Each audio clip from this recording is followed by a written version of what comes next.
Alright, folks, welcome back. It's day 194 with Duolingo Japanese. Once again, MAKU desu. Konnichiwa. Minasan yokoso. New vocab day, right? We got new vocab day. That's gonna be... Looks like we're probably gonna go over lots of family members. Off the top of my head, I think we have maybe 14 outside of the immediate family. So, chichi, haha, okasan, otosan, right? Ani, ane, onisan, onesan, right? Kodomo, right? Imoto, ototo. Let's see. Ryoshin, right? Ryoshin. Kazoku. Okay. Let's review unit 45. This was hobbies. I just have lots of pairs, stuffs, pairs. Okay.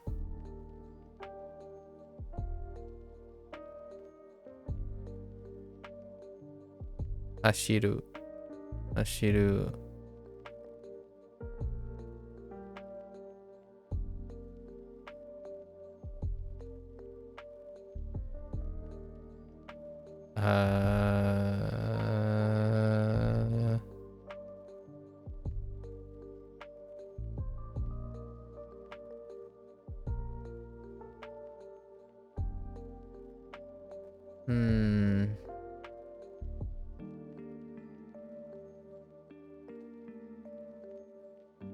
I think we're gonna go with...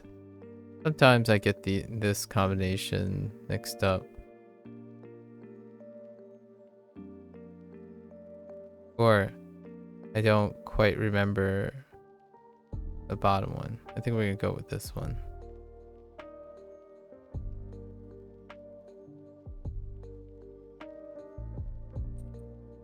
Oops. We're not in the we're not in credit anymore.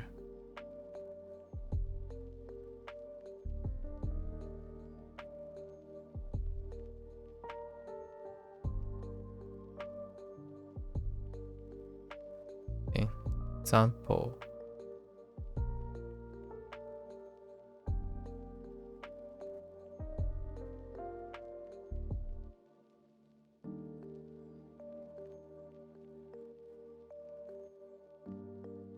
Oyogu.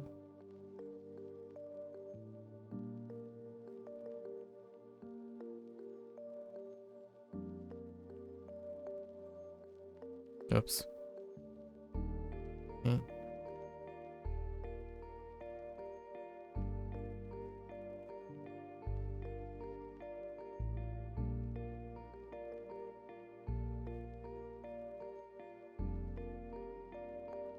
Okay.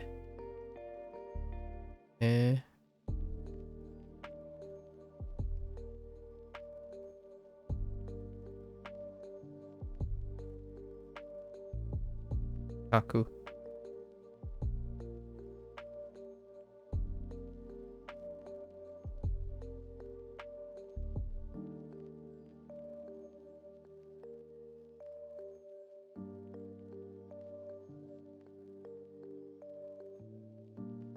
Tegami.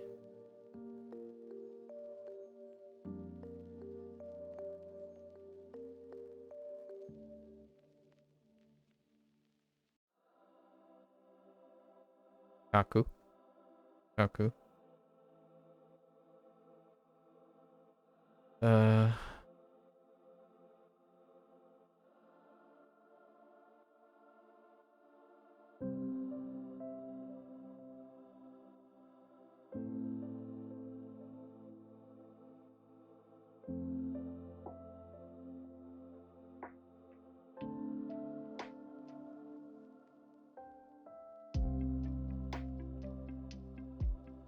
Sashin.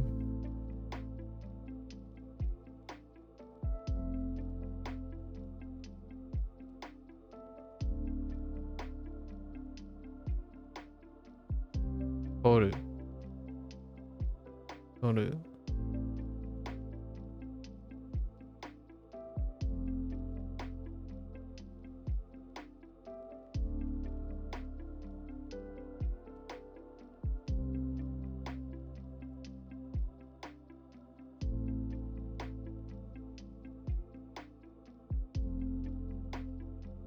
音楽。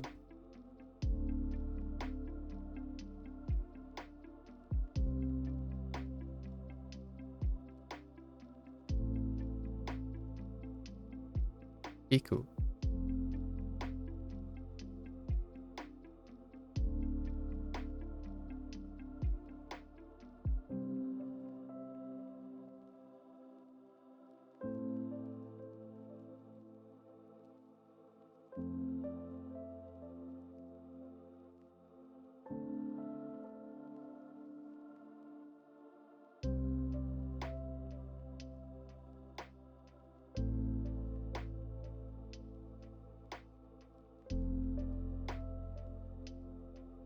友達。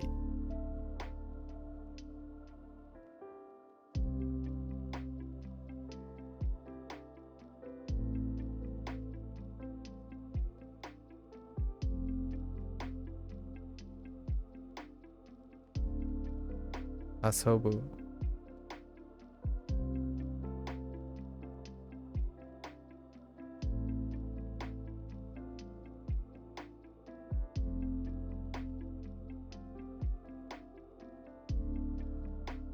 歌。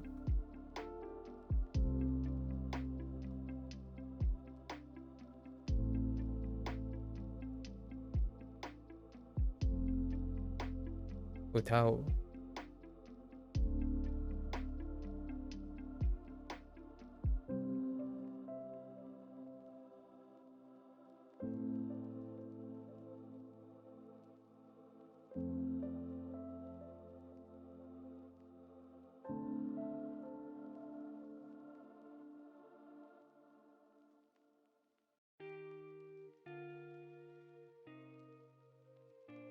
映画。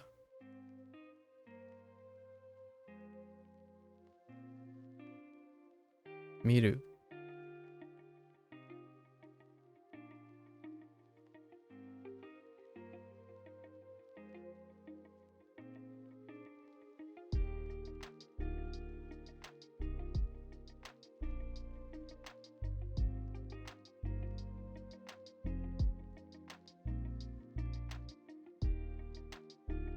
Moves.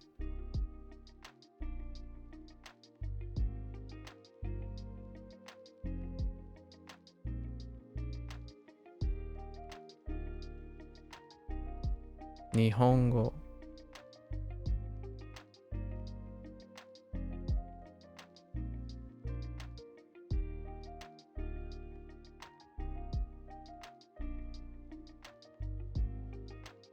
習う。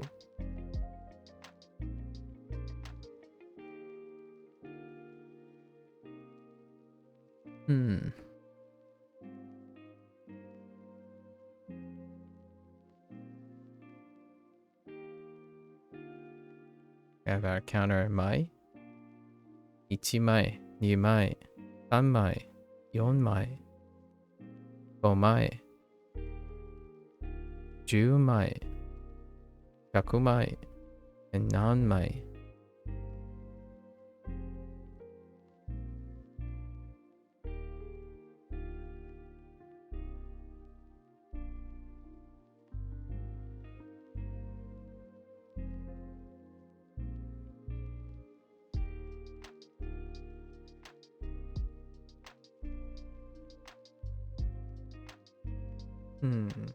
Anything else?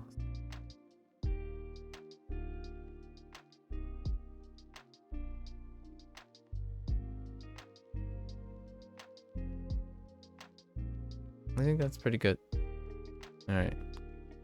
Unit 44. We're leaving Unit 44 behind.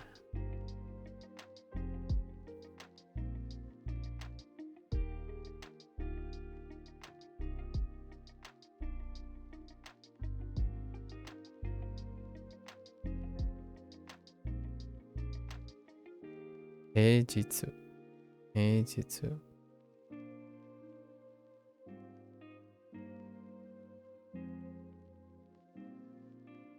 おととい。おととい。すぐ。すぐ。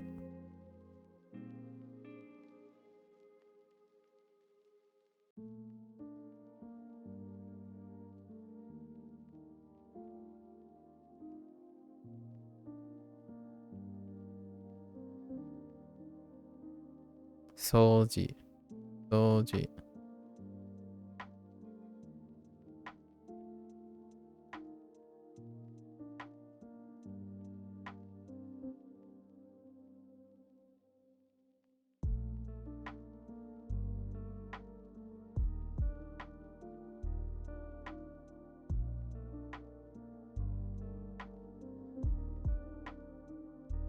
洗濯。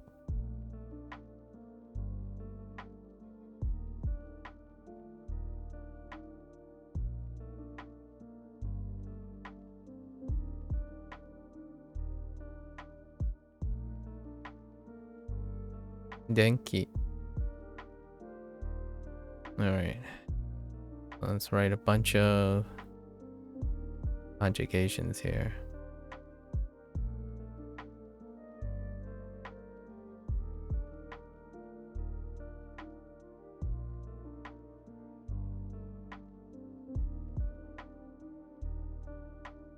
Akete. Akete.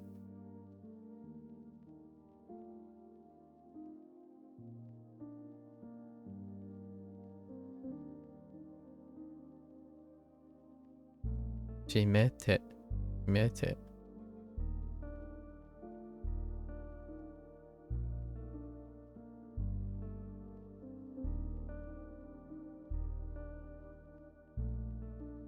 Skete.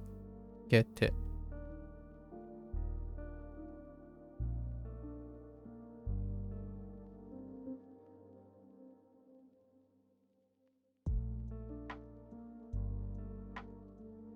Abete. Abete.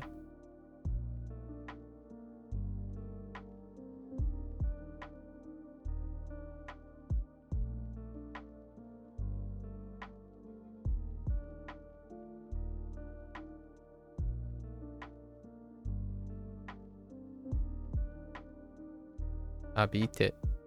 Abite.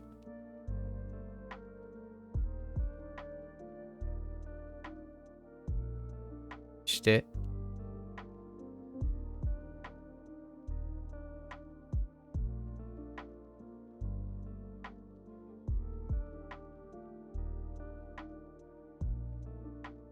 Hatte. Hatte.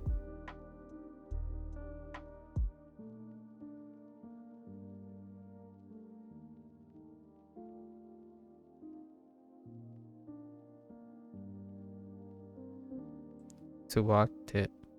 Suwate.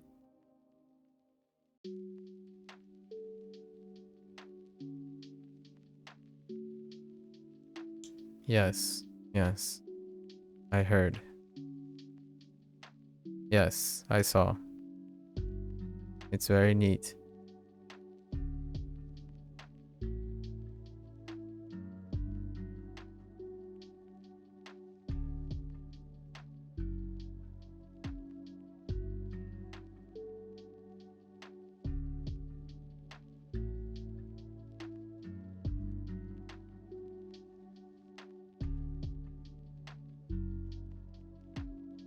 Kaite. Kaite.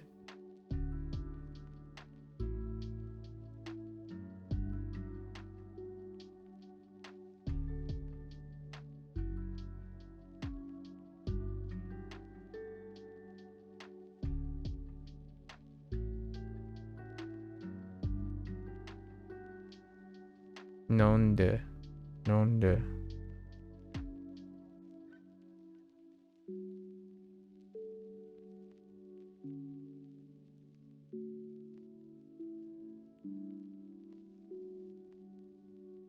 I mean, yonde. Yonde.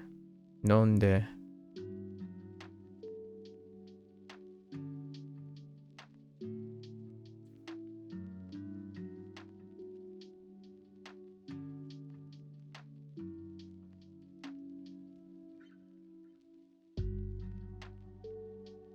Hmm. Moo. Poo. Ooh.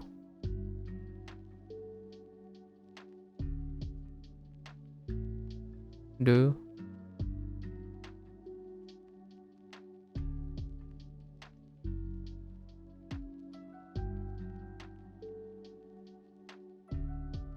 Hmm. Okay.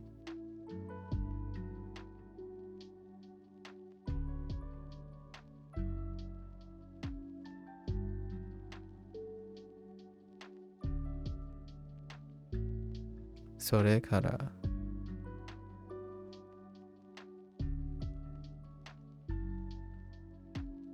The 3 grammar things, right? And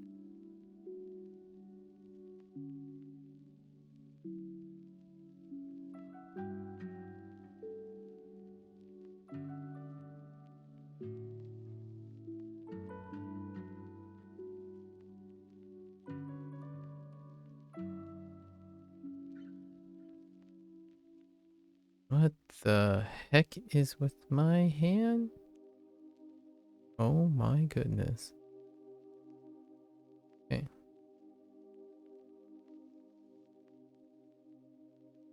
There are definitely other verbs or predicates. There's something. No, that's not out. The 2 new ones. Alright, that's good enough. Alright. I don't think we have to review anything. Take a quick look. Yeah, not too informative there. No predicates. List it. Alright, so new vocab. Let's get the guidebook. No grammar blip. Okay. My uncle and aunt live in Kyoto. Don't actually know. Oji. Oh, interesting. Oji to Oba. Oh, okay.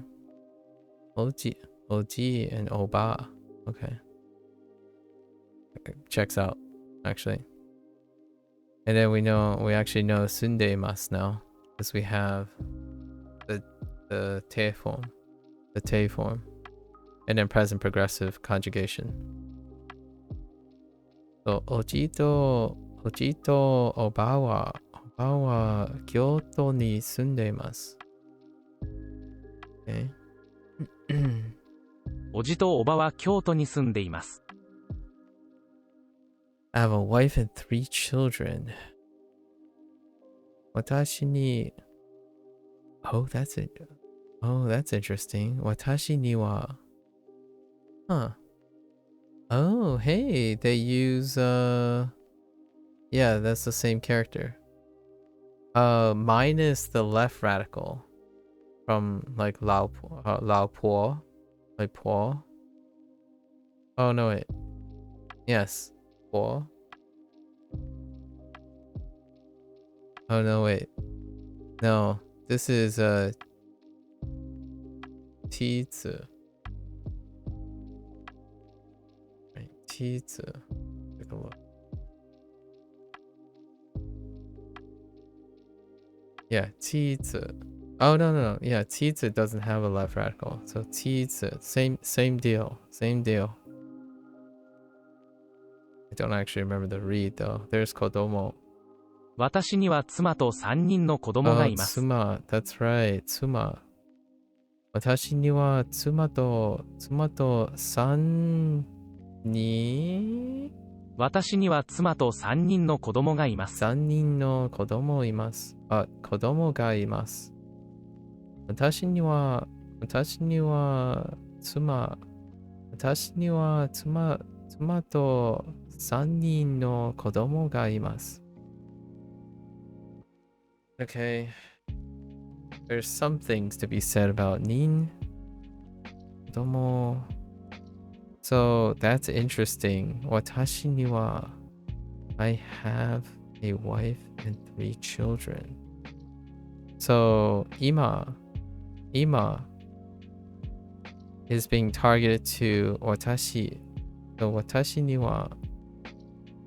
It's kind of a grammar point.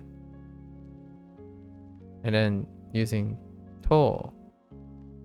Oh, so wife and 3 children. Yeah, fair enough.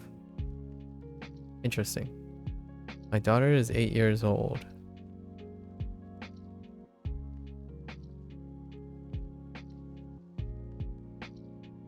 Musume wa 8歳です。娘。Let's see.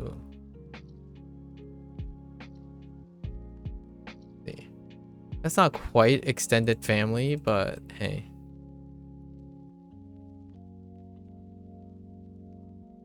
Su.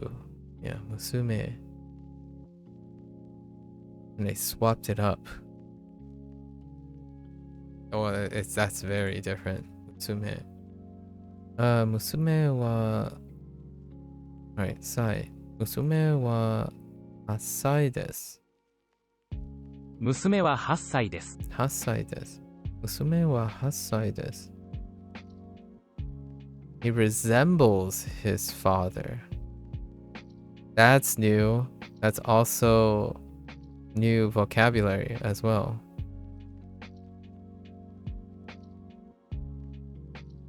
Oh yeah, 彼は父。Oh, that's different. 彼は父親に似ています。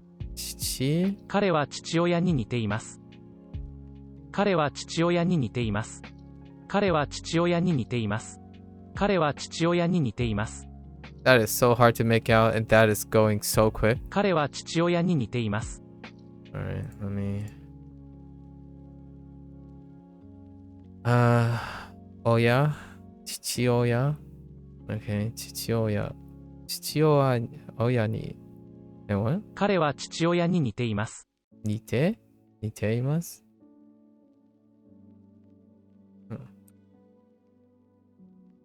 似る. Okay, 似る. 似ています. Alright. We got some new stuff. Do you have grandchildren? Oh, we don't know that either. お孫さんがいますか？お孫さん。お孫。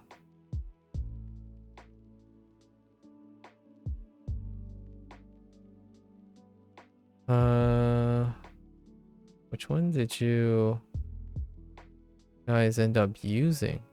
No, that's not... Okay.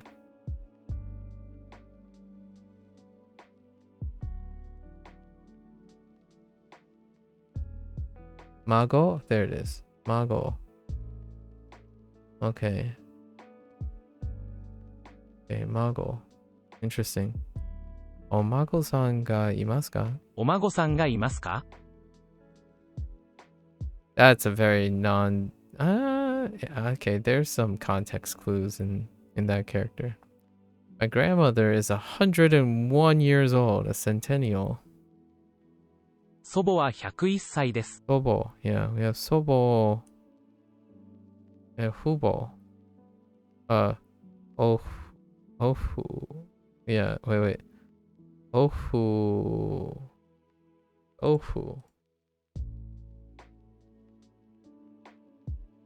Yeah, 祖父.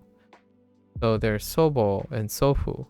And then grandparents are父母. Right? Yeah, 父母. 祖母は101歳です。So then just replace it with that. 祖母. 祖母は100. Wait? 祖母は101歳です。101歳です。祖母は101歳です。101歳です。祖母は101歳です。I almost feel like祖母は101歳です。Okay. It kind of sounds like there's a pause there. We'll see. We'll see. All right. Let's get to it. 5 lessons. Did anything change with the structure? No. 娘は8歳です。Okay. 娘は8歳です。娘. Internalize 娘.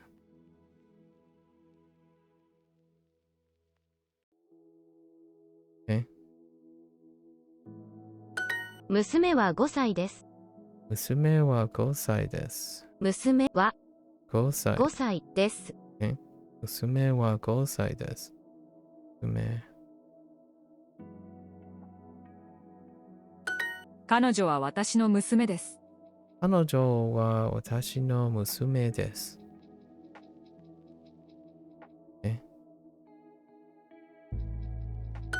息子は5歳です。息子は Wow. That is different. 息子は息子 They decided interesting. Huh. 息子は5歳です。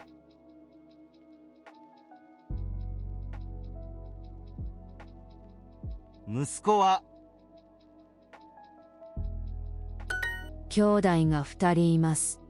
兄弟が2人います。2人います。兄弟。おばは58歳です。おば Wait, why is おば not... Why is おば written that way?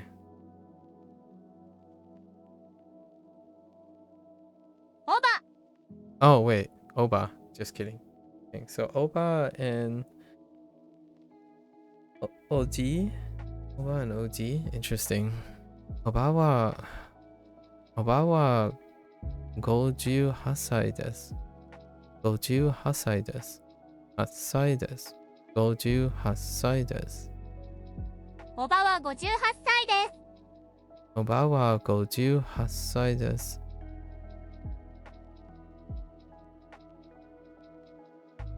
おば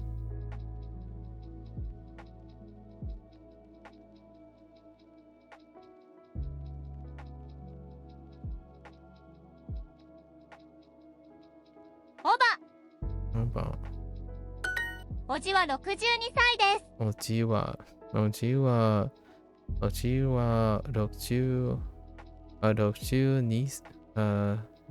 歳です。62歳です。おじは62歳です。おじとおばは京都に住んでいます。はい。おじとおばは京都に住んでいます。で、Wait, hold up.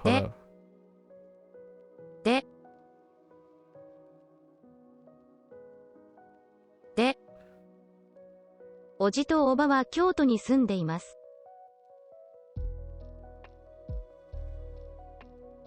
おじとおばは京都に住んでいます。おじとおばは京都に住んでいます。Oh, I'm missing stuff. で、I'm missing a syllable. 住んでいます。Okay. Wait, what is going on? 彼は兄が2人います。あれは兄が2人います。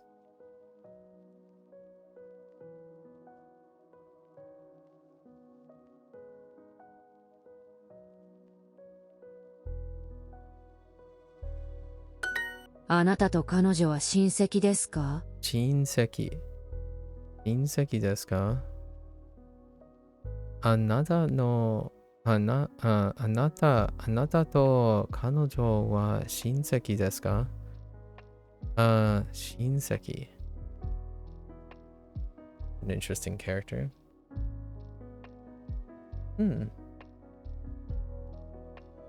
Relatives? 親戚?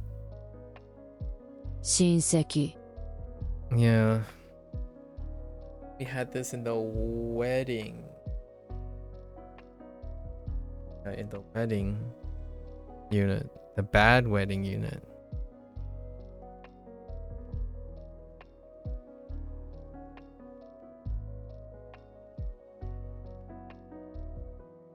Are you and she relatives?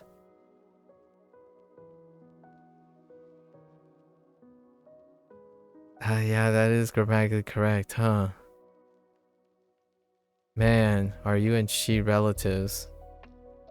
Yeah, that's a deep cut. That's a deep cut.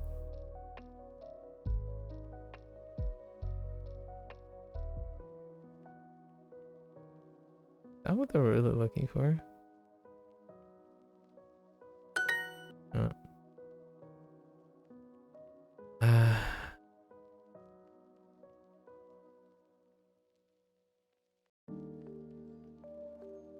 娘、娘に2枚。2枚。2枚。遊びません。息子。親戚。息子は3歳です。息子は3歳です。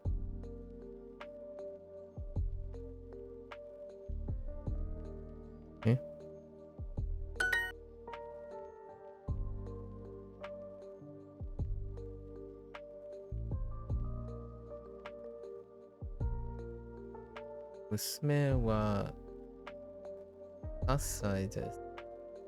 娘は8歳です。8歳です。娘は8歳です。娘は8歳です。8歳です。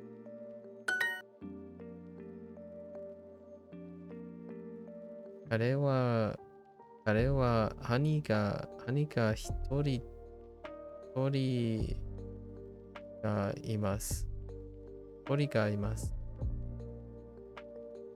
彼は兄が2人います。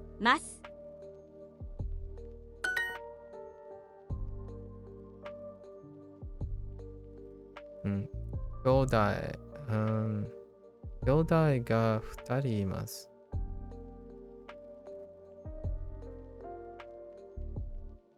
ね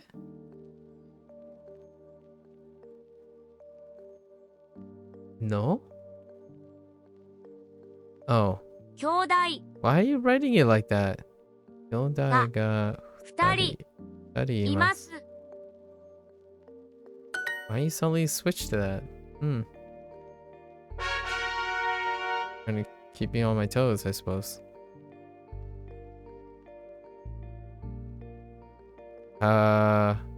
ね？妻、妻。夫。妻、Wrong pitch accent. 夫。妻。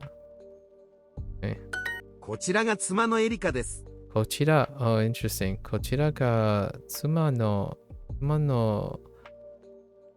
エリカです。こちら。Interesting. Right.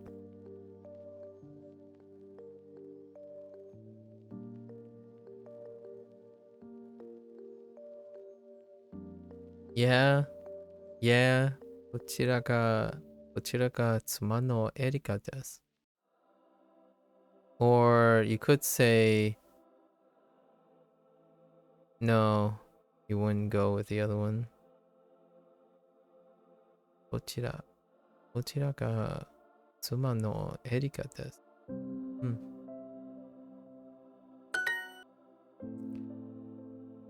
夫。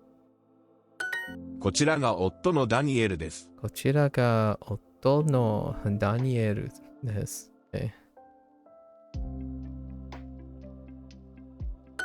孫娘は3歳です。あ、ほらほら。あ、いや、孫。あ、いや、孫。孫娘は3歳です。Sounds like mango. Okay, mago, musume. Interesting. Mago, musume. Musume wa.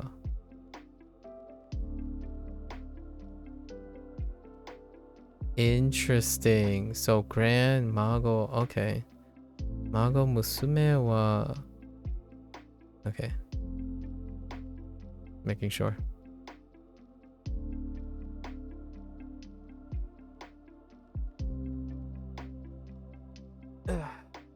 Okay. So you can combine them. Mago musume wa 何歳です。Okay. Alright. Mago musume. おいくつですか？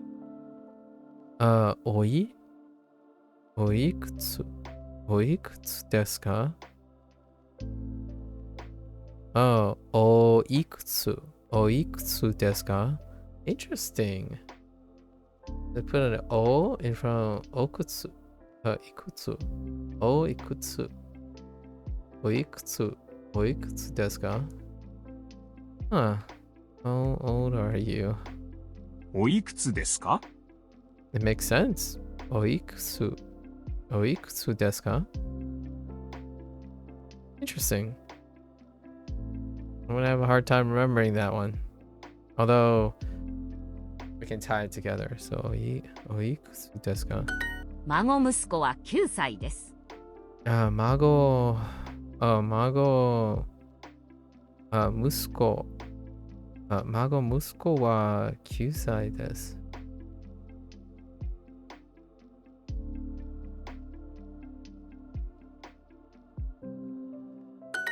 いとこは20歳です。いとこは、いとこ。Cousin, that's right. Oh, and it stays that way. いとこ。Okay.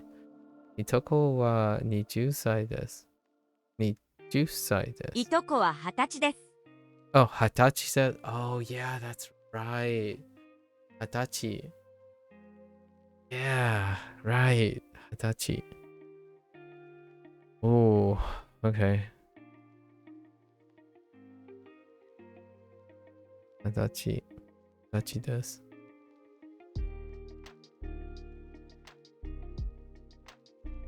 いとこの母は私のおばです。いとこは母は私の母です。おば？いとこの母は私のおばです。いとこの母は私のおばです。いとこの母は私のおばです。いとこの母は私のおばです。Wait. いとこの母。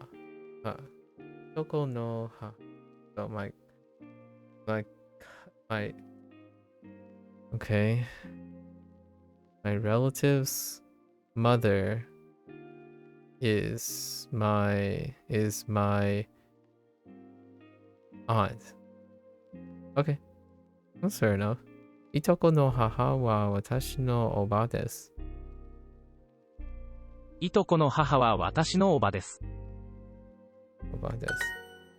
My cousin's mother is my aunt. Oh. おじの娘は私のいとこです。おじの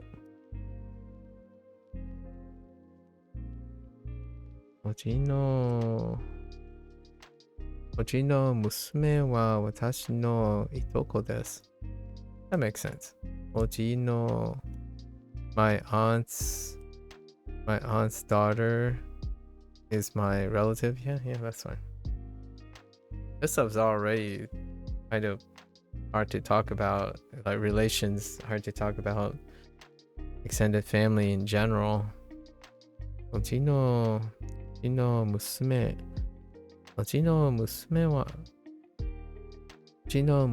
wa watashi no itoko desu. My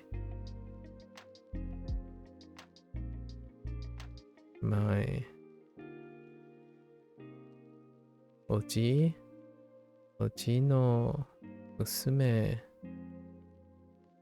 wa watashi no itoko desu. 彼は兄弟が4人います。4人います。彼は兄弟が4人です。4人います。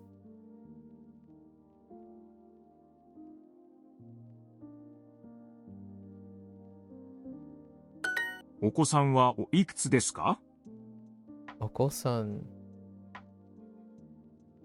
Man. Oh, お子さん。Oh. Okay. お子さんはおいくつですか？おいくつですか？そう、お子さん、child? お子さん。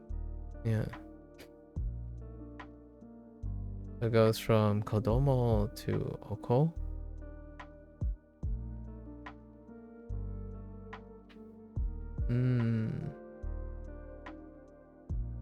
Okay. お子さん。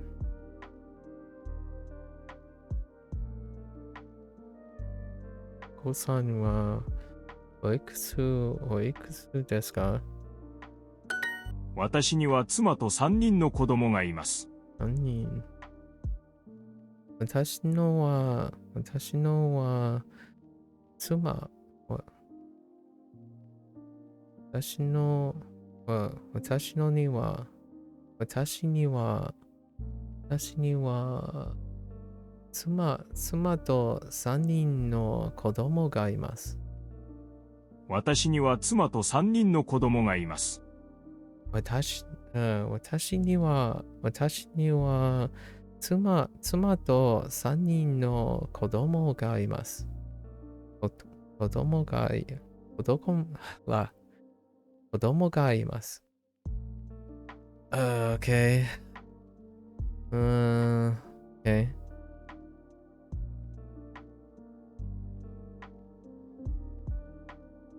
父は孫が3人います。父はは3人。Wait. 父は孫が3人います。孫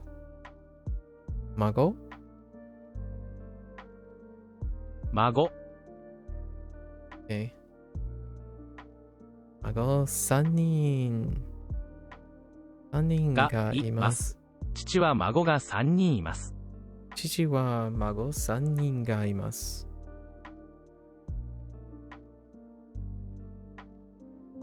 Okay. My father has three grandchildren. 父は孫が3人います。Mago just stands alone as grandchildren, but then you can modify it with Mago Kusume Magos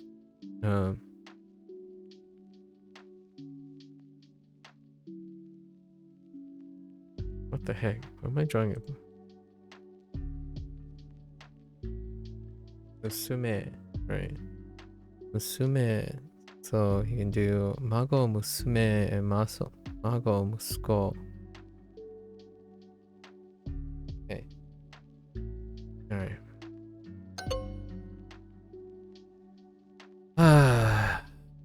Oh, it's just Mago. Oh, I got in the wrong order. Okay. 息子、息子。親戚。And that's the same 親 as 両親。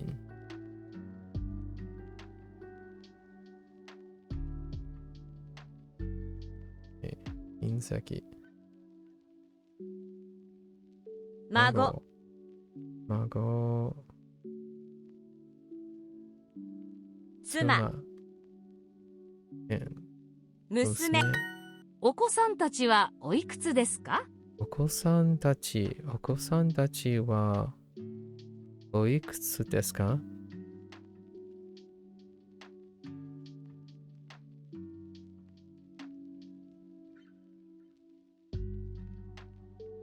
Yes.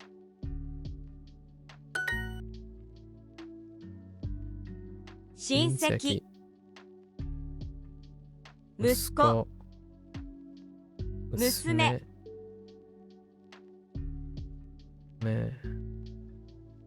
孫、妻。父は孫が3人います。Yeah. Thank you. 父は孫が3人います。Okay. Get more with Super Duolingo. Get more with soup. Okay. 在宅、在宅。What the heck is 在宅? Interesting. Well, it has being here, and I don't actually know what. Huh. 在宅。在宅、在宅、在宅。主人、主人。主人。Interesting. Okay. 主人。主人。Here people? Oh. Well now. Oh, wait. Oh, I did have these terms. They were like used like once. Oh no, maybe not actually. Your husband. ご主人。主人。ご主人. That's an honorific. ご主人。ご主人. Really?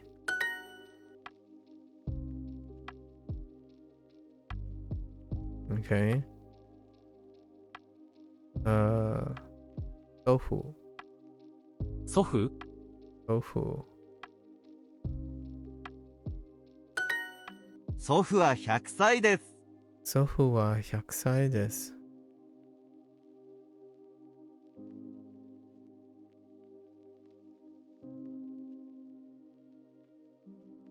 祖父は100歳です。祖父は。Okay, 100歳です。No change. Okay. So, your wife. 奥さん、奥さん. Oh, yeah. We got 奥さん. Oh, I have a feeling that's not even logged. 奥さん. Oh no, there's so many of them. This is actually kind of scary. 奥さん.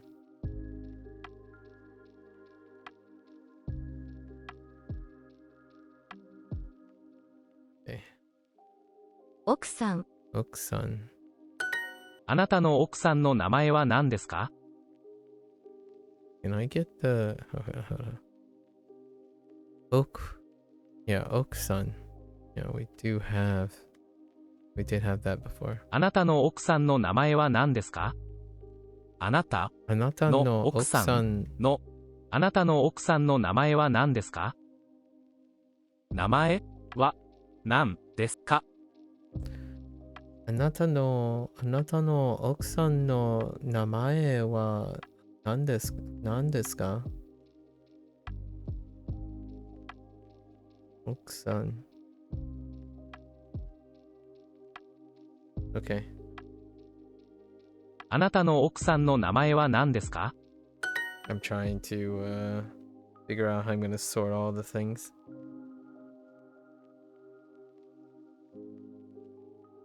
Oba. 祖母、 Sobo. Whoops, Sobo. I'm thinking of something else. I'm thinking of aunt.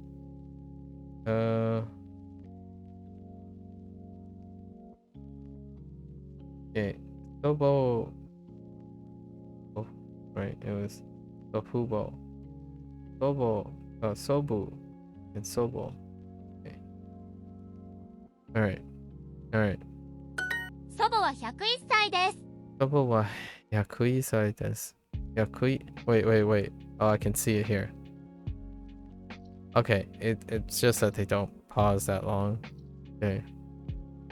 Sobo wa 101歳です。101歳です。101歳です。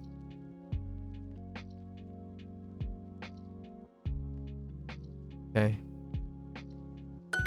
ただいま。ただいま。Okay. ただいま。Wait.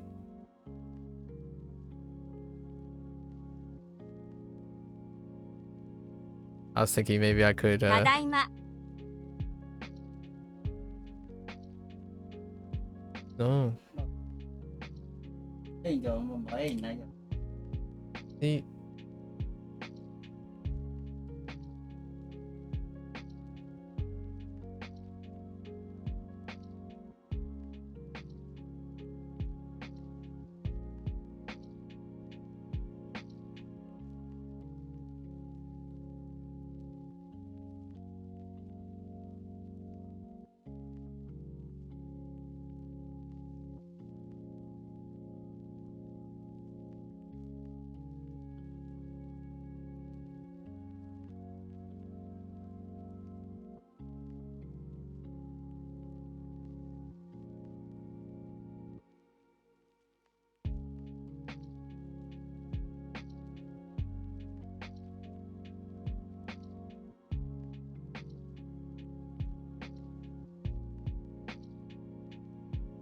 お母さん、ただいま。お母さん、 Okasan. ただいま。お母さん、ただいま。 Okay, so this is right. Okay. お母さん、ただいま。奥さんはご在宅ですか？ So Hokusan. Okay, so this is someone else's. Hokusan wa. Oh, right. ご在宅。 Gozaitaku. What? Oh wait, Gozaitaku. Okay, Gozaitaku desu ka? 奥さんはご在宅ですか？ご在宅。 Man, although it does have something to do with being at something. I guess it's kinda. That's interesting. It kinda reminds me of 在家, 在家.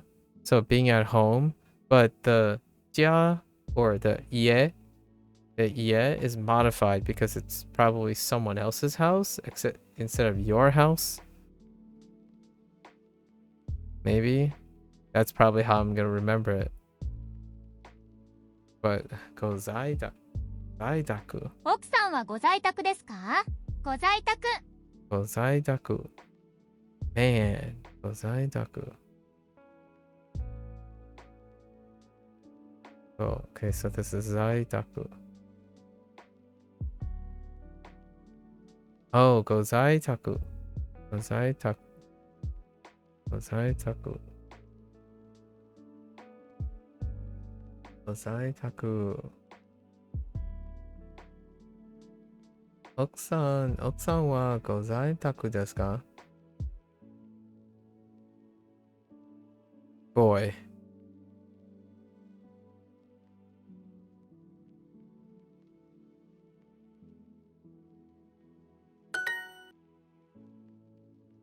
It's got one other that I'm not aware of. If you could learn a language to fluency magically with no study, which one would I pick? Huh. I don't know, whichever one I'm currently learning. I guess Japanese. Really irrelevant which one I pick. It's funny because you weren't the first one to ask. You weren't the first one to ask. Or propose that hypothetical. It's whatever I'm working on now. The answer will change as it goes. I'm indifferent. What is your husband's name? The reason why I pick whatever I'm working on is because then I get to do other things with it.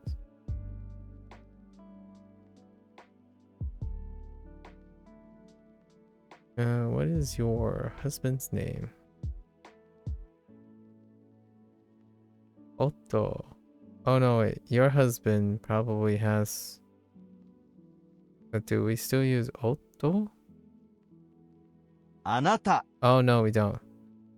Wait. Huh. あなたの... あなたの... Oh. 主人 No way. Oh yeah. It's not anything else. Wow.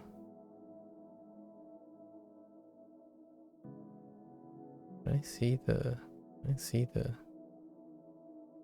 Sujin. Oh, that's so different. Sujin.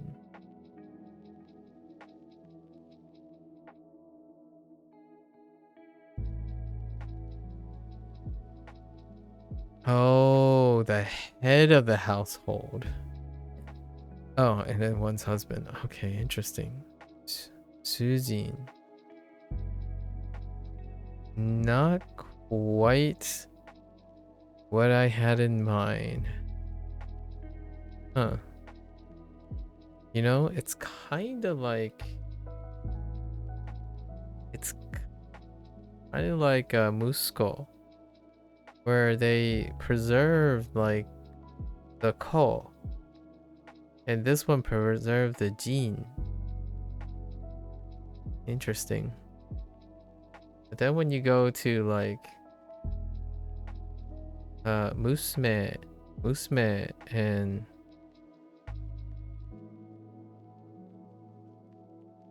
Oksan.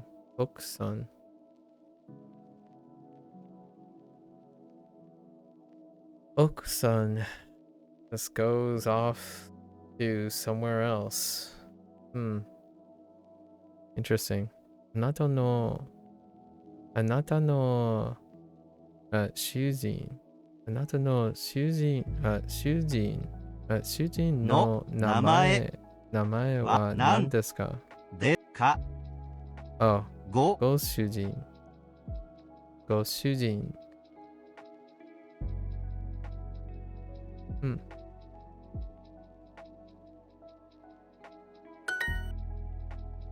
Okay. Oh hey, it's Nakayama again. Okay. 中山 Nakayama-san wa... Nakayama-san wa...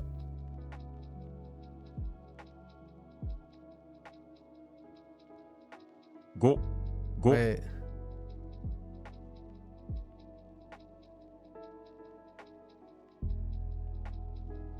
在宅 Daitaku. Man, that is... Oh, that is rough. Daitaku. Although, okay, that's onyomi though. But we know the dai part. That's onyomi. Zaitaku. But the taku. Taku. I haven't seen that yet. In both languages. Zaitaku. ですか Zaitaku. Yeah, zai. That would be... Yeah, zaitaku. Close enough. Onyomi. Nakayama-san wa zaitaku. Zaitaku desu ka? Oh. How could it be arranged differently? Hmm. I should have checked. We have husband at home.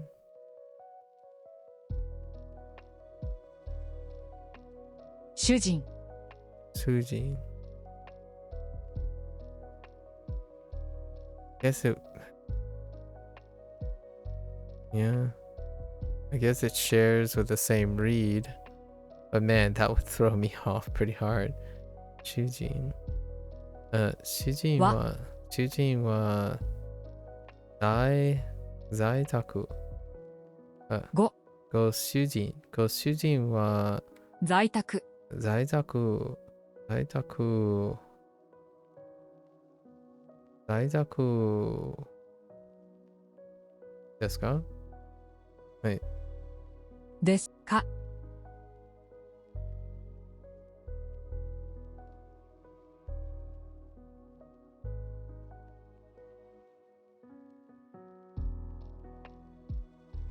You put Go. it honorific on home? Oh no. No. Go. Wait. Oh, I thought that was implied.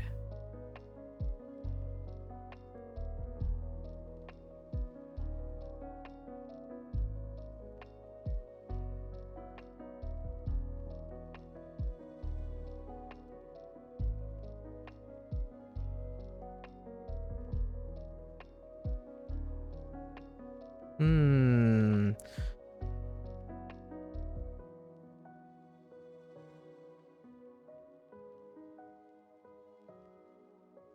Nope. Let's see.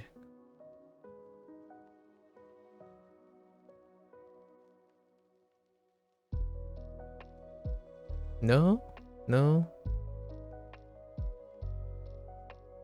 No?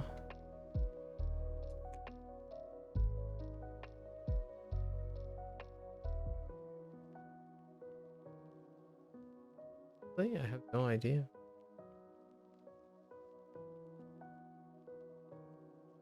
Hmm.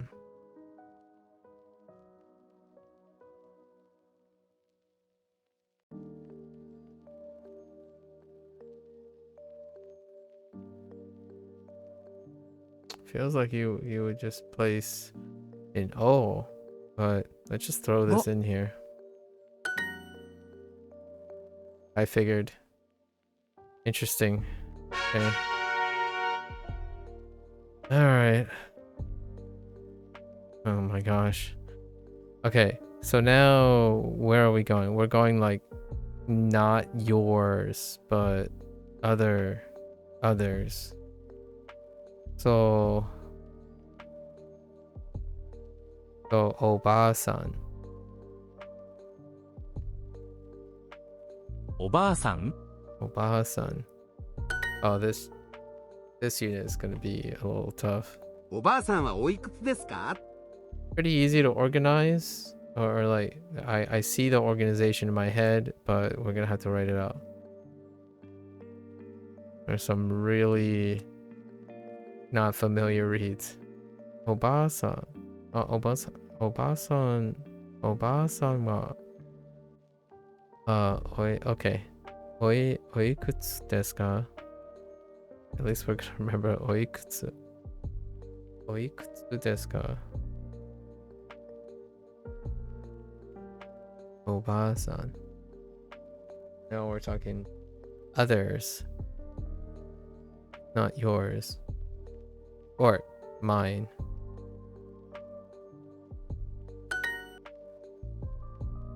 What the? Yeah. Okay. Oh my gosh. And that changes to Oji-san. I thought so. Right, because we know Oji. That's confusing. Man. Why you do that? So wait. Did we get? No, we didn't yet. We don't have.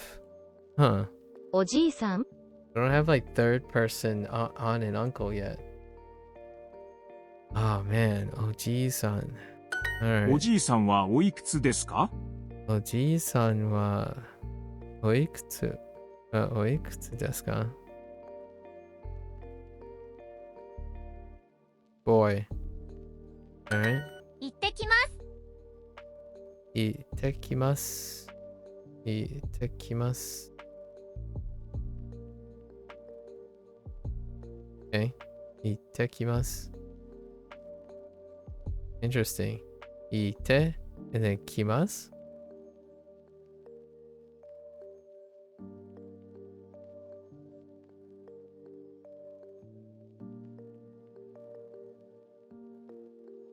Hold up.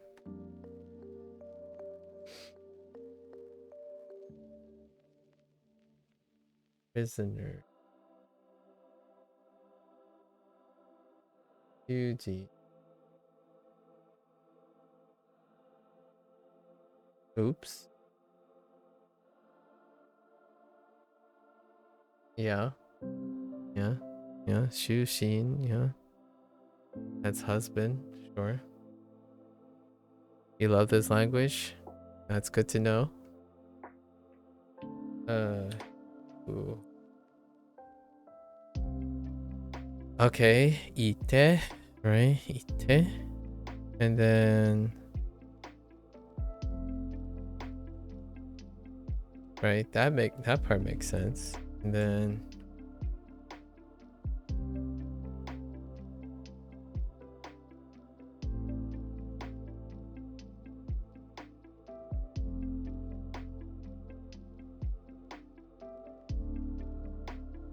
Ite.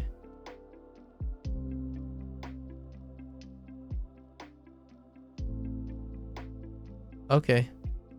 It's that one. It's that one about going in and returning.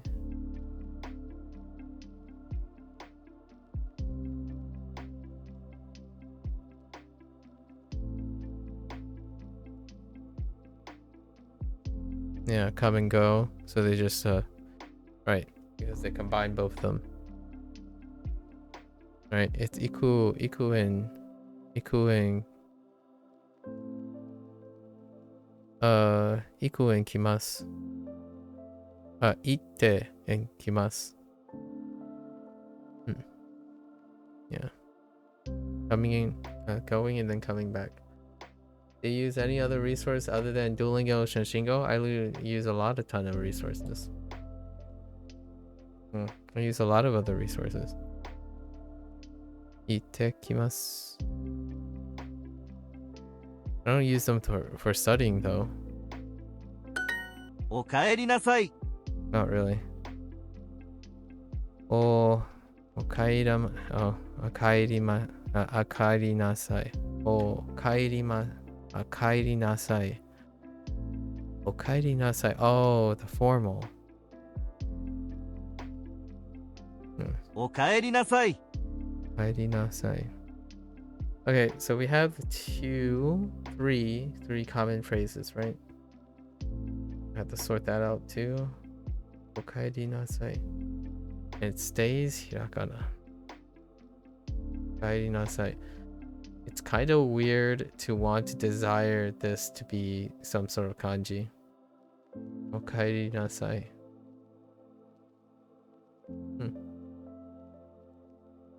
Here's okaeri and nasai.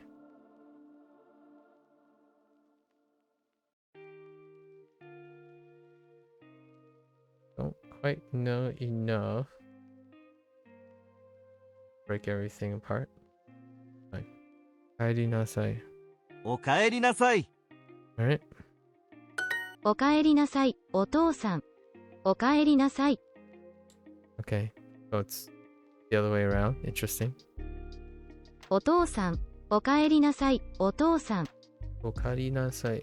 Osan. おかえりなさい、お母さん。 Okaeri nasai. Okasan. Okay.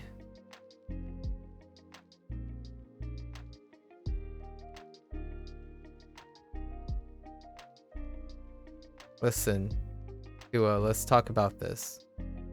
Let's talk about this, right? Okay. いってらっしゃい。Iterashai. Okay, that's the other one.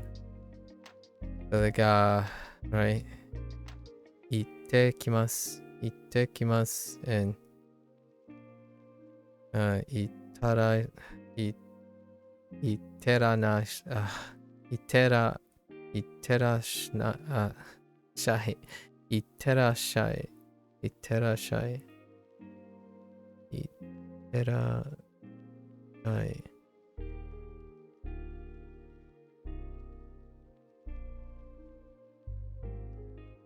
Ow, my eyeballs.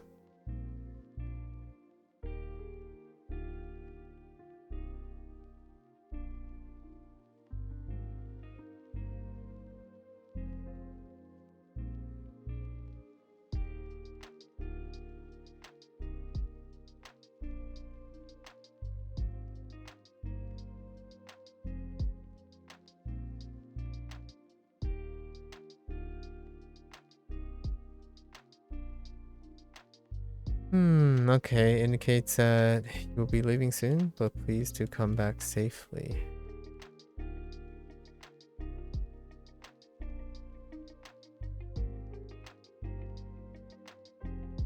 That doesn't... that...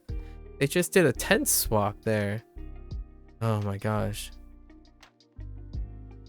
Hang on.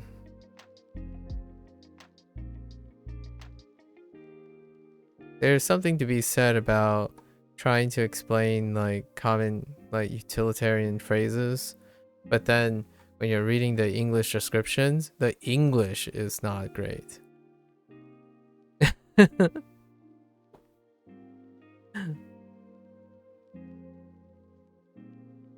In my opinion, like the English is confusing, not necessarily the Japanese phrase, but the English. Okay, let's see. Okay. Right.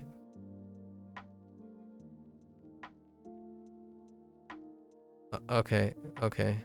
Wait.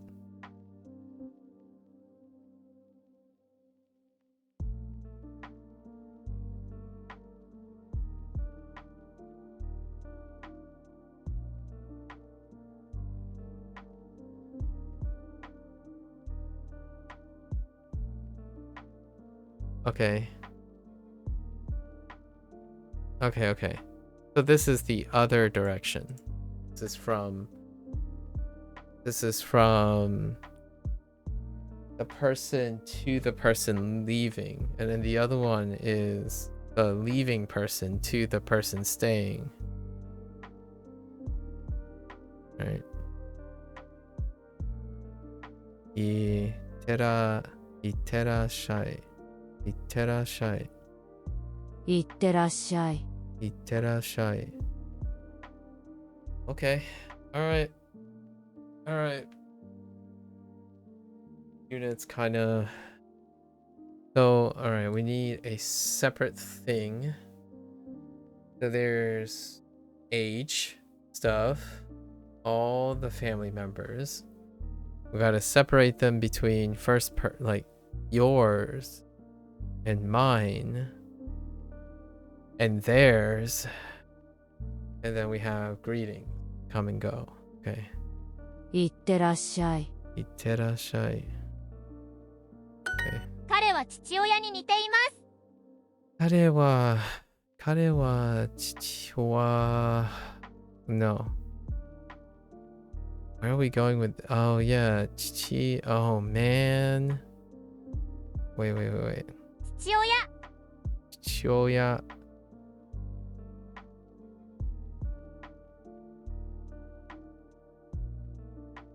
Okay, wait.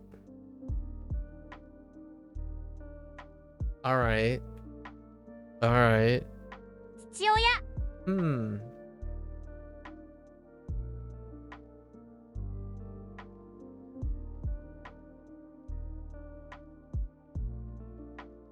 Alright. We gotta...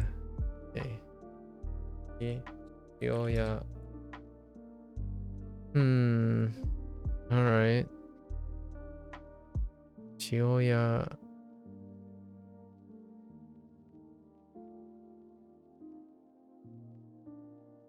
I think this is just doing the old switcheroo, like turn of phrasing.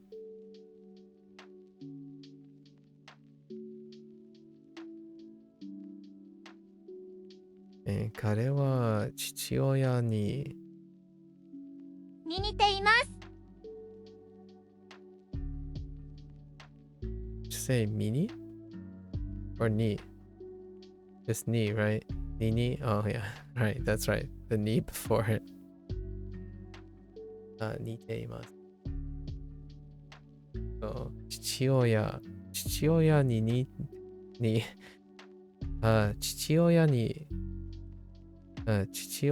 似ています。似ています。Okay.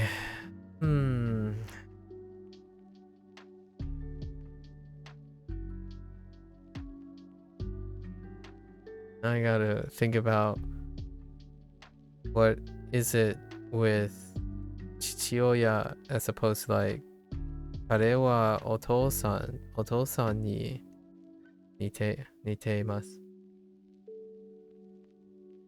You assume? Yeah, they probably will. Probably will. Like go over all the overlapping things. I think it's you have to sort them out yourself. Okay. 祖母、 Sobo. Okay, we have Sobo.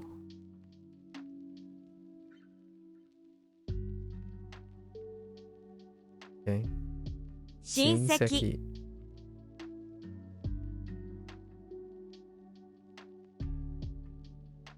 在宅。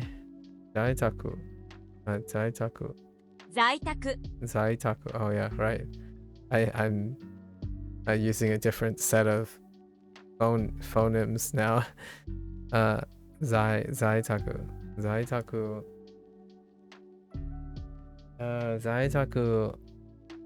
And then this is just 似て。似て、 Okay. Which. Okay. I'm guessing then it's Niru. Oh look, there's there are two Nirus. There's one for boil. Oh, and that Niru. Oh wait, the same Niru as no, it's a different boil. Huh. And the one that I saw in Shashinko for next rotation. Okay, Niru. Makes sense? Ite. Niru. Okay. 主人、 Shujin. いってらっしゃい、お父さん。いってらっしゃい、お父さん。いってらっしゃい。Okay. Looking a little bit sketch. 祖父、奥さん、祖母、 Sobo. Who said soba? Sobo. Otosan is a bit more casual, you think? Yeah, I can see that. 祖母、 Sobo. 似て、似て。妻、お母さん、行ってきます。お母さん、行ってきます。Okay. 行ってきます。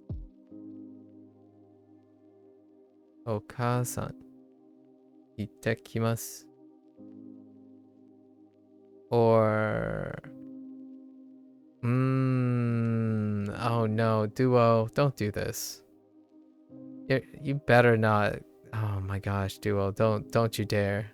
Don't you dare make this about addressing versus saying first.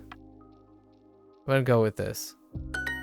Okay, you want it first? At least you accept both. Jeez. Okay. 彼女彼女は Oh, there it is. 彼女は母親。母親. That one I recognize, not the other one though.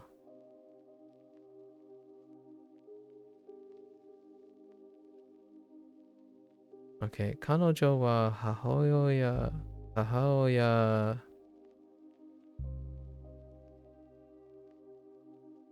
に似ています。ます。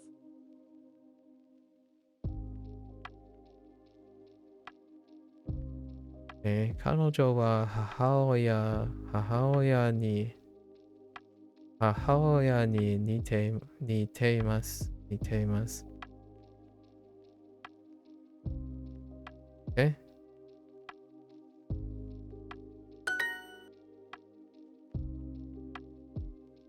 I see that also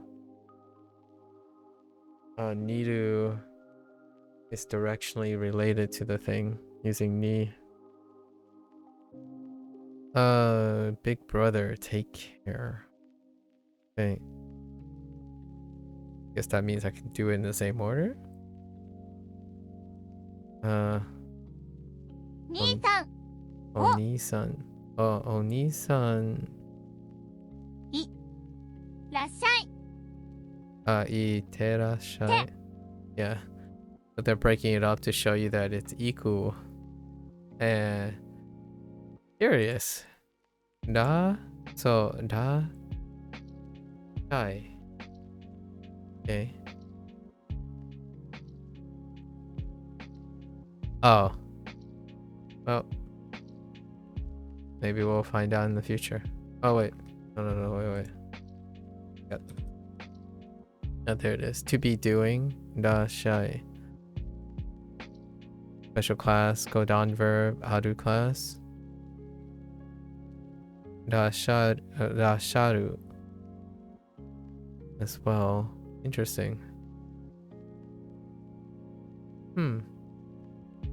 Closest match.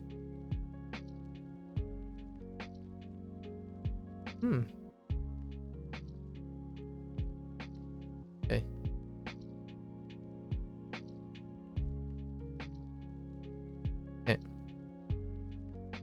Oh. Oni-san. Oni-san. Itterashai. Itterashai. I said tara. Itterashai.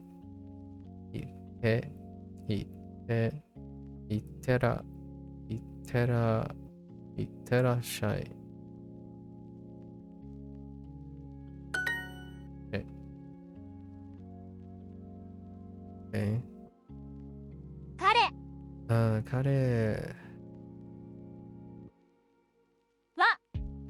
彼は his father, right? So, 父親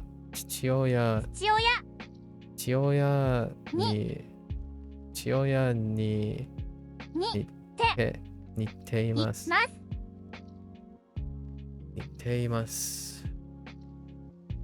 似る into the te form plus present progressive. います。彼は父親に似ています。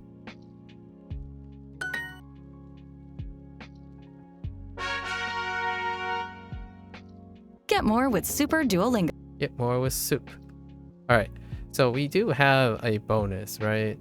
So we're just gonna go and do this bonus because now we have this unit has quite a lot. Okay, so let's do this. 15 minutes on the clock and then we got another 15 minutes after. I'm actually having juggling new characters here. There are a couple of new characters that don't have mnemonics or overlap or crossover to remember, so I have to put some time into that. Shinseki. Okay, Shinseki. 親戚。 Okay, that's fair.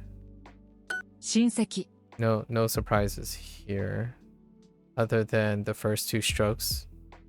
親戚 親戚 親戚 The two, this box pattern, like this pattern, 親戚 is unpredictable.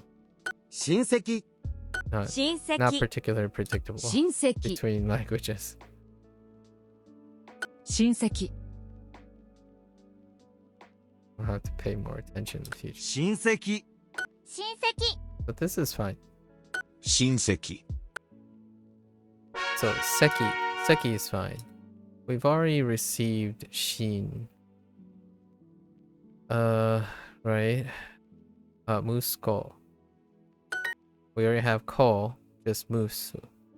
Musu. 息子 Oh, there's Sub-Zero. 息子 Musko. Oh man, this is so close to something Musko. else. 息子 That's kind of funny. Okay, 息 musko. 子息子 Alright.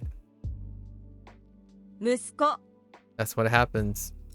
息子 Combining Hanzi and Kanji, I think we're close to 1,000 characters now, so it's kind of interesting.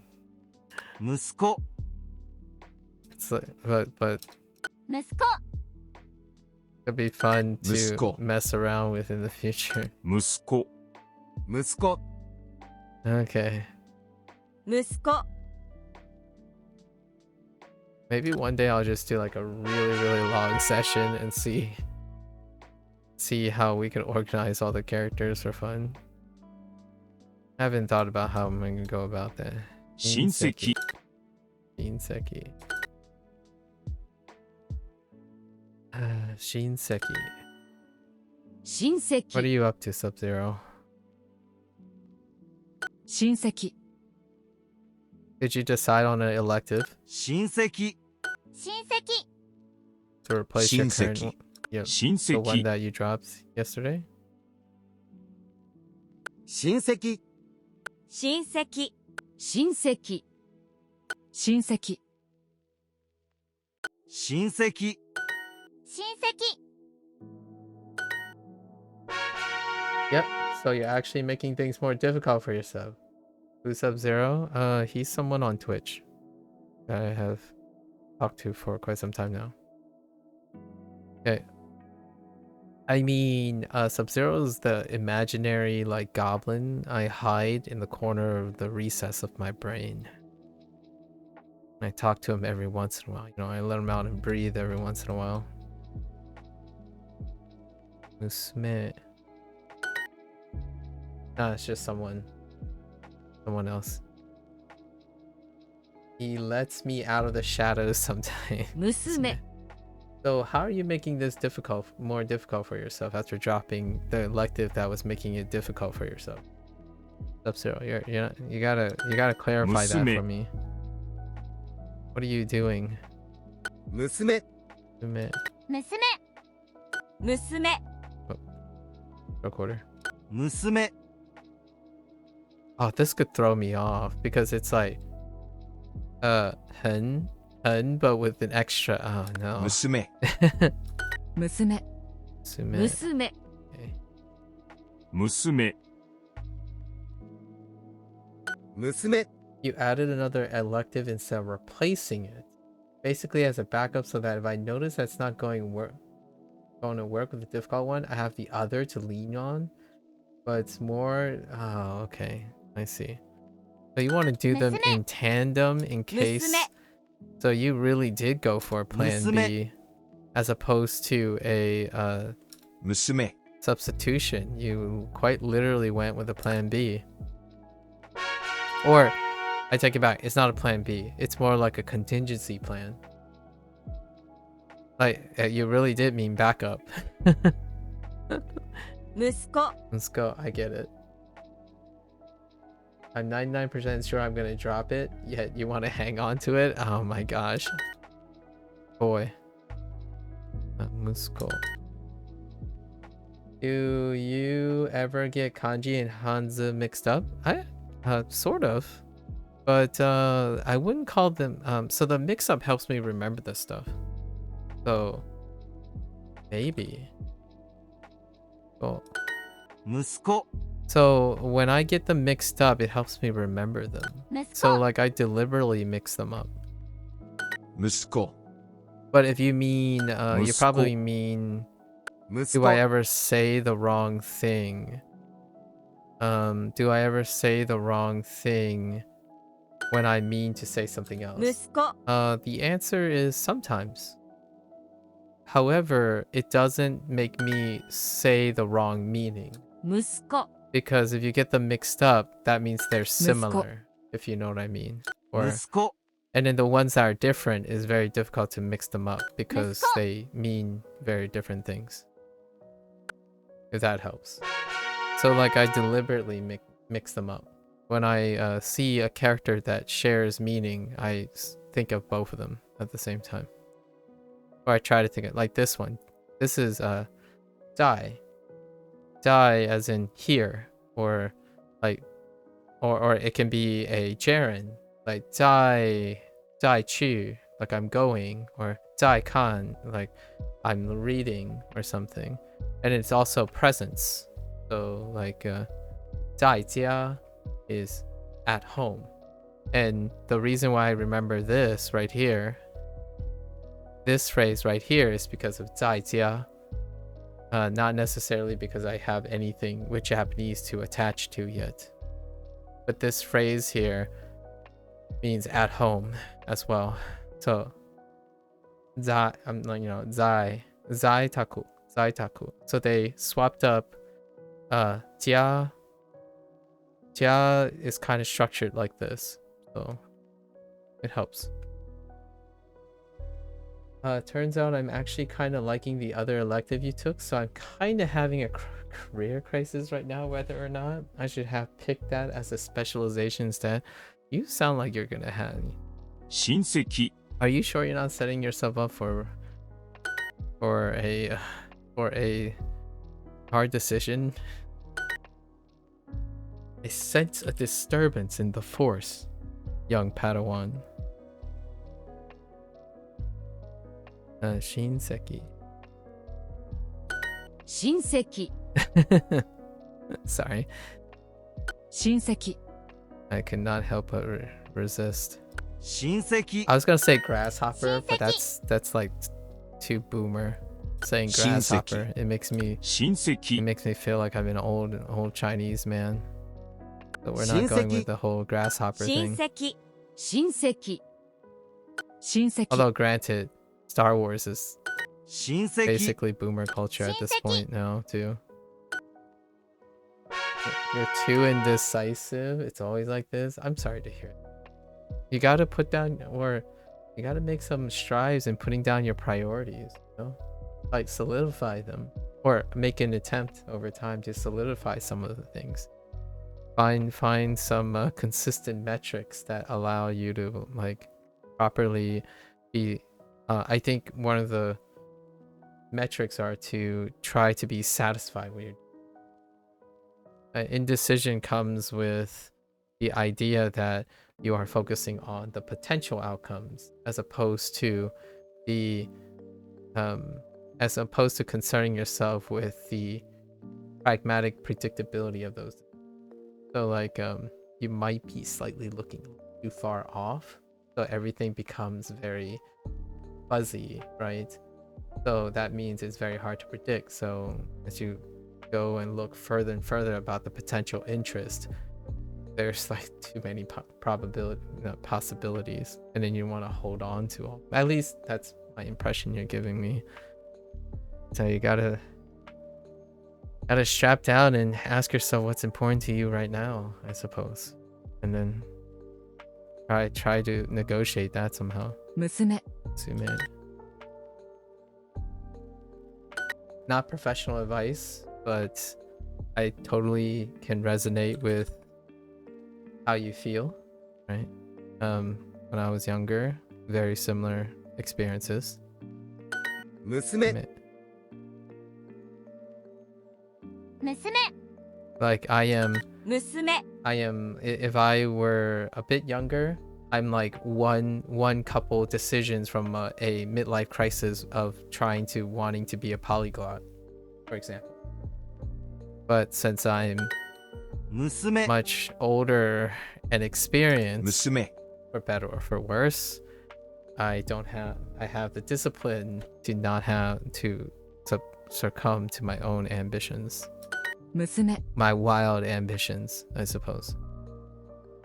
娘 I already met a bunch of younger kids who remind me of sort of myself, who thinks that 娘 right off the bat they're already Musume. planning like a 10-year to 15-year career and trying to become a polyglot because of their success with 1 or 2 languages. 娘 And that's great,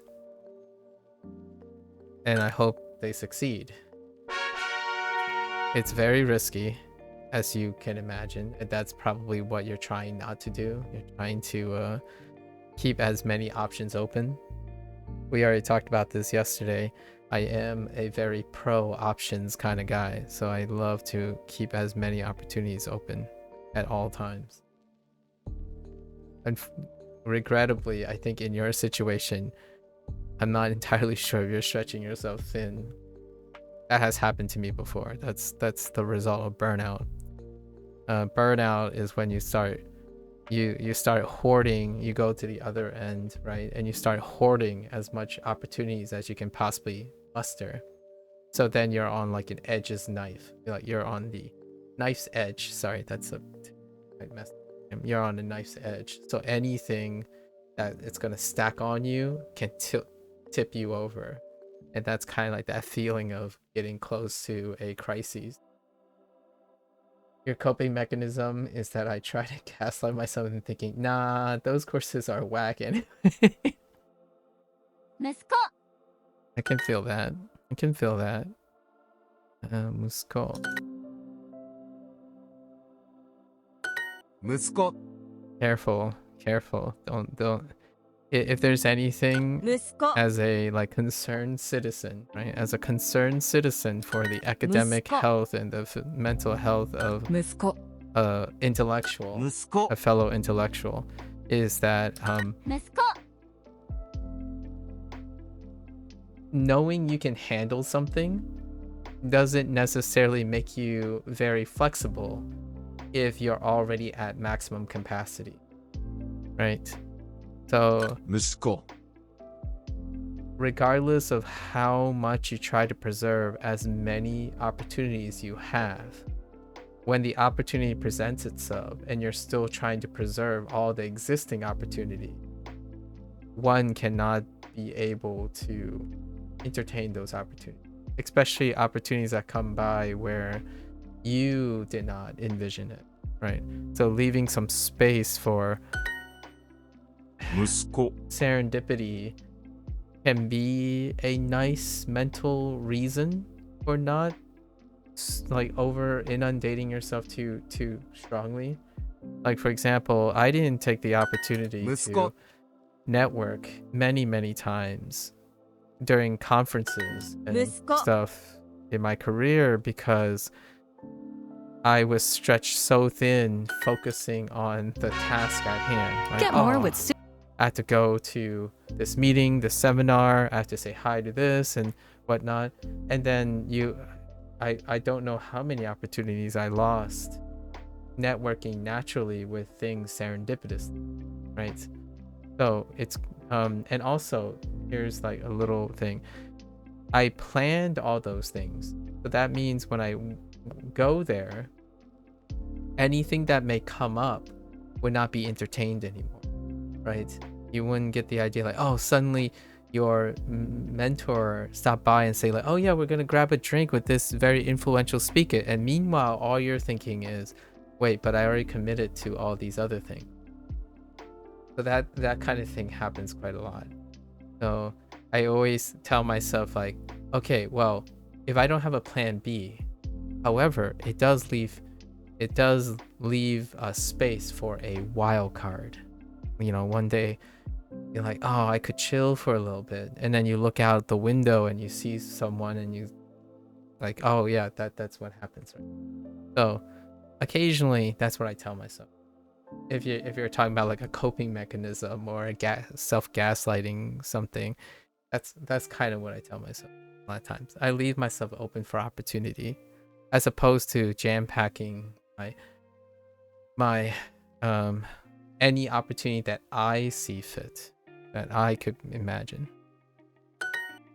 All right. 娘 娘 food for thought, but again, just a concern, just a Mai. concerned citizen. マイ、はい、娘。え、娘10 10。マイはい彼あれ7マイあマイうん。娘マイマイ。マイ Oh, is that boku? Oh, 僕 boku. Boku. Mai. Mai. 5 Oh. Oh, I was gonna say. Oh, there you go. Like I was gonna say ling, but it's de. But ling and de are the same thing. So like in Chinese, it's ling, and the ling is actually different on the bottom. But this is the print. De can be written the same way as ling. 0 But since I know it's ling, I also know it's de. That's an example of like Hanzi and Kanji interaction. 娘 Sume. 娘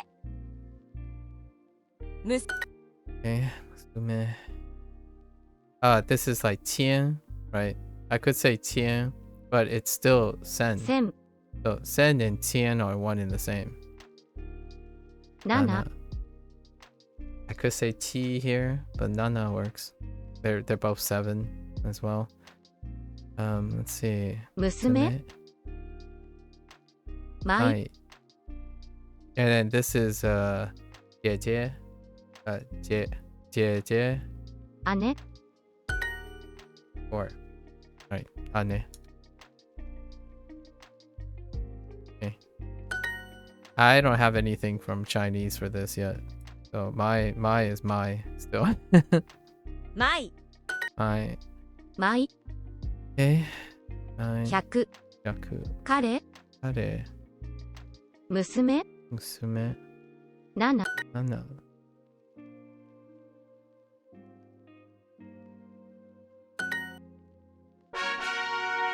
All right, that's 15 minutes. All right, let's go.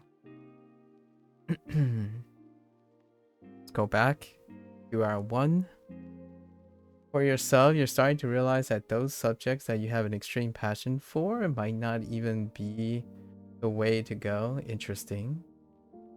Going into your degree, you are super interested in analog integrated circuit design. After taking some courses in it, I genuinely don't think I'm cut out for it, and that's okay. That's excellent. It's not what I excel at naturally, and whenever I study it, I find it hard not to think about it 24/7, even when I'm trying to relax it. You find it hard not to think about it. Okay.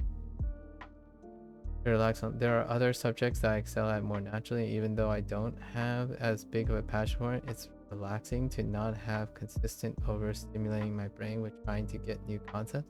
Interesting. So I like some of the things you said, and then some of the things. Let me offer a counter, or maybe like a different way of, like maybe a different way of seeing it.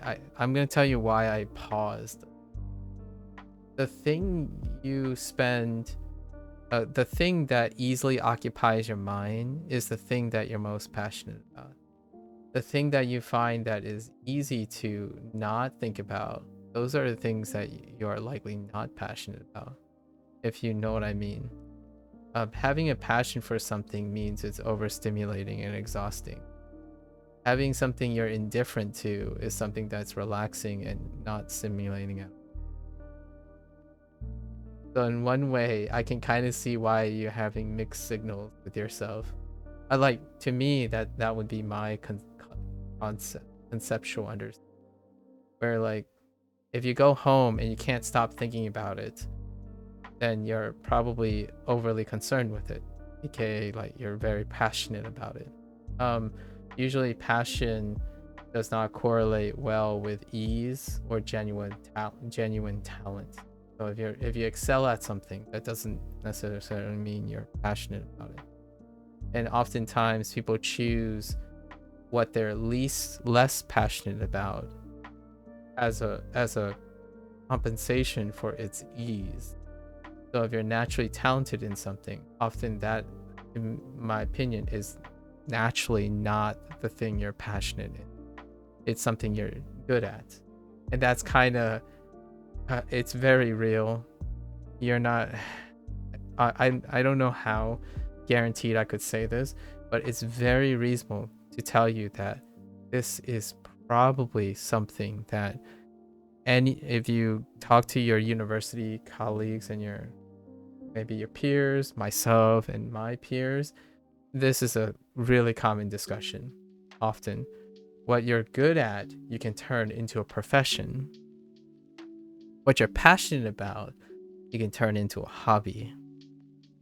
And I can kind of see where you're going with this. You can see a life where you continue to pursue your passion in analog integrated circuits, right? In integrated circuit design, while pursuing a career in the thing you have to stay consistent, but with ease and low input, right? Or low output.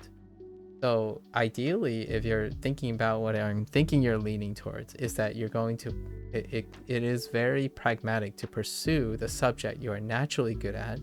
So therefore, it doesn't exhaust you as much, so you can consistently perform to meet standards. However, with that, it will you'll obligate yourself with a big amount of time to something that you're indifferent to. However, it gets the job done, right?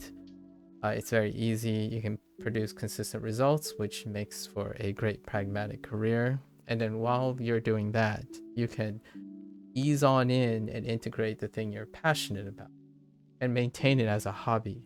And that duality happens all the time between like turning a passion into a job, which is non-sustainable, by the way, most of the time, or turning a balance of something you're pragmatically good at, which is why school and universities are fantastic, or ways to measure yourself, finding something you're proficient at, but not so much engaging. However, it kind of grounds you, so you don't like necessarily burn out in it. You kind of distance yourself a lot of times, but it like gets the job done. So you kind of sound like you know what you're about to do. Exactly. There has to be a balance, though. I obviously don't want to do anything boring that you have zero passion for. Yeah. So striking something that, you know, a combination of not being overstimulated, while at the same time not going to drive you nuts with monotony and engagement. Seems like you know what you're talking about, right? Seems like you know what you're... Well, I feel that you know what you're looking for. Now the question is, are you doing that? As much self-awareness as one has, it rarely leads to results or changes if you don't commit to something, right?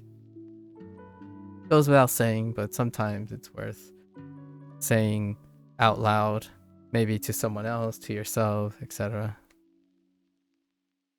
父は孫が3人います。 How'd I screw this up? 父 Oh, right. 父は孫、娘? 孫 what? 父は孫が3人います。 Oh, just 孫が3人います。父は孫が3人います。父は孫が3人います。父は孫が3人います。似て親戚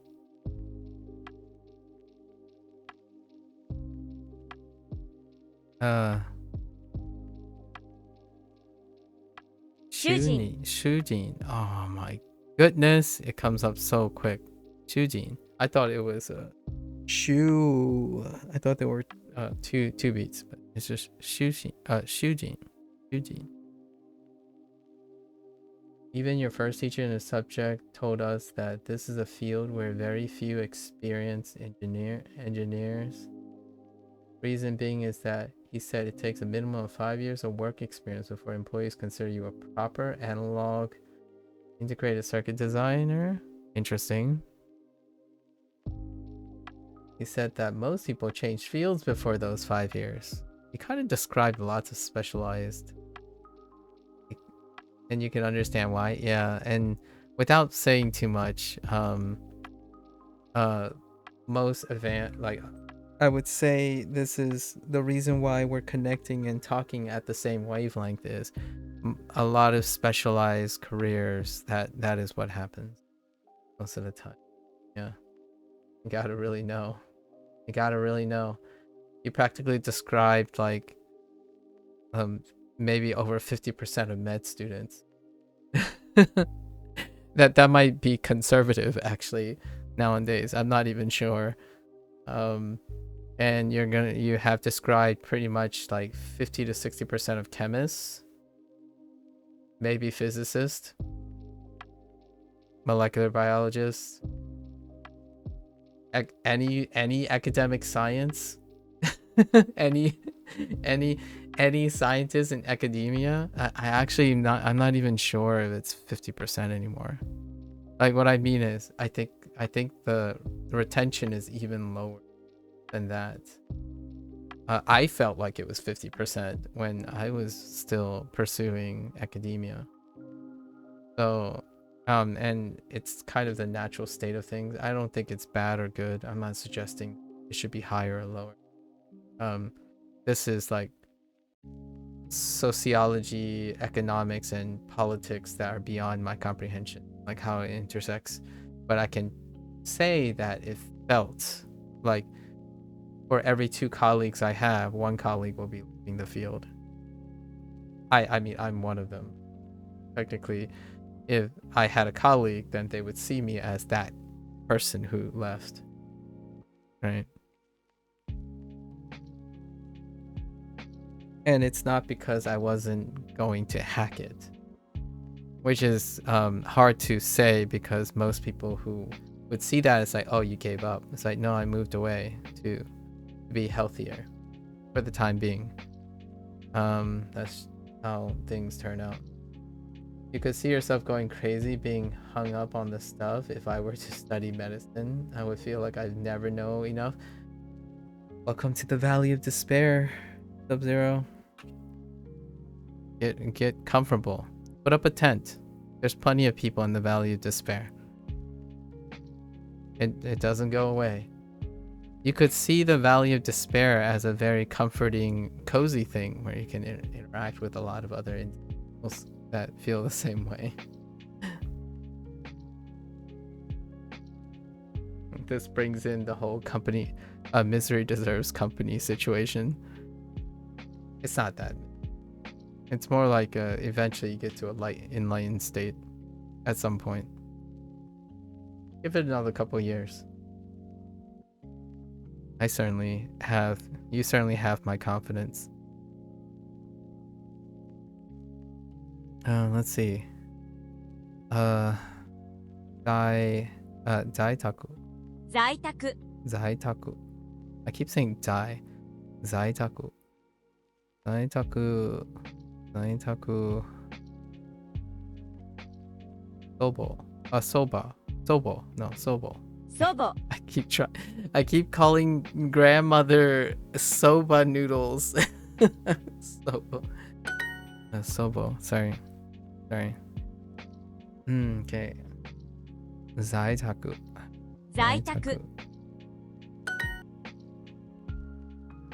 It's so different in each electrical engineering field. In some fields, you can kind of become somewhat of an expert in a matter of some years, whereas others is a lifelong journey. I kind of want something in the middle of that personally, I can understand.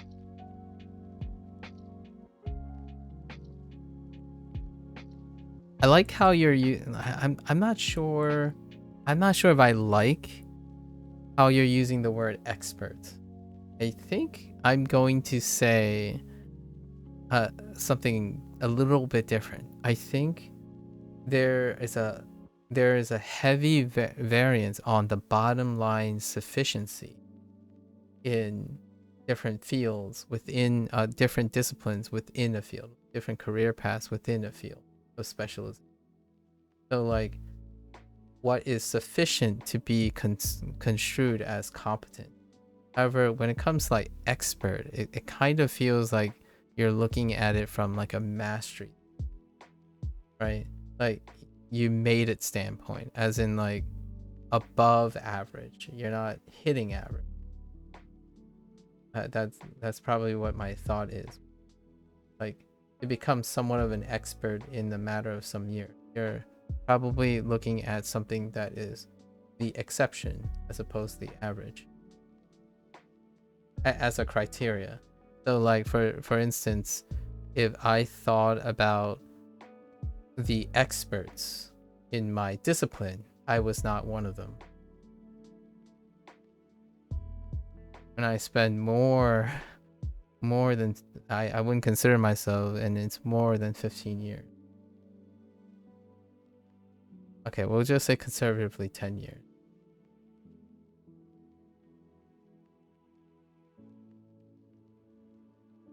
Do I read comments here or only on Twitch? I read both comments.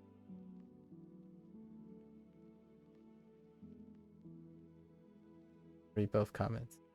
Although I have to complete a thought before I read more comments. My definition of an expert would be being able to solve next to all problems that can occur in daily work life, not expert in the sense of knowing everything academically. Interesting. That's fair to some extent.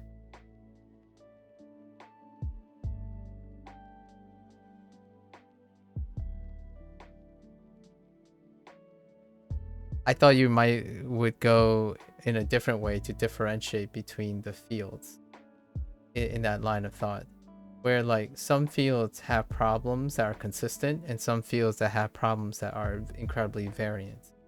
So then that would imply that that would follow that some fields will have experts with less time required and some fields with more time required. Or at least that's your definition in the context of previous. Yeah, like it doesn't necessarily. It doesn't. Oh, you mean like what you want personally? Yeah, that's fair enough. The example you had doesn't explain that. So if you had like a definition of an expert that would be able to solve next to all problems that can occur in daily work life, you solve all the problems you tackle, right? So I guess from the feeling that you'd be able to solve next to all the problems, that is not predicated on the discipline itself. It's usually predicated on the person. So like, for example, if a person only chooses problems they can solve, does that make them an expert? The reason why I asked that is largely because that's kind of how internet experts work. They only choose problems that they can solve. I'm being a little bit argumentative here and devil's advocate. I think an expert also knows when they can't solve a problem, but be able to find the solution to the problem, as in like someone else, or be able to collaborate with someone to solve a problem, like work in a group. So technically, by extension, I guess they're kind of solving the problem. The reason I mentioned this is because it makes one feel a little bit more comfortable. When you become an expert, I don't think it's necessarily because you're always going to have the answer, but more you know you can work it out, I guess that's kind of solving the problem. I think I'm talking around in circles. So I think that's fair enough. What's your take on pursuing your passion even if there are other options that offer more comfort? Would you pursue a career that you're really interested in but affects your life outside of work? Interesting. So you're talking to a person who was burning at both ends in a pit of fire, being launched into the sun. So I think my life has taught me that I would do both at some point. I don't know if that was the case with molecular biology. so I didn't pick molecular biology because I was that it offered comfort. I can tell you that much. If I offer comfort, I would choose something that I was guaranteed to be successful in, or like more likely to be successful in. I followed where my opportunities.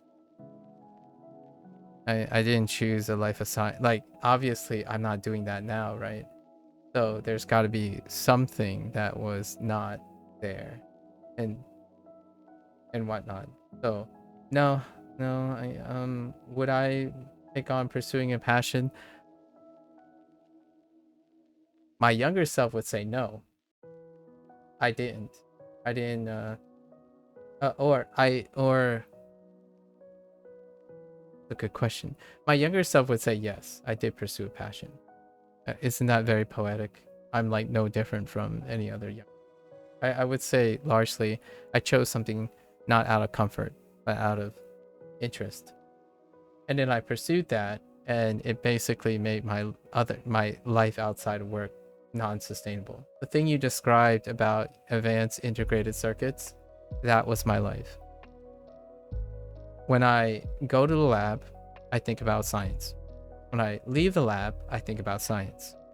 When I go home, I'm working on science. When I go to bed, I dream about science.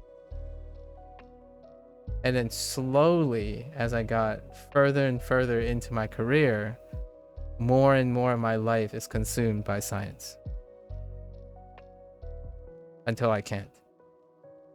So the thing I'm describing about like putting yourself on a knife's edge and whatnot, that's not someone else's vicarious experience. It's my personal experience that I'm projecting as a maybe whatever you want to take it, a cautionary tale or some reflection or making meaning out of some stuff that some decisions that I've made before. Yeah, I was pretty passionate back then. It might not have seemed like it because I was a robot back then. I basically sounded like a robot back then. In fact, a lot of people characterized me as someone who had a very monotone personality. Right? And now I'm not. So the question is, what form of happiness do you prefer in your current state of life, I suppose? My scientific career, like the previous molecular career, that was a state of happiness. That is not the same state of happiness that I am. So, that person that always felt like they couldn't solve anything and feel like they're always encountering new problems in which they can't solve, but they're going to try anyways, and they fail a lot to solve those problems, that's an expert. Like, I don't call myself an expert now. When I look back on myself back then, I was closer to an expert than I am now. So isn't that ironic or funny? Right? What does an expert feel like? What does it feel like being an expert? Well, you described it really well. You never feel competent enough to solve all your problems to your best of your ability. There's either some limited resource, some limited time, some unknowns they can't do, so you do your best. Honestly, that's what I actually think when you truly become an expert. You don't concern yourself with if and when you can do it. Never concerned with it because you don't find it achievable. It takes a lot of myopia, in my opinion, like nearsightedness. It takes a lot of narrow-mindedness to think that being an expert makes you feel any more secure about how much you don't know. At least that's my opinion. In fact, the more casual I become, the more likely that I appear more confident and arrogant to the uninitiated. So like I might sound like I'm really comfortable and competent now. I definitely did not sound like this when I arguably, pragmatically, was more of an expert. Yeah. Humans, human condition works funny that way. Don't you think you have more time for Chinese if you pick something more comfortable though?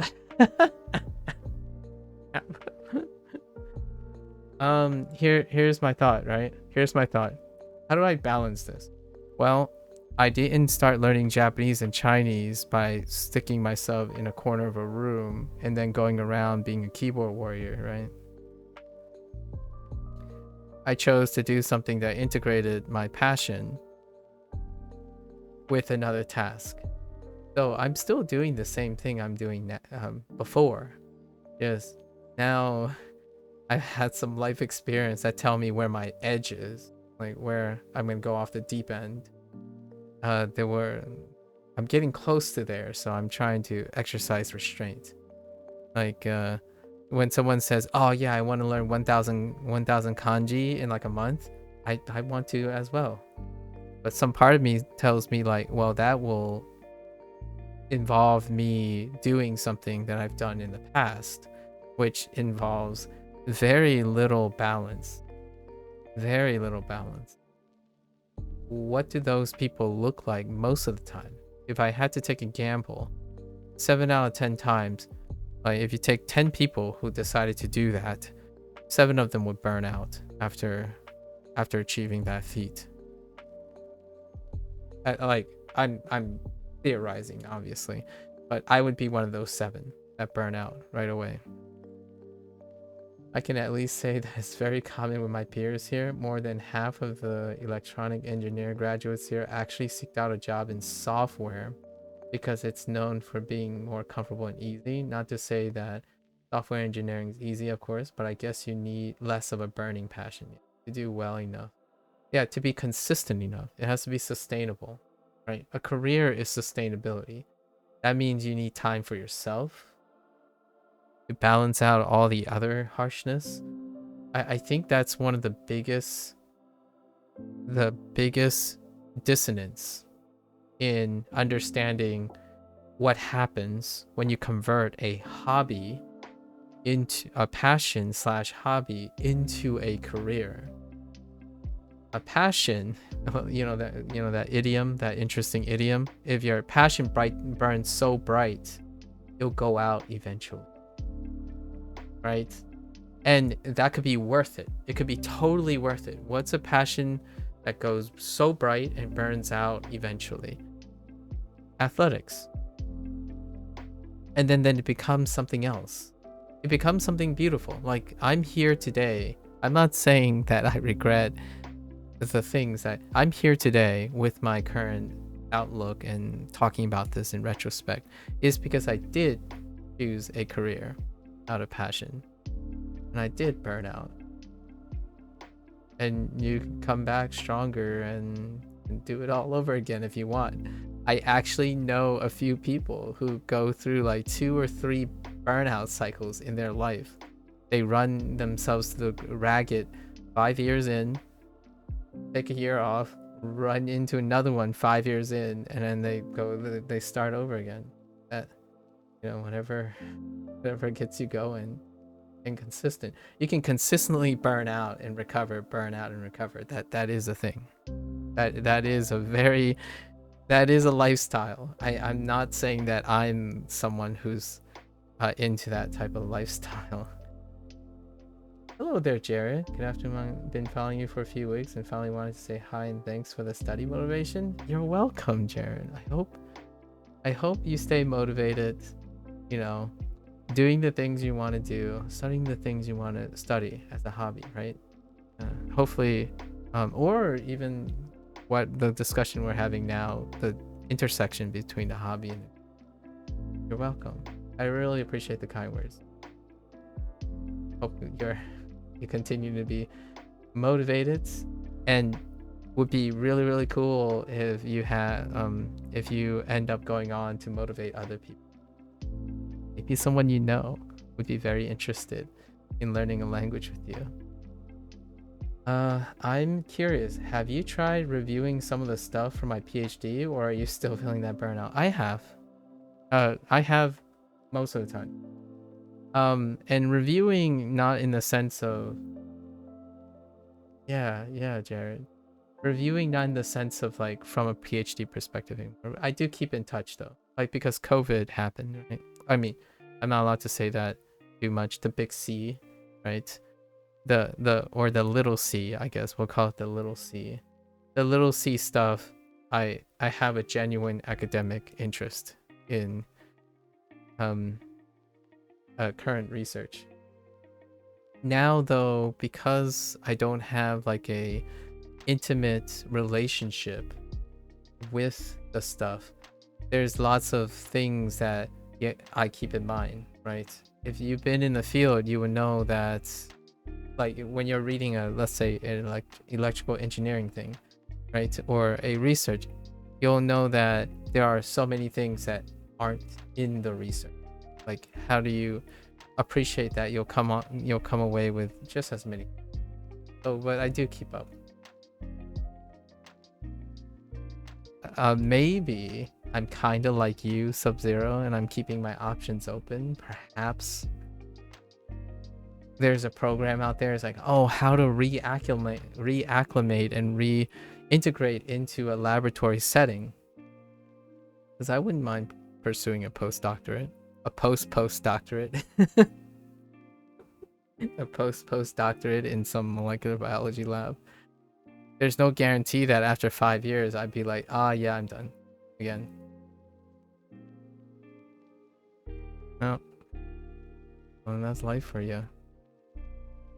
Anyways, I'm sure that provided little to zero clarity for your current situation. One thing I can say is that if you're happy, I know this sounds so cliche, if you're happy and you can sustain that happiness, I think ultimately humans are very great at rationalizing and finding satisfaction when the overall output is positive. So find that positive thing, that net positive. This is在宅。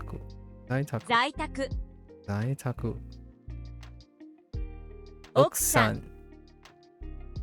I'm surprised I still remember this stuff. What was this? Oh, Mago. Oh no, I said Mogi. Mago. That's not even close. Mago.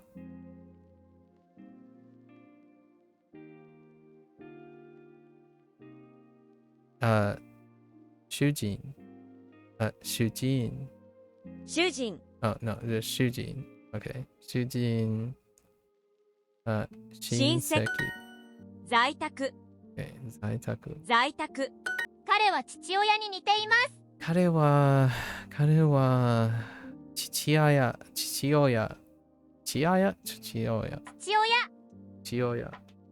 うん、彼は父親に似ています。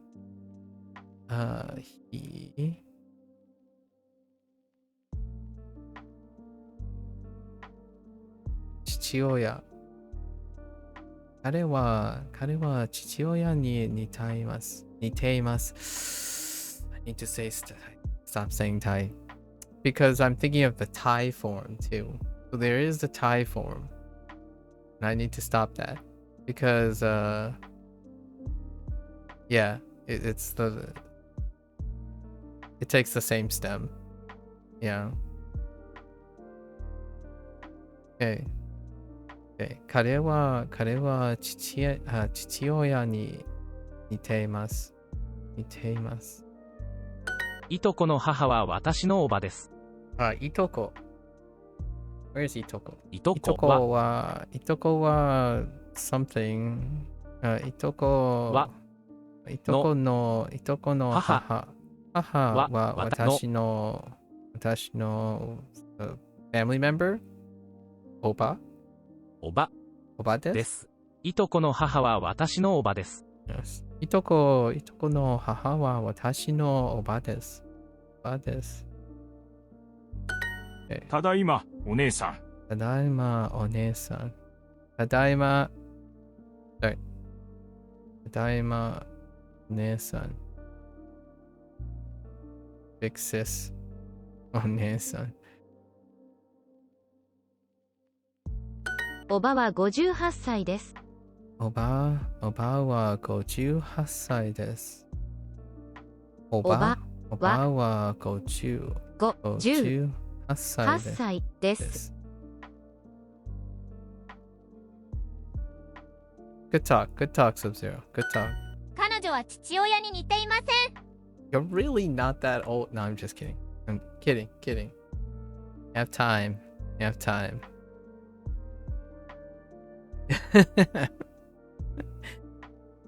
You officially today it's an official like to spring chicken talk, you know. You're relegated to kid status again temporarily. I don't wish people to burn out. Like here's a personal bias from me.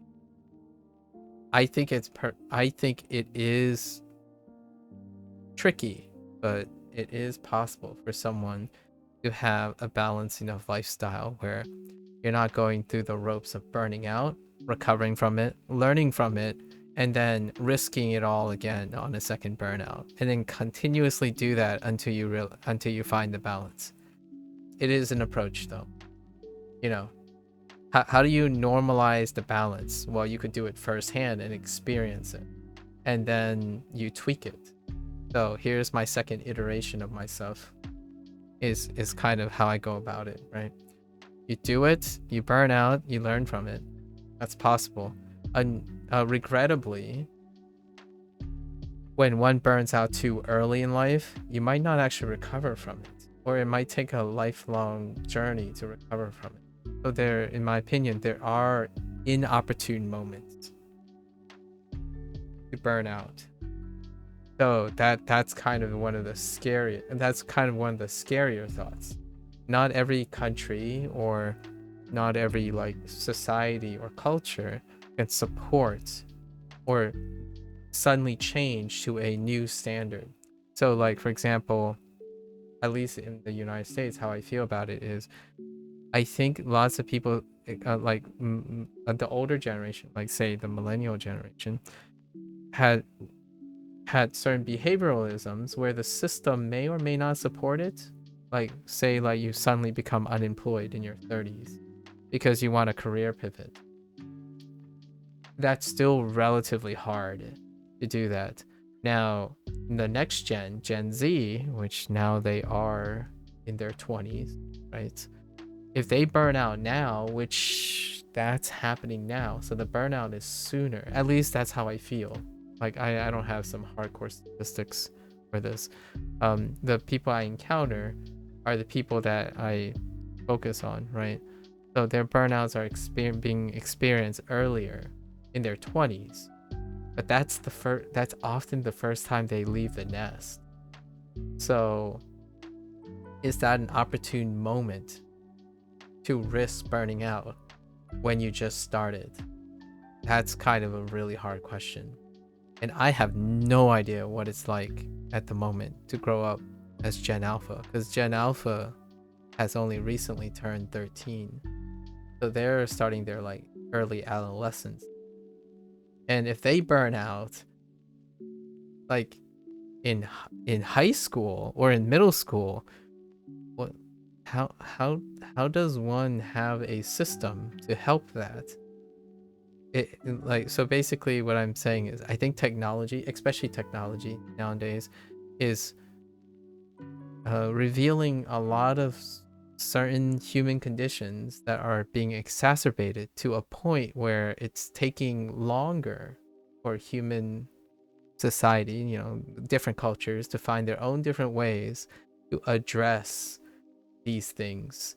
And it's taking longer than how quickly that stuff is changing. And a lot of them you can kind of attribute it, a significant pool of it, attribute it to the vast amount of information you have available now. My friend and I caught up, my personal friend and I caught up yesterday, and we actually quite literally talked about this stuff, Sub-Zero. So it's actually fresh in my mind. We're talking about like the dualities of, we were catching up on each other's passions, like hobbies, and then what, because he's still working professionally, I'm not. And we were doing, like, I was picking his brain and talking about professionalism and hobby, and we're discussing our self-awareness and our larger extrovert, like outside awareness about people's aptitudes and whatnot. And this discussion came up quite often. He has a invigorating new sense of passion for photography, like a very, very nuanced level of photography. And I was incredibly elated to be taken for a ride, to be informed about all his discoveries in photography. And naturally, I knew a lot of topical things that I can integrate and converse in photography. Then I talked about everything I have been doing, about my evaluation and social experiments and observations while interacting with other language learners online, while learning and analyzing all the tools that is available to a language learner now, because I haven't been a language learner in the last decade, right? And if you rewind my journey and my commentary about Duolingo and contrasting with Anki and all that, and everyone criticizing me or like talking about these things, my friend, one of my best friends, said the exact same things that I said across these 100+ years. 100+ days. Sorry. So, it was refreshing. It was refreshing to see that. It was refreshing to hear that. And that just, you know, if you said the things you said to my best friend, you'll probably get a lot of very similar commentary. And I wouldn't be surprised if you look up your favorite like successful engineer or something, if they have interviews or something, and talk about like how their life decisions and whatnot. But I wouldn't be surprised if you took out the semantics, recontextualize it, the advice is very similar. Like the commentary will be quite similar. I do know that people like to pride on their creativity. However, there are things about if one can understand the human condition, that the responses are very particular is due to the uniqueness of their, like the context and the details of their experience. However, the underlying like things you have to juggle at specific stages of your life, they don't remarkably change. The timing can change, and that's what I'm beginning to discover as I'm interacting with younger people, like consistently interacting with younger people. The stages of the things that they are encountering and having to make decisions about is kind of like accelerated. Was I as like here's a fun juxtaposition. Was I as nebulous and concerned and stuff as you were at your age? The answer is yes. Hello there. That is quite a random type generated name. Hello. 你好. Bonjour. Oh, you said a lot. Okay. Konnichiwa. Hola. Hola. Hello. Bonjour. Zdravo. 你好. I don't know that one. Hello there. Hi. There's a lot of hellos. Ni hao. Ni hao. Hello. Last one is Arabic. Oh, I see. Interesting.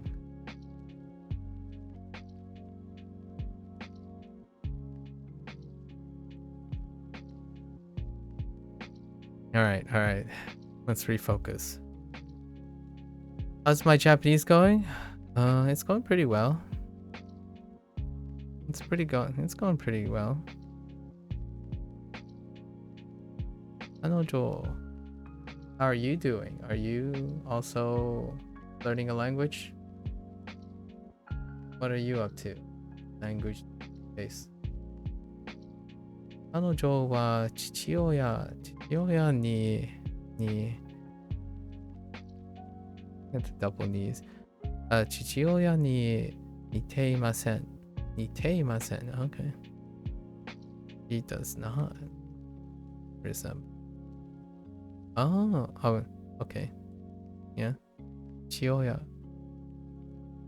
I think most likely you're gonna go to the comfortable balance route, at least as of now. Hard to not burn out if I pick what I don't excel at naturally, and at the end of the day, I'll get better grades more easily if I pick the comfortable path. I guess I could always shift directions later in life. It's only a specialization. The degree itself has the same name. That's a great balance of pragmatic and subjectivity. Well said. Well said. And obviously the whole shifting direction and stuff. Here's a deep cut. All right. Here's a hot take.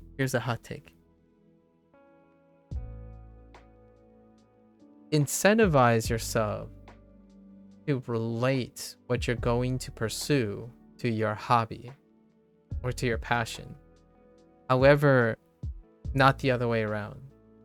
What I mean is, like, you can always you have the flexibility of microdosing your passion to your balanced schedule, and that keeps one motivated, right? So like for me, Japanese is not, I'm gonna be very transparent here.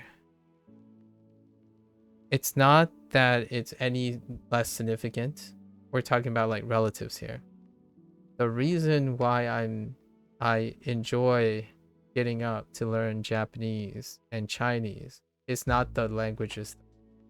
They do contribute for sure, but it pales in comparison to my passion for learning and communication. Right? It's rarely about that. Like, it's so secondary. It's great and it's a bonus. So like whenever someone asks me like, oh yeah, wouldn't it be great if you just instantly become fluent? Which, funny enough, Sub-Zero, someone did ask me that today, right? They did ask me that if I magically become fluent, if I get to choose what language would I choose without studying. It's like, well, whatever I'm currently working on, because it's irrelevant to my satisfaction. Like, I don't care if I become fluent in Japanese or Chinese. It's the act of doing it is my passionate about it. So I will constantly and always integrate a bit of my passion when things get not as interesting, right? And I can do that because I have resource and time to. What other languages do I learn? I'm only learning Chinese and Japanese. Maybe 6 months down the road, there'll be room for Spanish. And that's it. That's where my journey ends. Or like, that's where my like other language quantification ends. How I interact with those languages will continue to change. For now, I'm basically just yapping.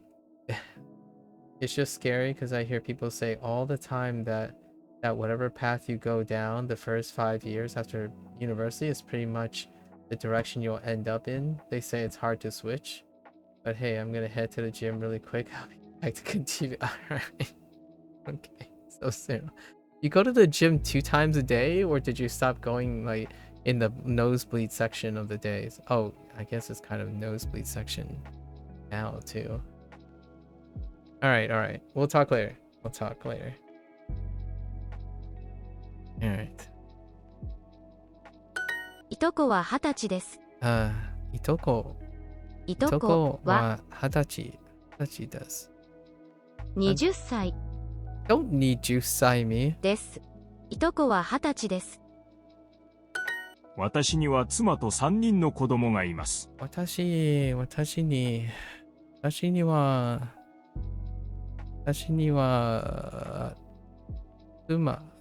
妻と3人の子供がいます。はい。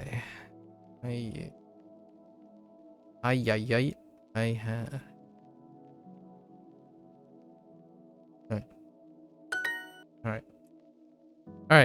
15 minutes. We can 15 minutes on the clock, and we're just gonna try to touch a lot of these. What's my Duolingo username? It's the same as my Twitch handle. 你好 朋友 What's up? Hello there. 你好 Hello there, Yetter. 朋友 Oh, thanks. I will return it in after I complete. Oh, wait. I can do it now.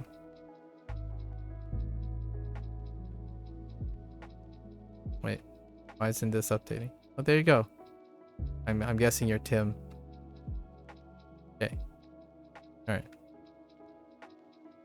你好, folks. 大家好. Okay. 親戚。親戚。親戚。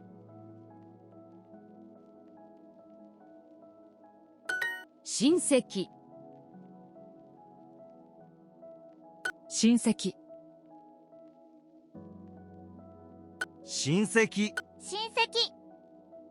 親戚。親戚。All right, we got 15 minutes.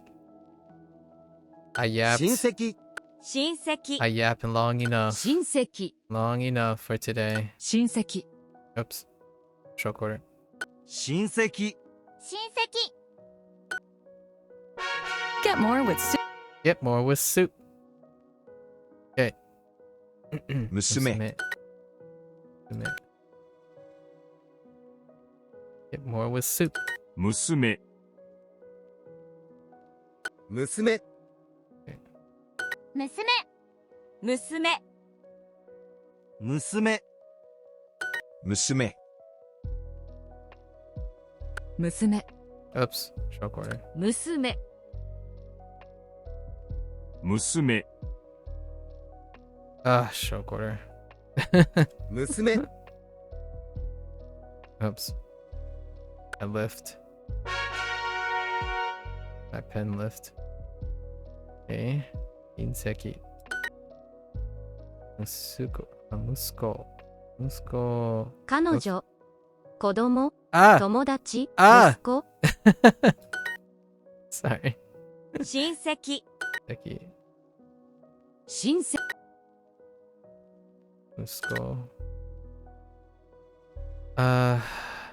姉妹。親戚、 My brain just went blank. 五千、息子、3日、親戚。親戚。息子。親戚、土産、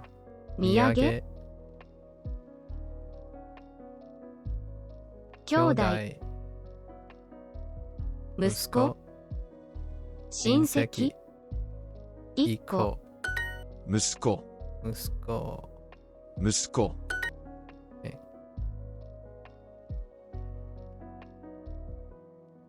300、 300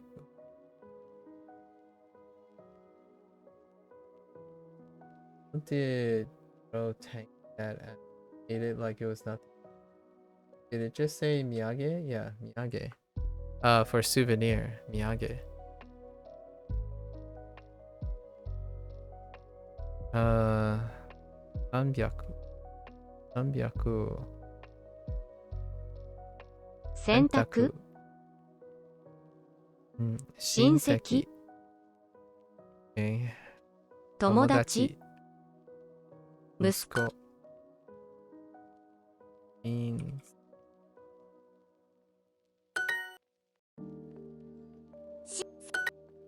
時間、息子、友達、ナオミ、親戚。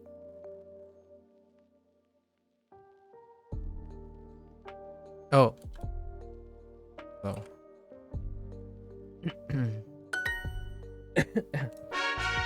Mr. Miyagi, yeah, that is a thing.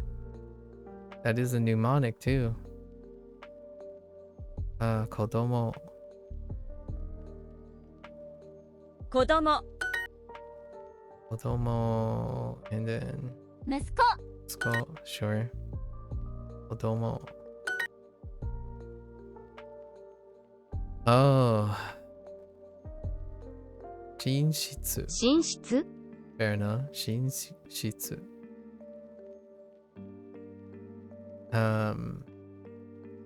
椅子、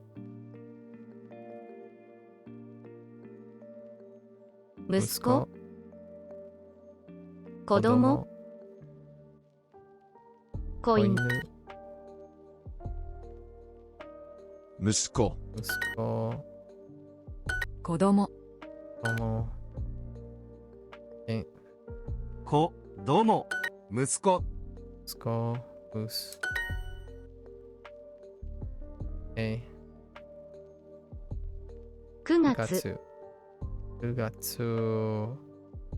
息子、子供、椅子、時間、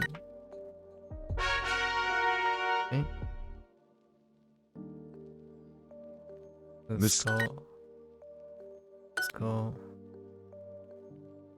子、息子、息子、息子、息子、息子、息子、息子、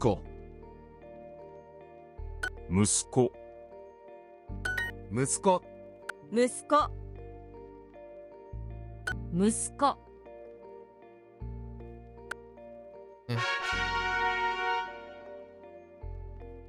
Is there a way to use a new phone call function on PC like the... No, there isn't.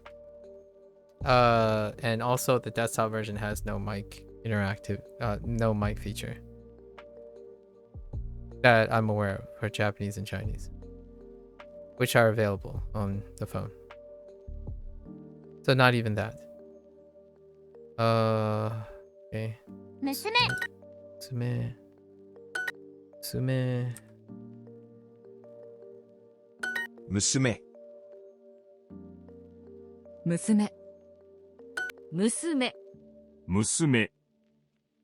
娘、娘、娘、 Oops, shokor. 娘、娘、娘、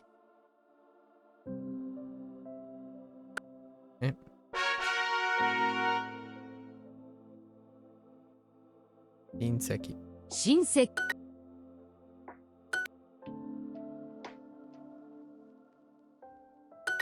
親戚、親戚、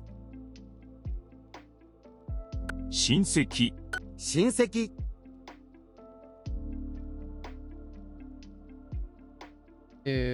You had to use my mic. Oh, okay. That's cool.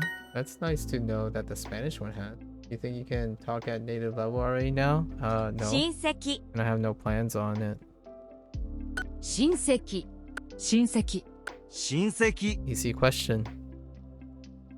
親戚、 Easy question. 親戚、親戚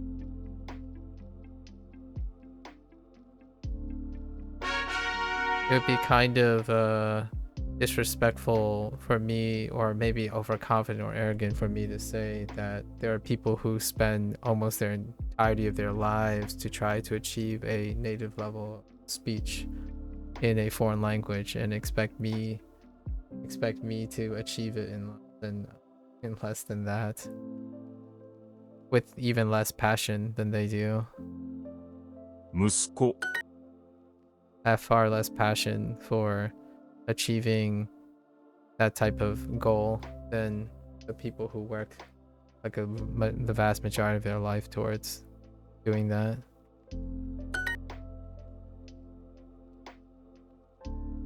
息子 Cool. 息子息子息子息子息子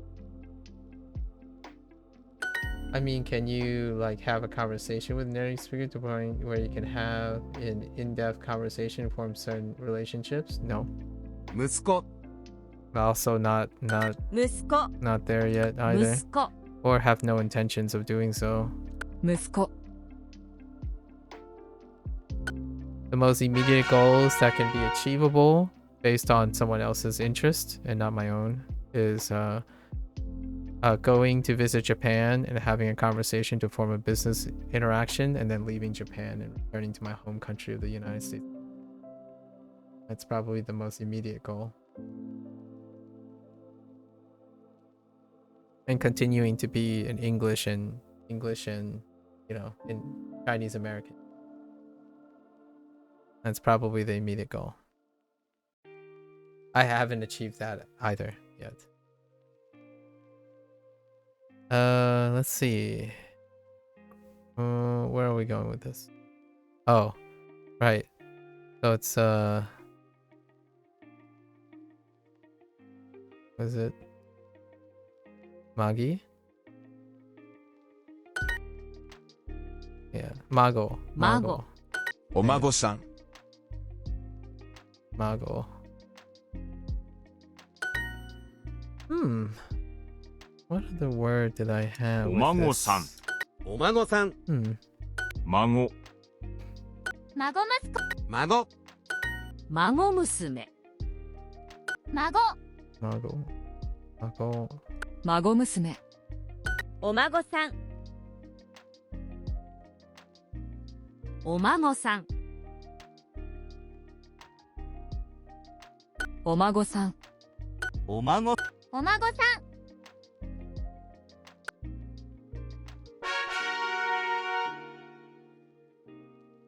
I have to say though, using the word like talk at a native level, that is not like the same as being conversational. At least in my opinion, that there's like a huge like difference between native and or whatever people consider native and being conversational. I think the vast majority of people who speak English, they don't speak at a native level. And by native level, I mean something that someone commits most of their time to using in a monolingual setting.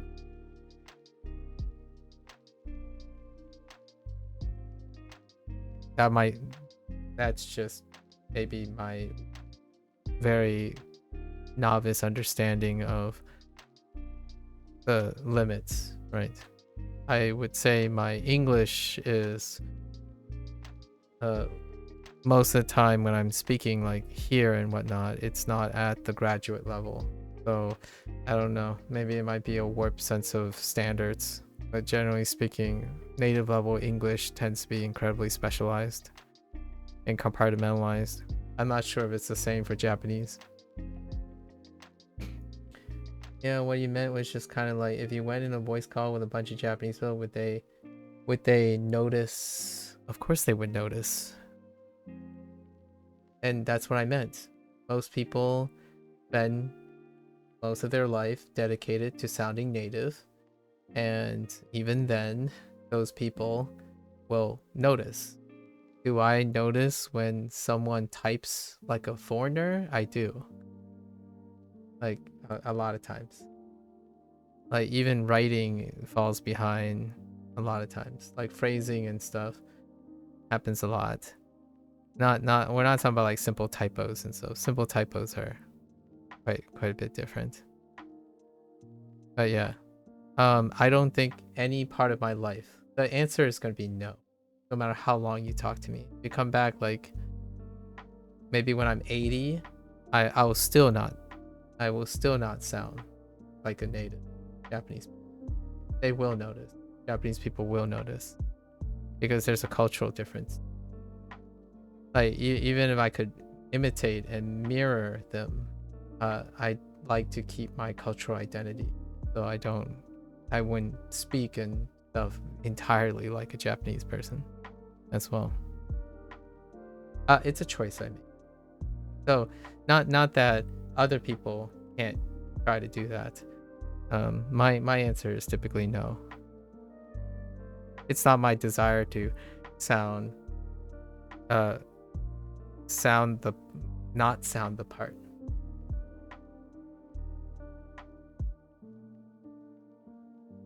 I'm not a foreigner that wants to blend in.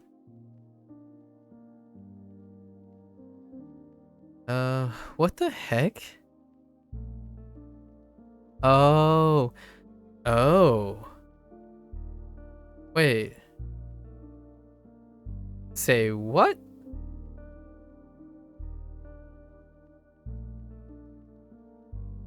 I guess. I didn't realize it could just stand alone. Huh. Oh. 夫 Oh, it's otto alone. 夫 Okay. 夫 Still, okay.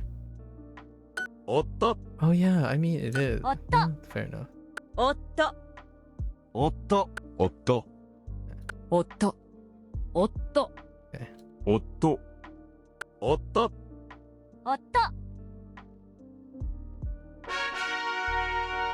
Do you have a personal investment in Japanese? Do you happen to be do you also happen to be a Japanese learner? Or perhaps you're multilingual?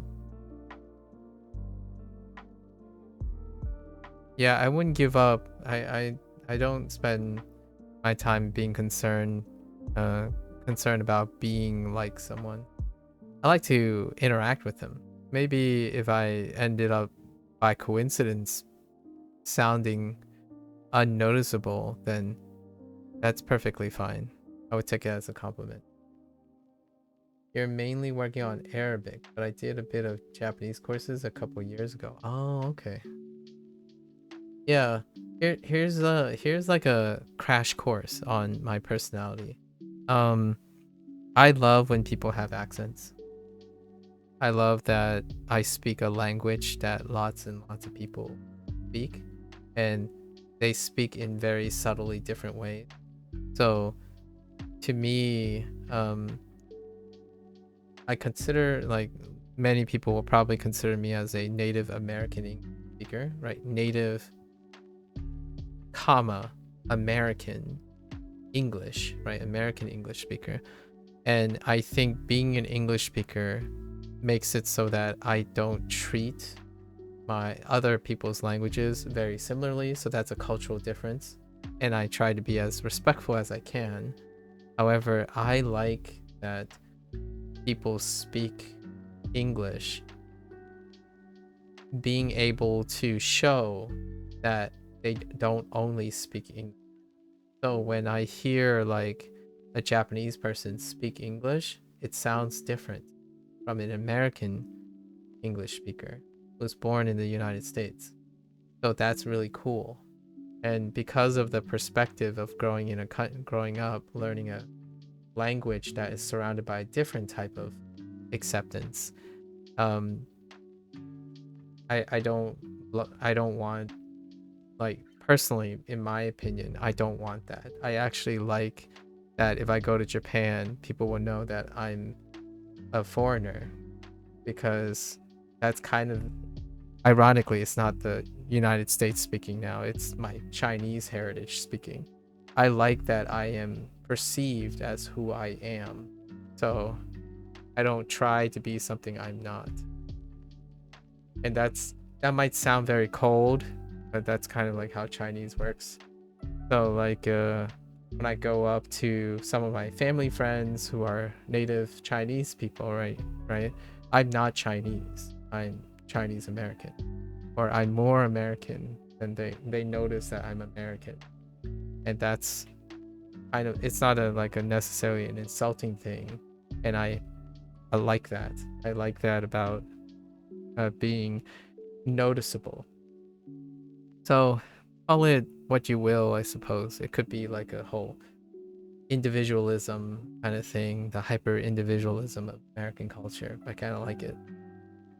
So when I go to Japan, if I make a Japanese friend, I hope that they remember me as that Chinese American guy who says kind of, who is understandable speaking Japanese, but they also have this weird thing that comes through because they're a foreigner.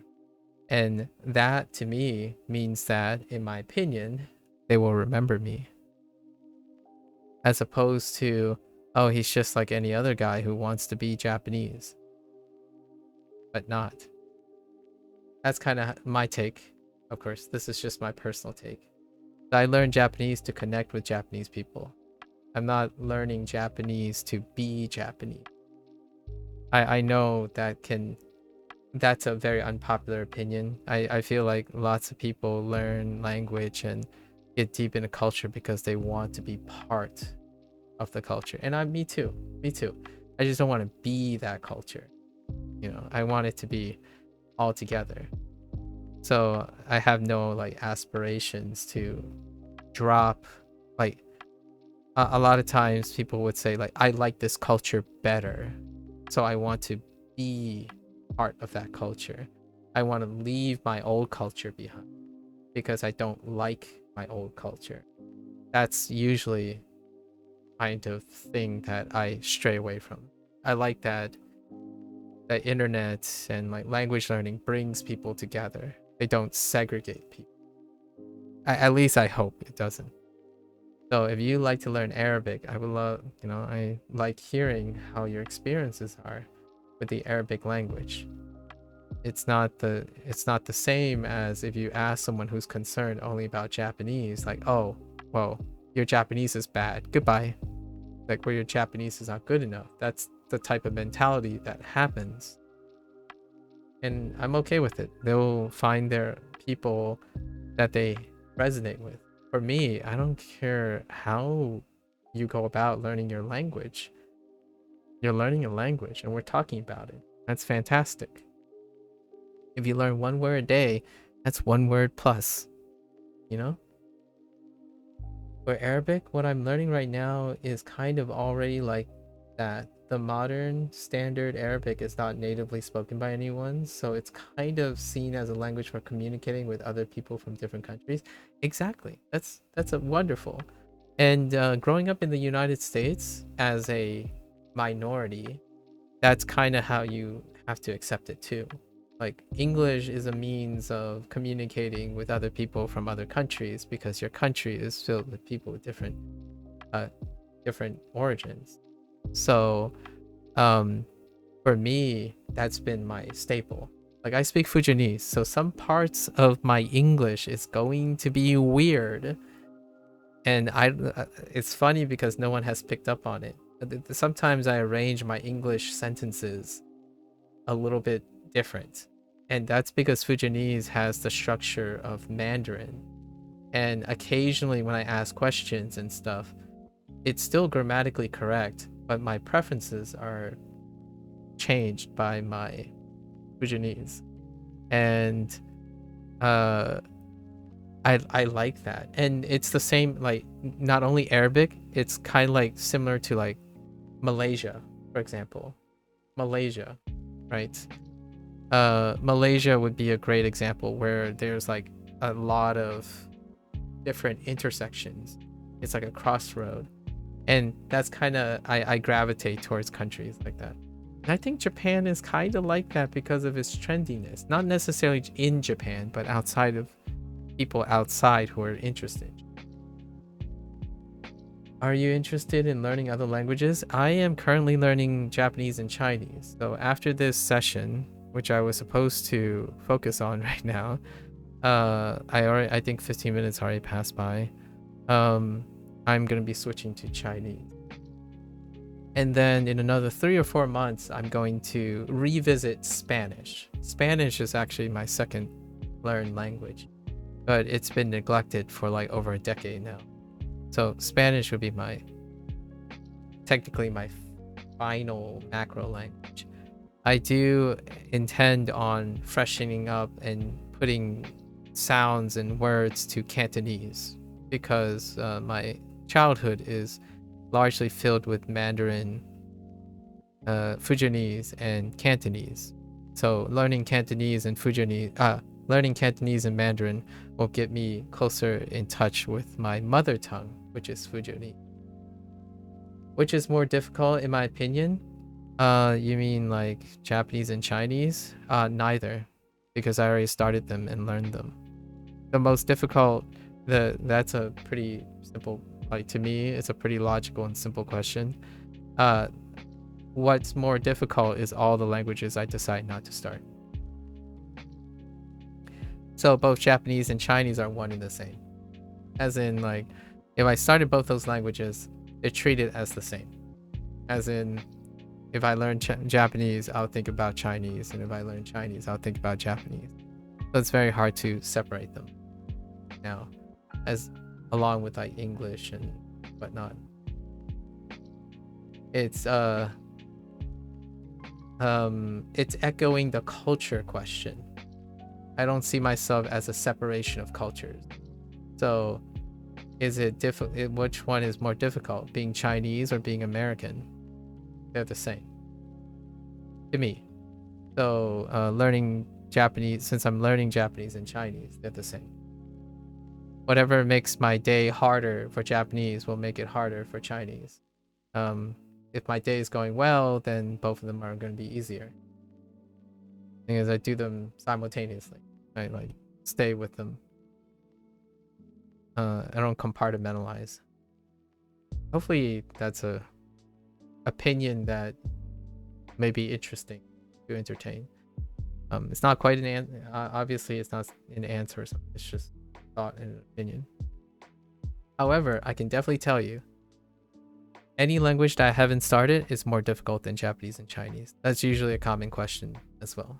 Whenever someone's asking and comparing languages, they're often talking about like a difficulty in terms of like its semantics and whatnot. And usually I would say from a psychological perspective, anything that you decide not to start when you had a choice is probably more difficult than the things you started. I had that a lot too, because I'm an English speaker. Lots of times people would say, why did you choose Chinese and Japanese when it's so hard? You could choose like French or Spanish, something easier. Like, well, they're just harder. For now, I don't have the motivation to start them, so they're obviously harder. Just a little extra in case you were gonna follow up with it. Yeah, I guess it's difficult to compare languages like that. It really is. So I answer from that perspective, because it's a little bit more straightforward, right? I didn't start Arabic because it's a more difficult, I perceive it as a psychologically more difficult language. I don't have enough incentive, right? I'm not motivated, I'm not interested. Things that you're not interested will inherently, almost undoubtedly, be more difficult. I chose the things that I was most interested in because I'm not doing this as a job. So everything I pick will be likely the easiest things I pick because I have motivation and passion.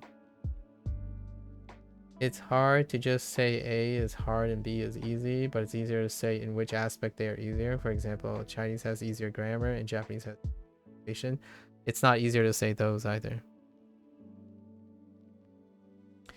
Since you're taking the perspective of a person's background, like without taking the person's background, you can't ascertain whether Chinese have easier grammar or easier pronunciation. You can always, though, you can mostly 90% of the time ascertain that whatever they learned is easier than whatever they didn't learn or choose to learn. Because if you had a choice, right? So I typically go in that direction. I would disagree that Chinese have easier grammar and Japanese have easier pronunciation. Even now, I wouldn't be comfortable in saying that. If you spoke very particular languages, I would probably say one has more and one has less. If you start with Japanese, then is Chinese grammar easier or harder than, like, for example, English?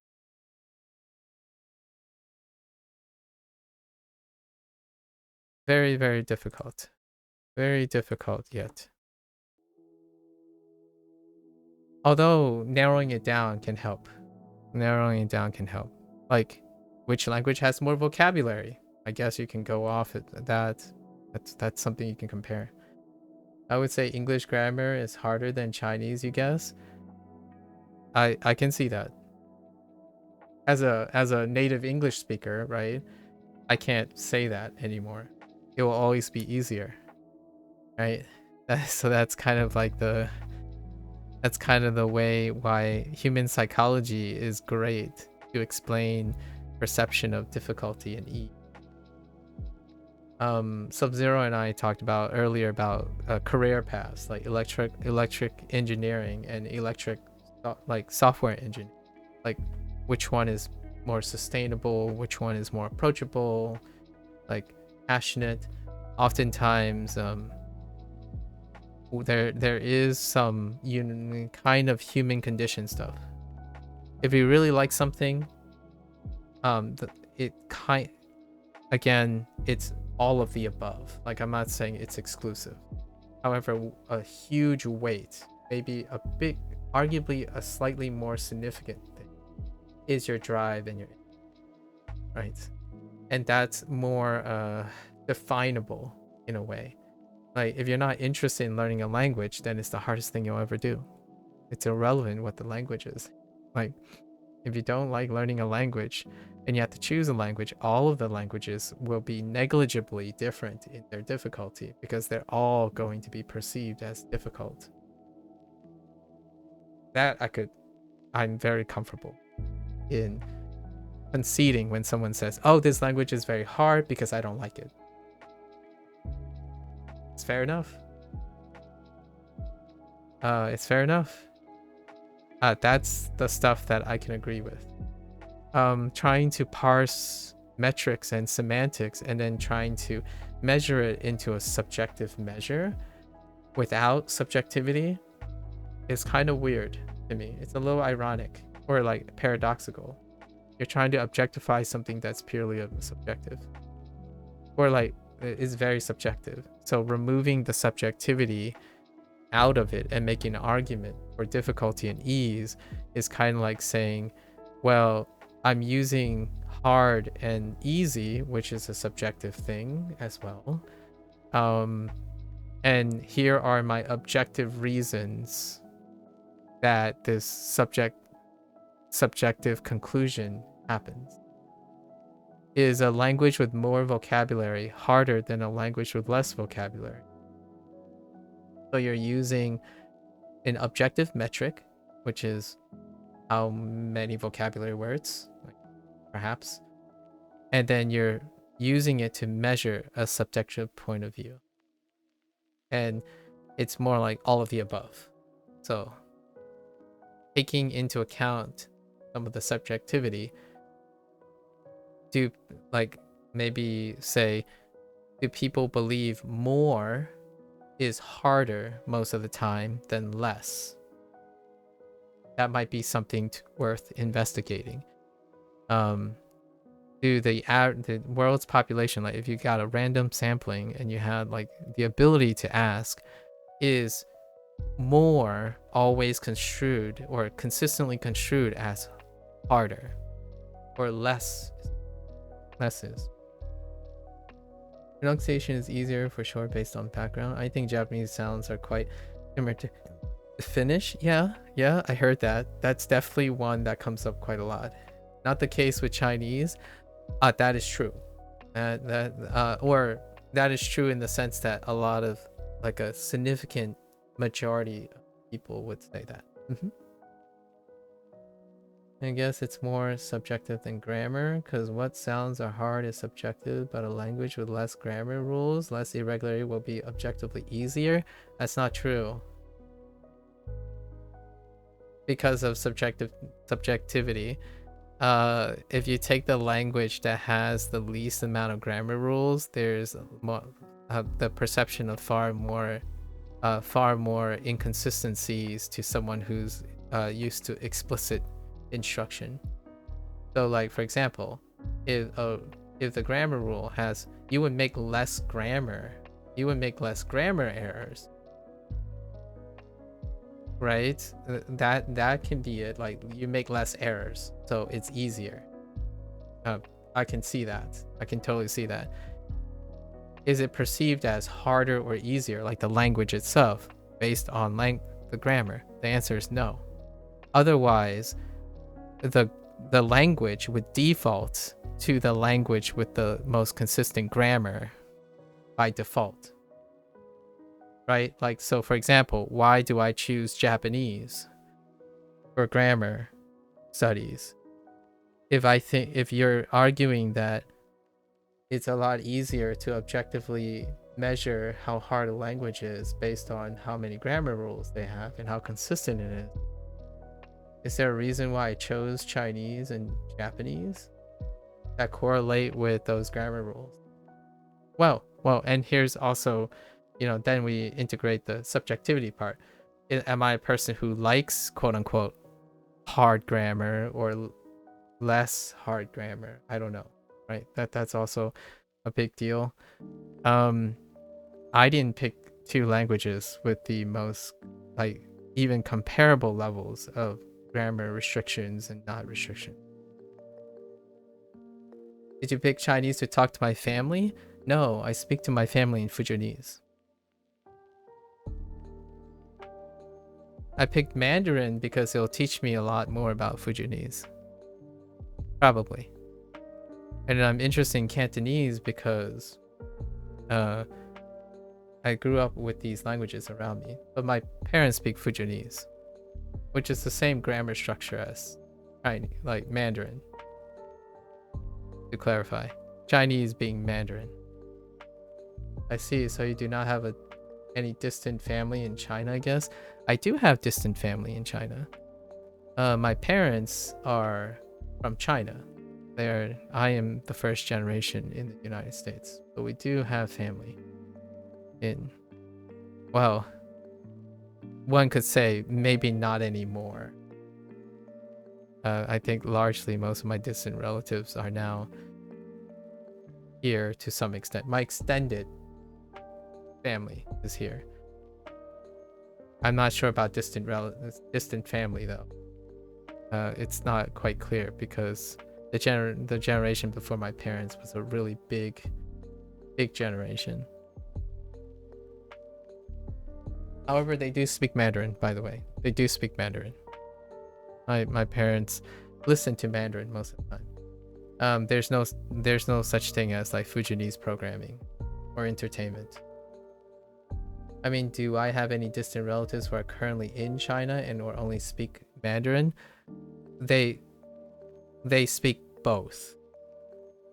They speak Fujianese and Mandarin. That's kind of the idea. It's not exclusive. You don't, like, that's why I learn language. I'm like interested in learning language because I haven't ever spoken one language. Like it hasn't happened. I didn't grow up in a monolingual household, which is It's kind of ironic because I've been accused of being a monolingual person for some time.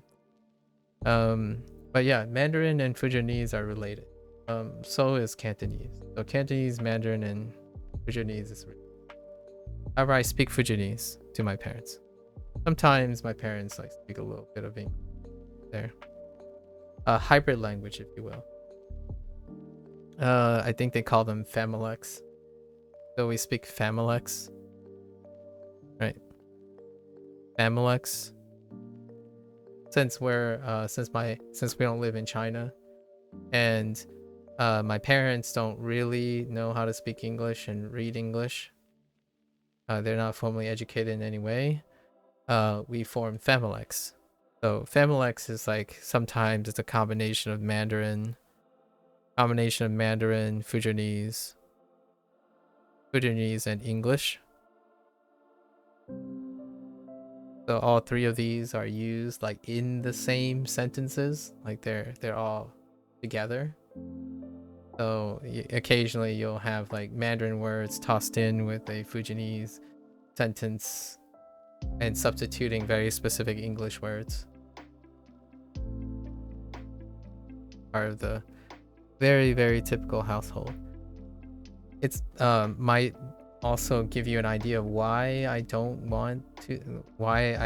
and probably don't expect myself to sound like a native Japanese person, because I probably won't end up sounding like one.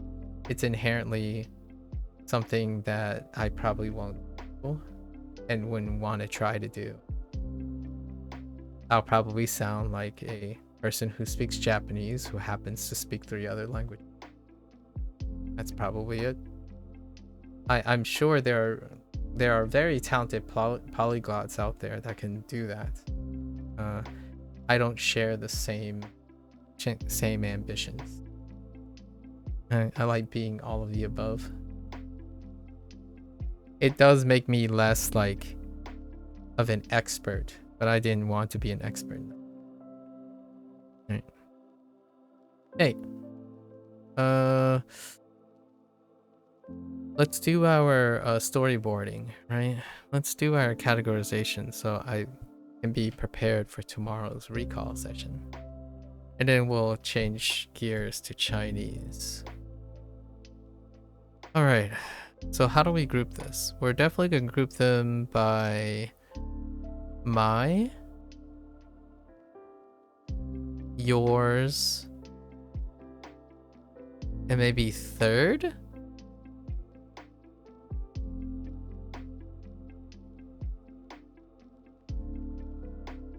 Yeah, let's try that.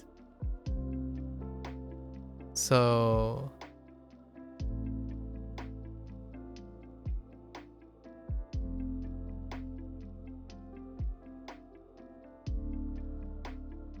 we have haha, right? And then we have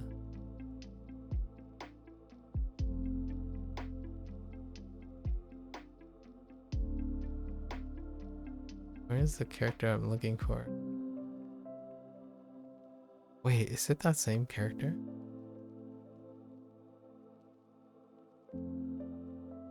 No, not the one. Oh, it's this one. No, not that one. Oh no, I don't think it's listed.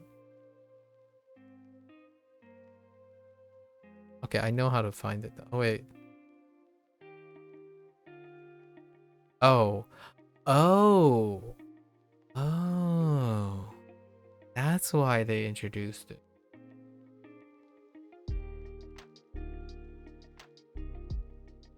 Okay.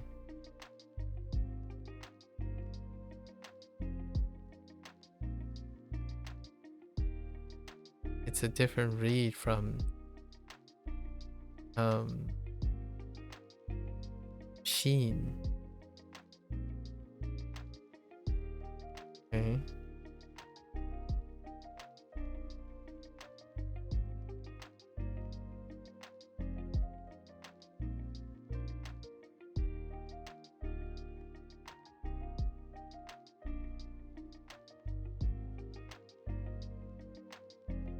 think we might have to organize it in the terms of its familiarity or casualness.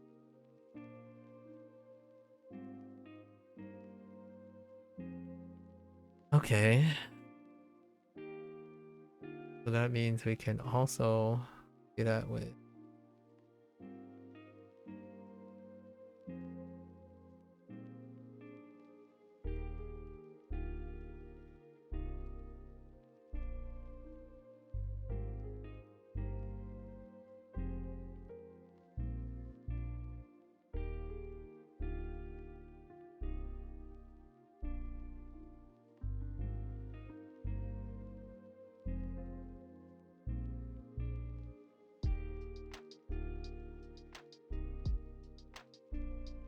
game.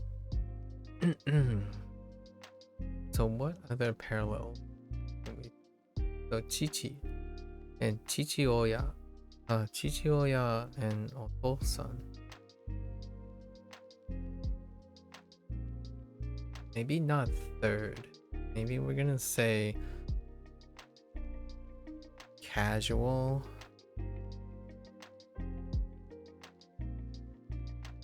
I don't really. We'll figure it out in a bit. So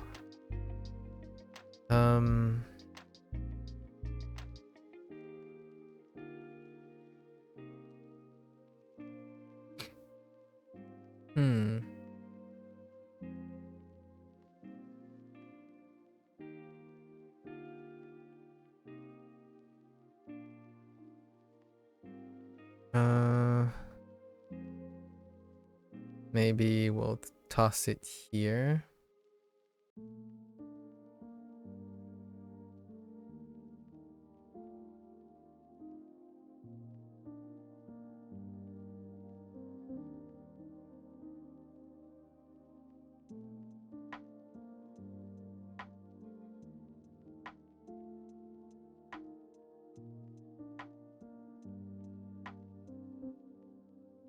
Okay. So yeah, Ryoshin, right? Ryoshin.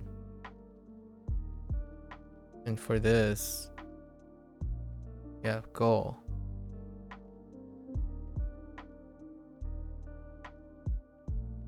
But then we also have Shin,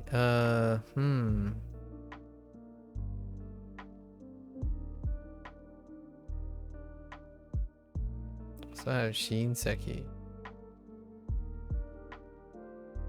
Let's put it over here.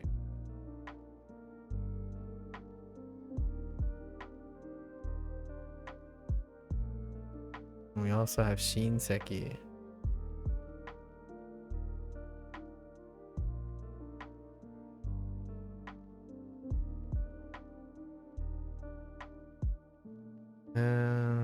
Seki.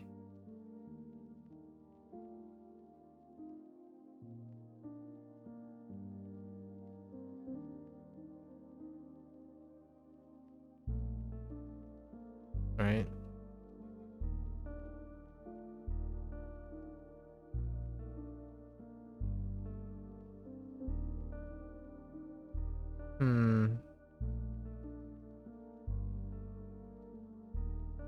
Yeah, we can't group these by this. That's gonna be weird.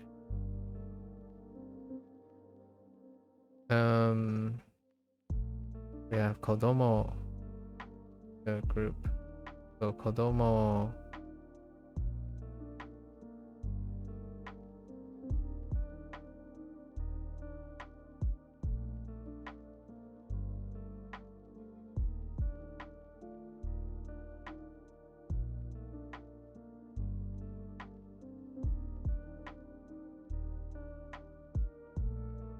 And Mago.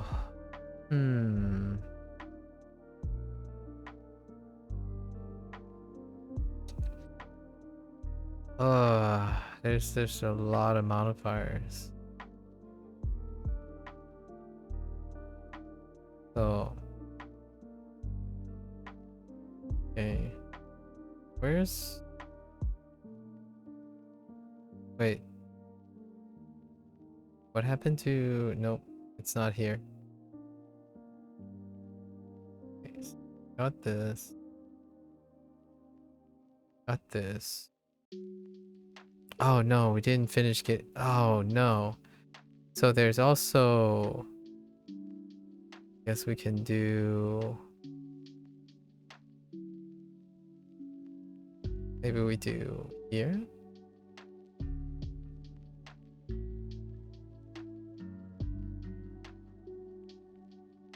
Right.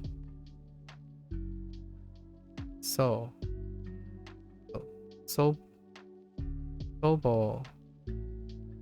We have Sobo. Sobo and Sofu. Okay.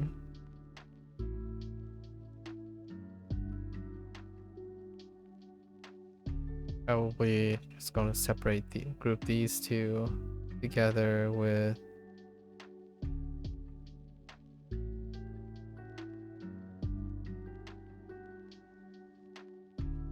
Am I planning on taking the JLPT sometime? I do not have any plans. I have no motivations or any incentives to doing JLPT stuff. No plans currently at the moment.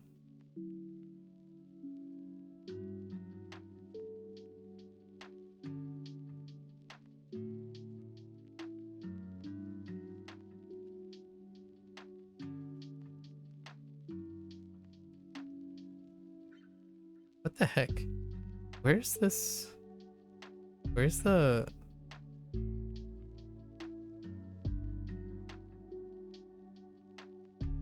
Okay.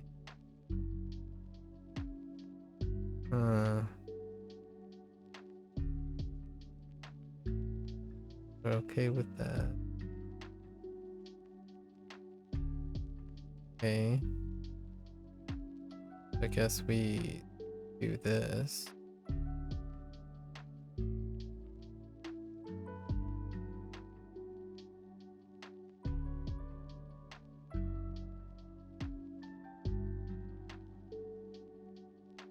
Oh, Musco.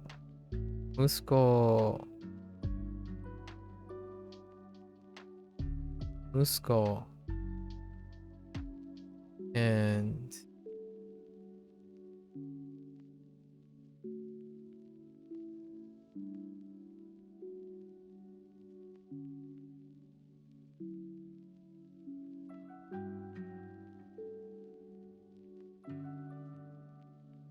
Musco and Musme. Musco and Musme.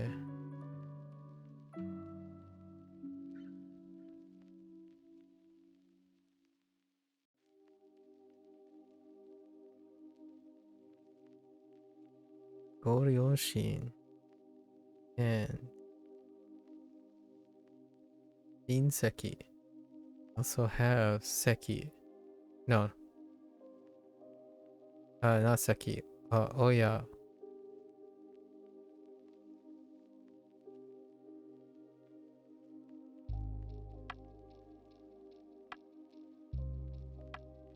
Oh boy.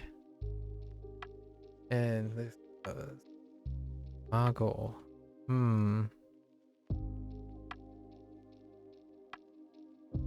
So Mago.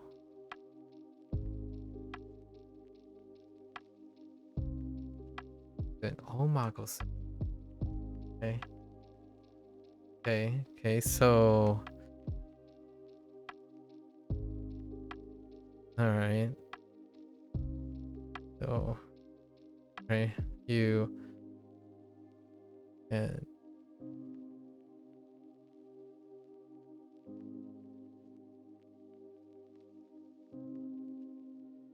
now we have like Mago in itself.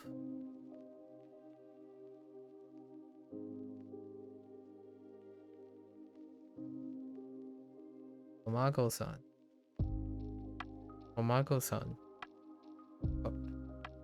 Omago-san. Then Omago Musco and Omago Musme.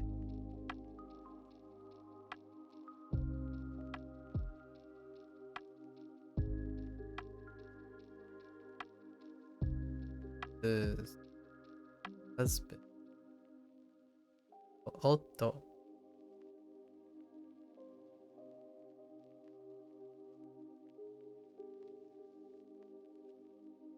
I guess if we're going with Yoshi. Yoshi. And tie it with Otto. Otto and Tsuma. Tsuma.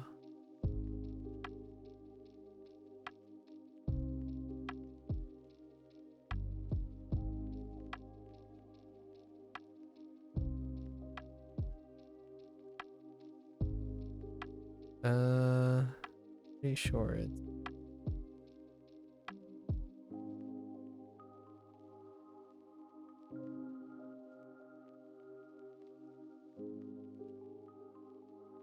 that. Yes. Okay. Right. Tsuma.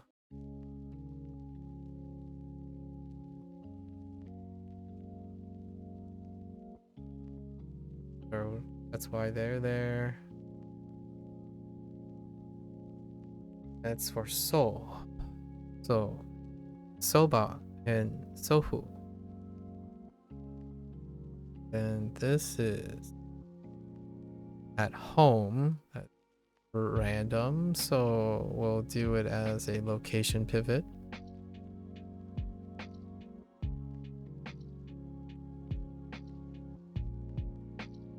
The stroke order is self-explanatory.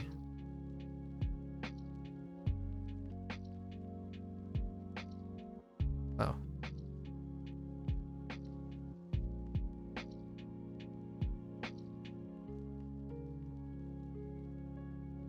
Daidaku. Daidaku. Zaidaku. Zaidaku.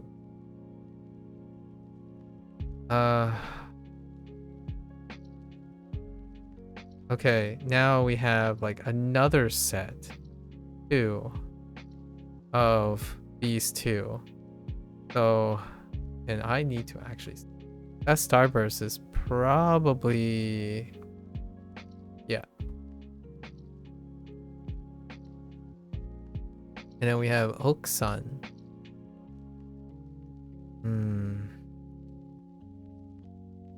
Okay. Fair enough. Oksan and okay. Okay, and Shushin. Shushin and Go Shushin. Okay. So then we have a pivot over here.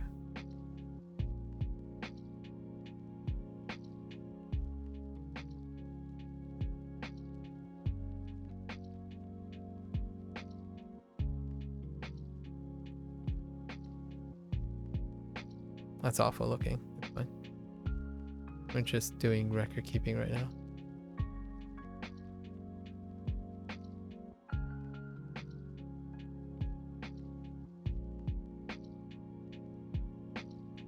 Okay. Oh, that's reversed. Fine. This way. Alright. Why are there numbers? Oh, because of Nin. We're just gonna ignore. Oh, and where's nope, I don't see Sai anywhere. So they went with Sai and Nin for all the numbers. Yeah, I see all the numbers. Hyaku. Oh, and then Iku is for different phrases. So we have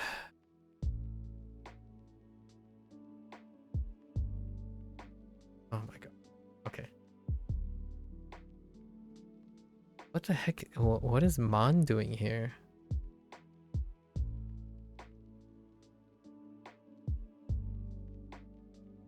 Okay.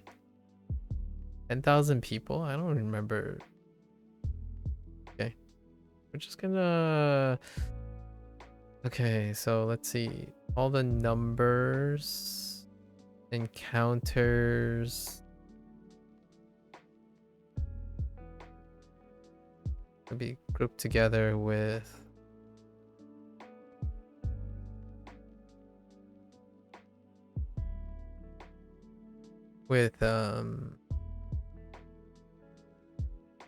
hmm,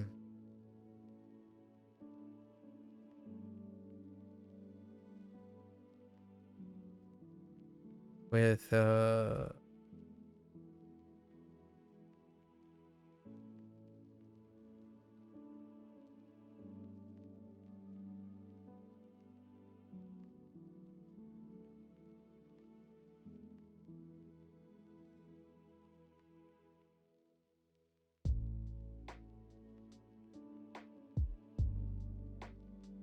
Sai. Sai and Nin. Right. Sai and Nin.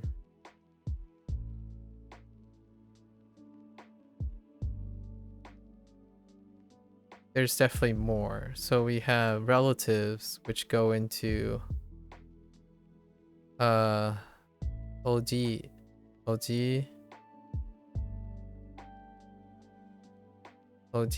and Oba as well. Okay. Do we cover everything?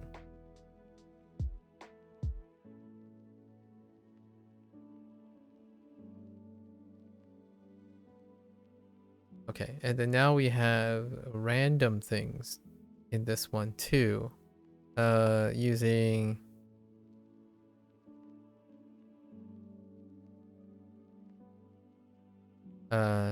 ite. There's ite kimasu. Ite kimasu. Ite kimasu. Ite kimasu. So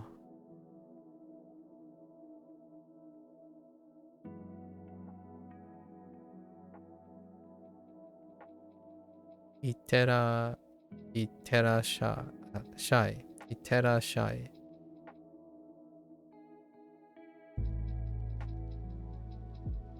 Itera Shai.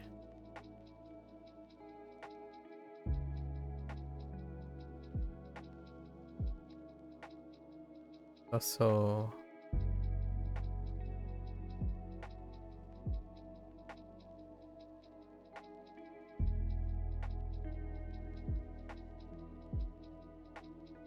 Tadaima.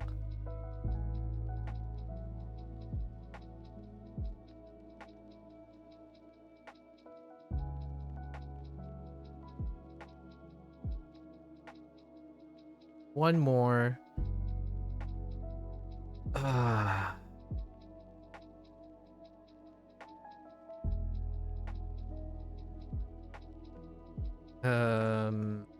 There's one more, and I had a feeling I was gonna forget it.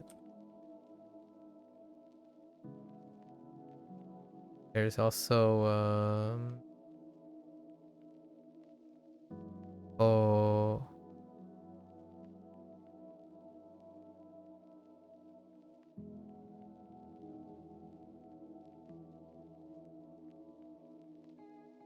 Oh, no.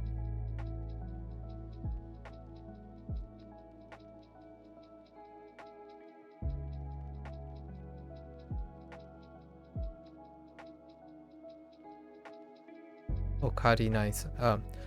Okairi. Okairi nasai.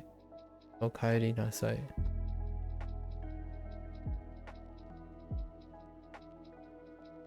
I think that covers that kind of thing, right? Leaving, take care. I'm leaving, returning. I'm home, I'm back. And welcome home, right? these two are grouped together, and these.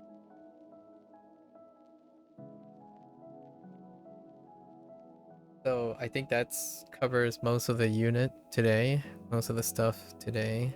That's where all these things are listed. Stuff right here.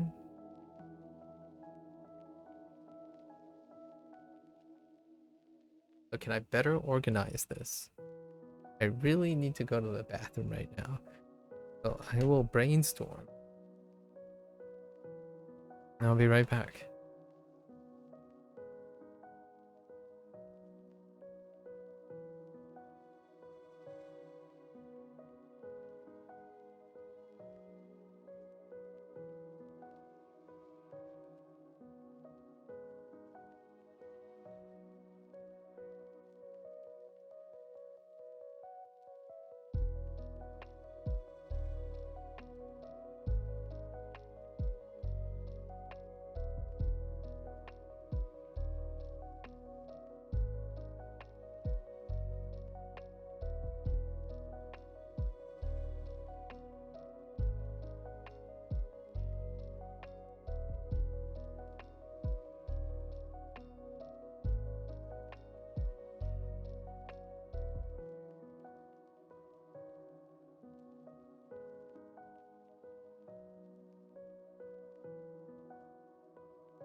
All right. I think we kind of. There's definitely things I feel like I missed. So, okay. Let's resort these. We can do them maybe vertically.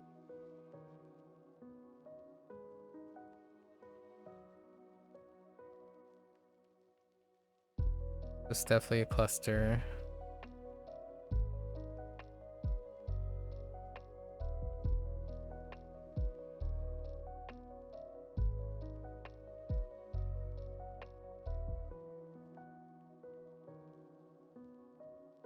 I thought. Wait.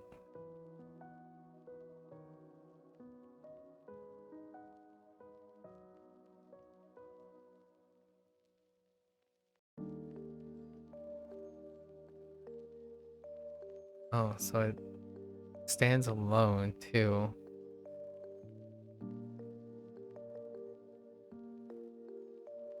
Hmm.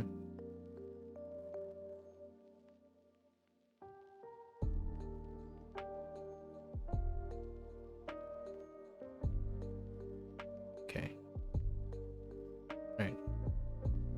Try this again.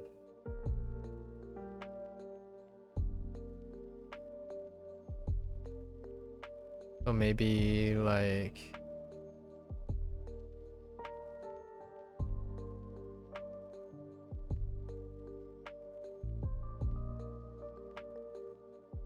Start with.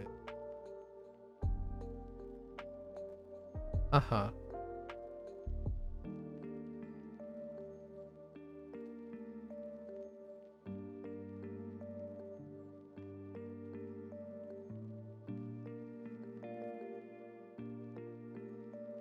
And we have Okasan.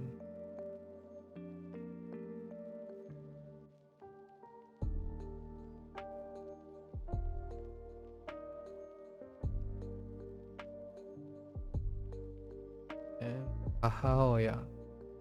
Ahaoya.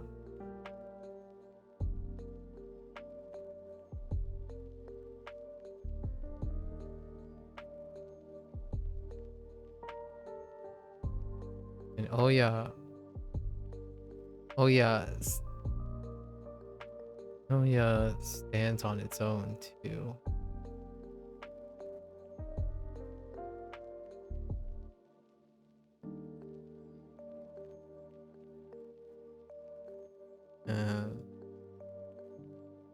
Yes.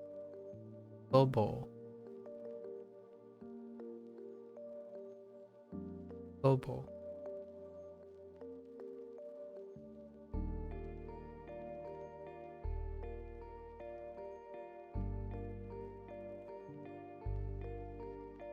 Then you.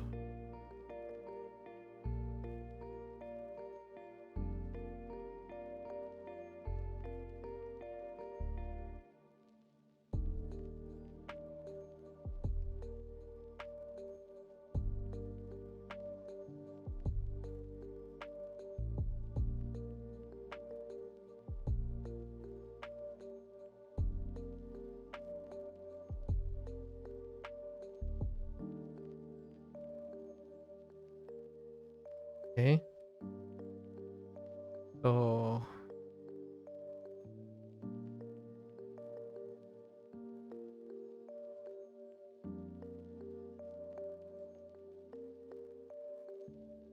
Oksan.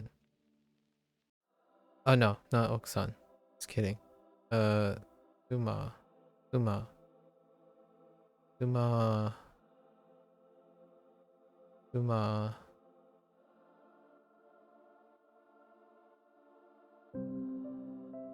Can this take a... No. Pretty sure it can though.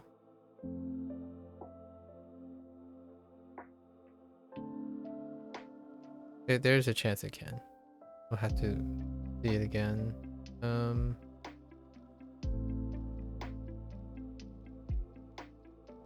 I missed a stroke the first time.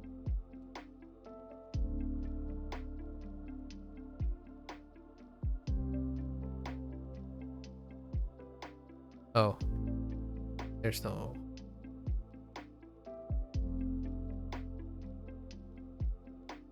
Look at... Yeah.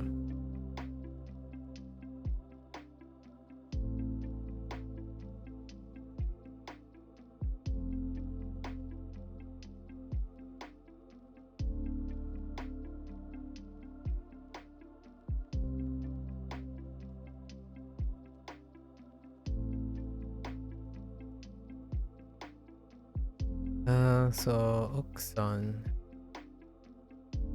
Interesting.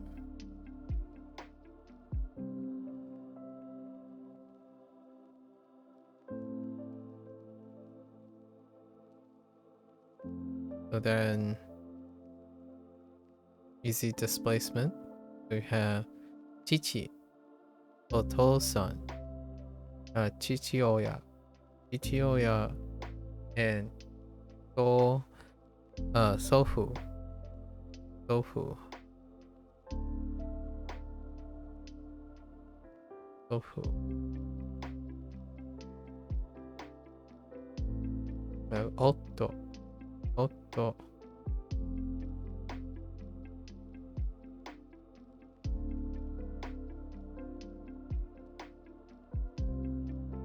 Otto. And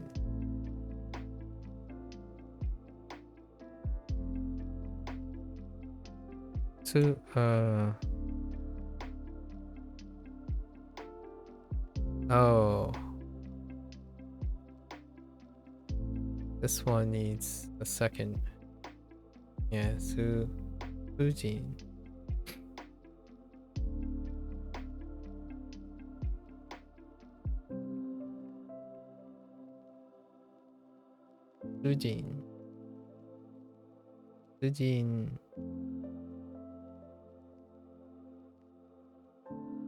And Go Sujin.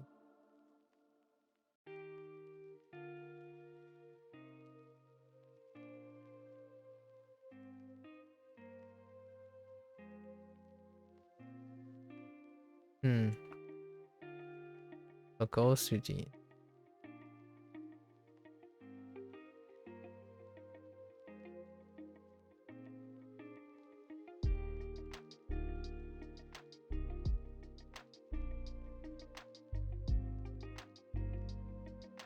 We move to Kodomo. Oops. That is the wrong direction. Kodomo.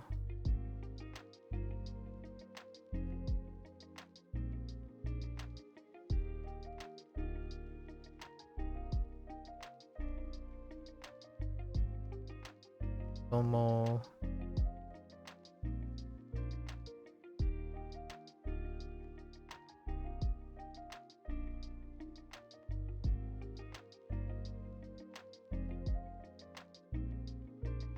Musko. Musko.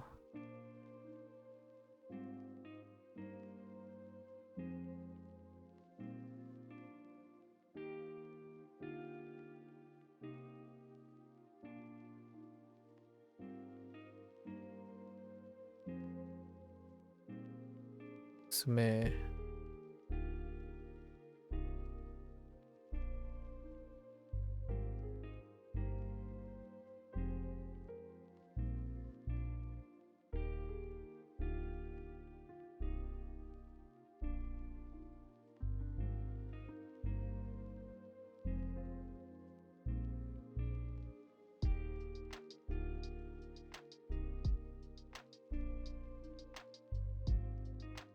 Mago. So, Mago modifier. And then Mago stands alone. Is it Homago or Komago? Homago-san.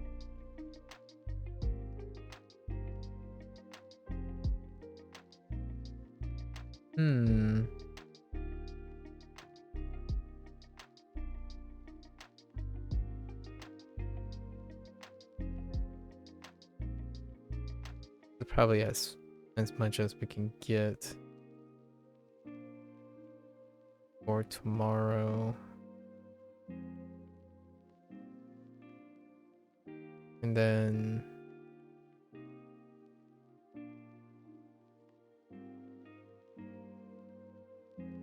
oops.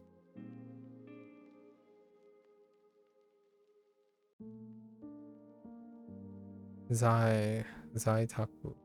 Zaitaku.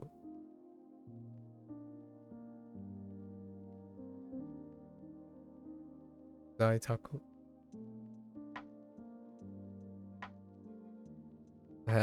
Nin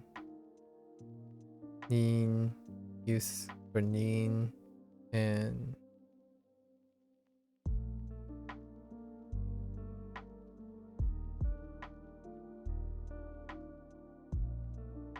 sai. Wait. I gotta make sure my sai is. Yeah, that's sai. And then last but not least, our 3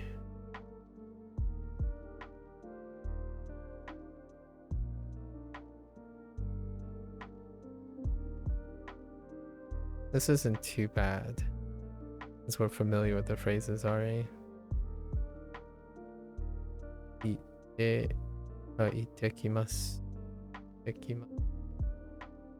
Itekimasu.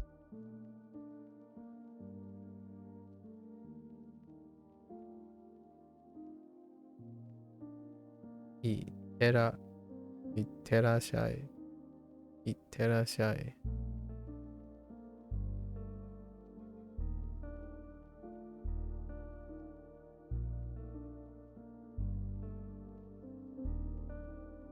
Taima.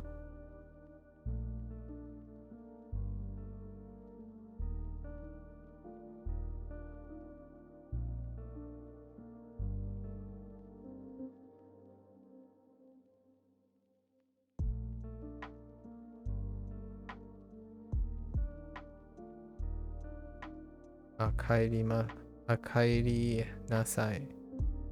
Okairi nasai. Okairi nasai.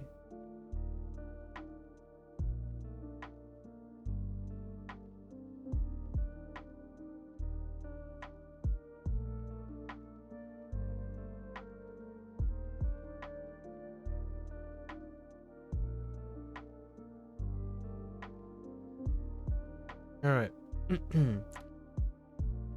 Okay, so you. Oh wait, I know I missed stuff as well. I definitely missed stuff. We forgot. Oh wait. Yes. Because of Shinseki. So Shinseki.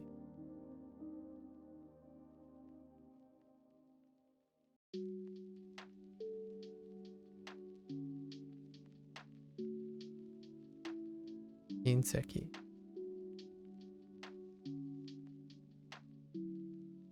We won't incorporate Ryoshin, which is kind of it would be paired out with Ryoshin.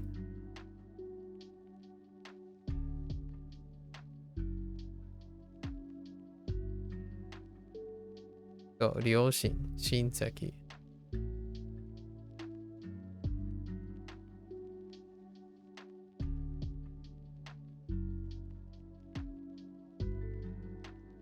So what are the new characters?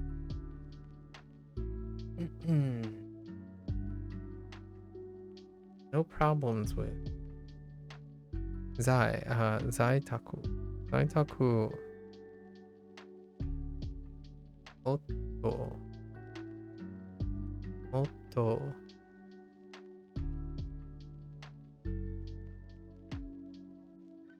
Otto.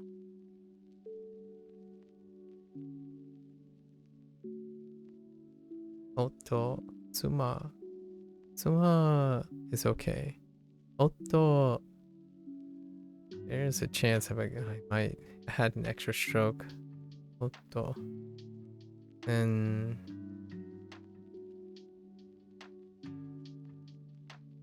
we have Soul. We can Soul stand alone. Where's Soul at? No.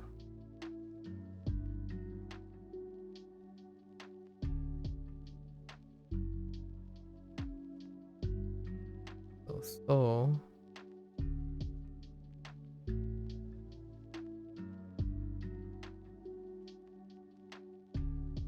Soul.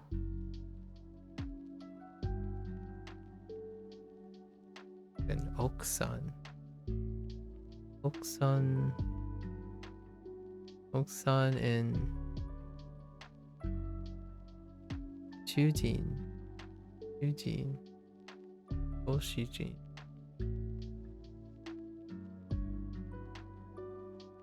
There's Musko. Musko. Musume.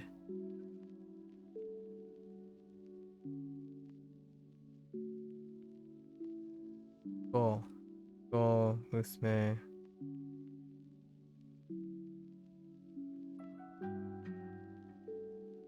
Mm-hmm.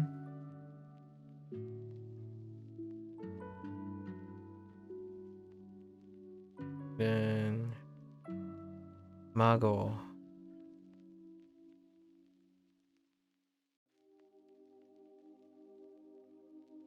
Mago. We're gonna end up dropping Mago probably. Alright.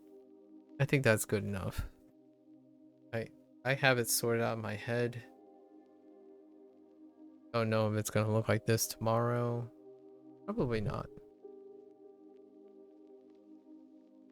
Oh, I keep thinking of more things. So these two then will separate into Oji,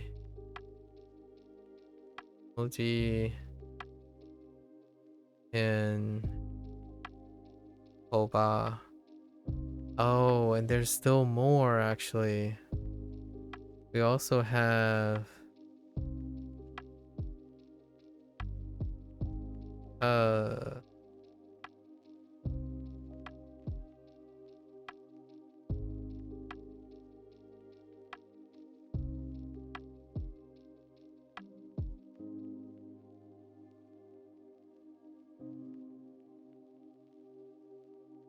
wait. Wait a minute. Hold up.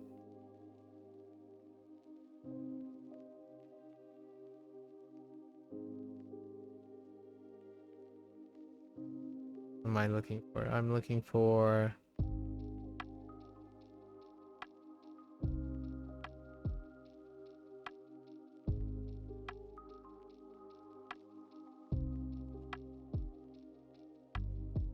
Not using these characters? It was not. It was using these then.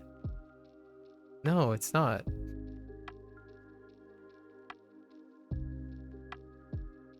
Hold up. There was more. Oh yeah, it was. Okay.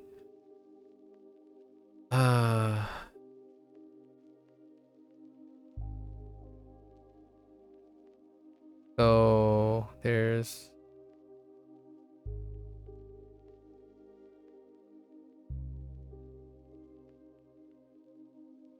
also have Oji-san.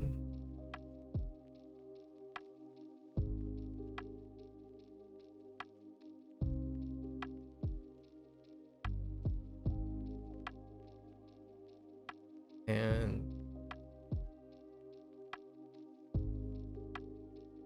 Oba-san.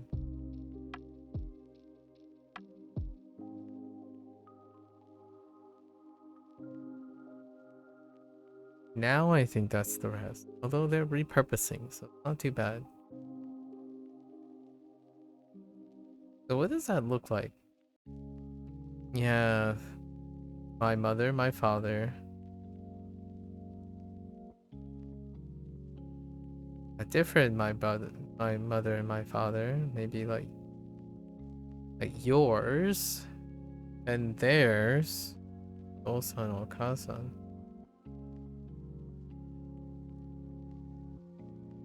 Then you have the grandparent. So Sobo. Tofu. Theirs. Oji-san and Oba-san.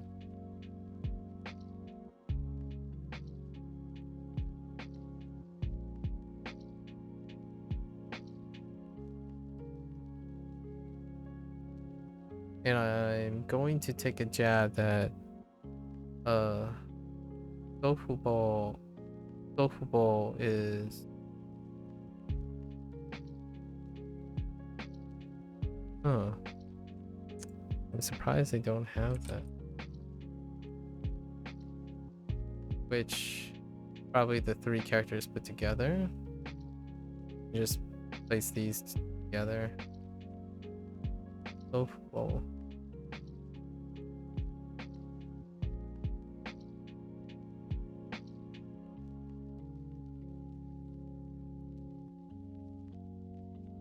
Wife and husband. 2 ways. Wife and husband, 2 ways. Head of the household. And Shinseki, relatives.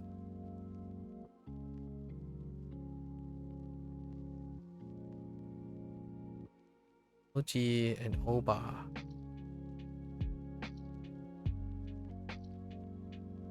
And the kids. Odomo. Odomo. Musko. Usume. Grandkids.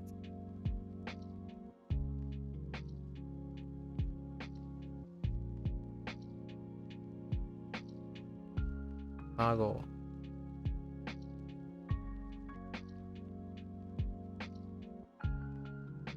Alright.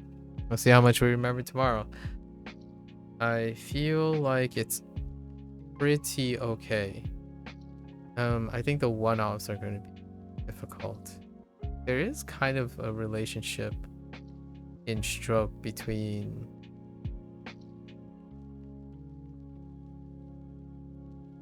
Otto and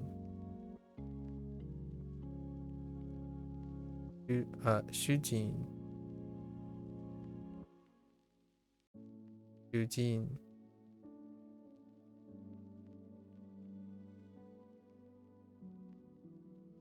That's tough. That's yeah, that's tough.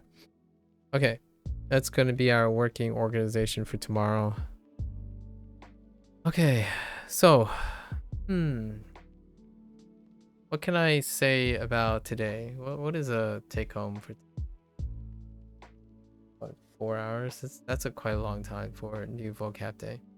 Probably gonna be roughly another 3 or 4 hours for Chinese.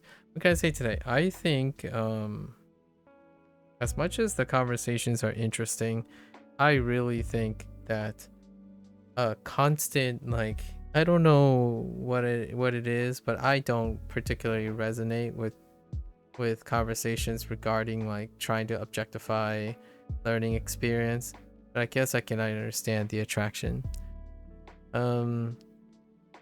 I will largely stick to my responses though. People talk amongst themselves. I don't think I don't think I reach a particular resonance with individuals who try to objectify a learning process without like trying to distill the learning process without understanding like individual motivations and perceptions. So lots of times it's like, oh, you know, what is hard, what is easy.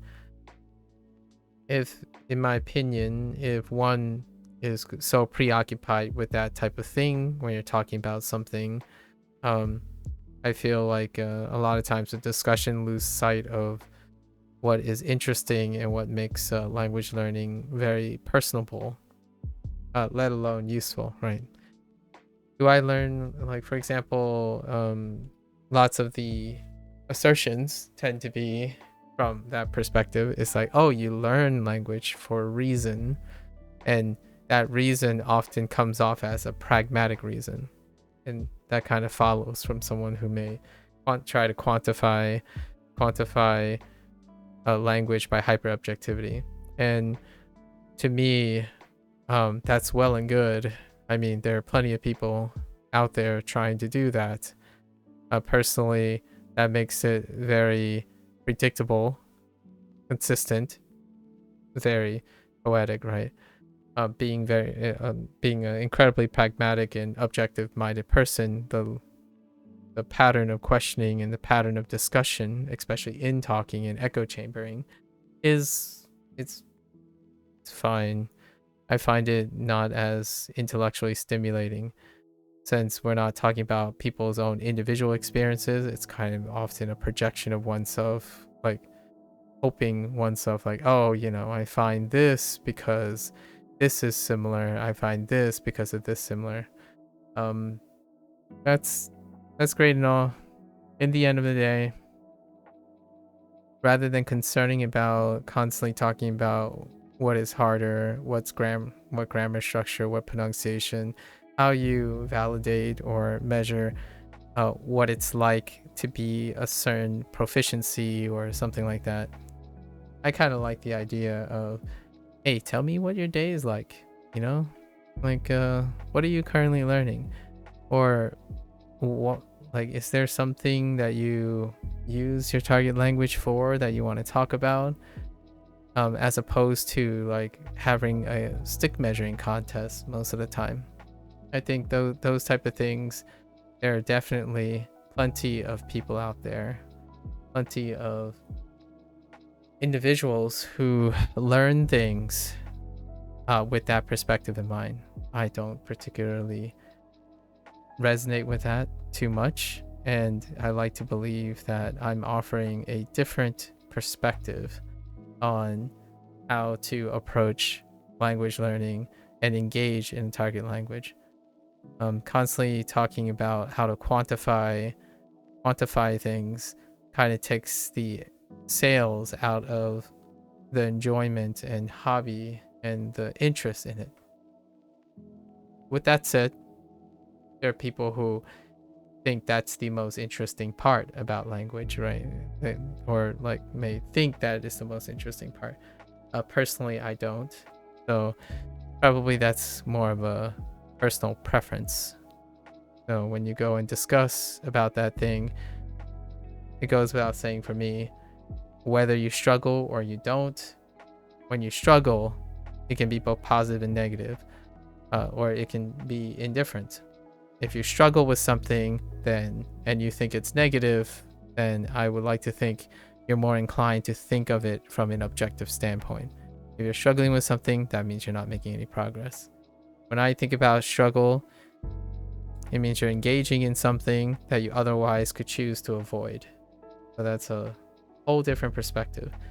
Like, do you avoid things that are difficult, or do you avoid things that are easy? Well, like, I do things because I'm motivated to do so. It's rarely ever a concern about whether it's difficult or easy. And also spending tons and tons of time, in my opinion, making arguments in which we all can pretty much appreciate that individual variability can play a substantial role. I prefer to just hear those, in my opinion, I prefer to just hear those individual variability. I don't want to say just, because it's actually, I take it back. I'm going to retract the word just. I want to hear those individual variabilities. In the end of the day, it's a conversation between people and their experiences, not an attempt to sound profound by reductively reducing that, like, not even adulterating, but removing that adulteration away from evaluating difficulty. If you think it's hard, I would love to hear how you evaluate that it is hard, not some attempt to convince someone else or project someone else that if you quantify a specific thing because you decided that that's important, that is what makes it more difficult or easier. I prefer to say, you think it's harder and you've tried it, and things with harder grammar is harder for you. That to me is far more profound and informative than trying to make overarching statements and trying to summarize. And at the end of the day, anyone who's experienced would probably beg to differ and have some stipulations and conditions, right? If they don't, then I'm more concerned on the idea of how they could easily do that. Ultimately, someone who has incredibly cursory knowledge and inexperience would be more inclined and more readily able to categorically do things like that. Because in my opinion, they are more likely to not have firsthand experience or any sentimentalism attached to any particular language. Much like asking someone to not incorporate languages that they already learn into the current language that they are learning, or learning multiple languages as though they're separate from each other. That's something that I probably won't be able to empathize with. Perhaps someone else who's a lot more compartmentalized can negotiate that. It's kind of like the idea of which language came first, which language came second.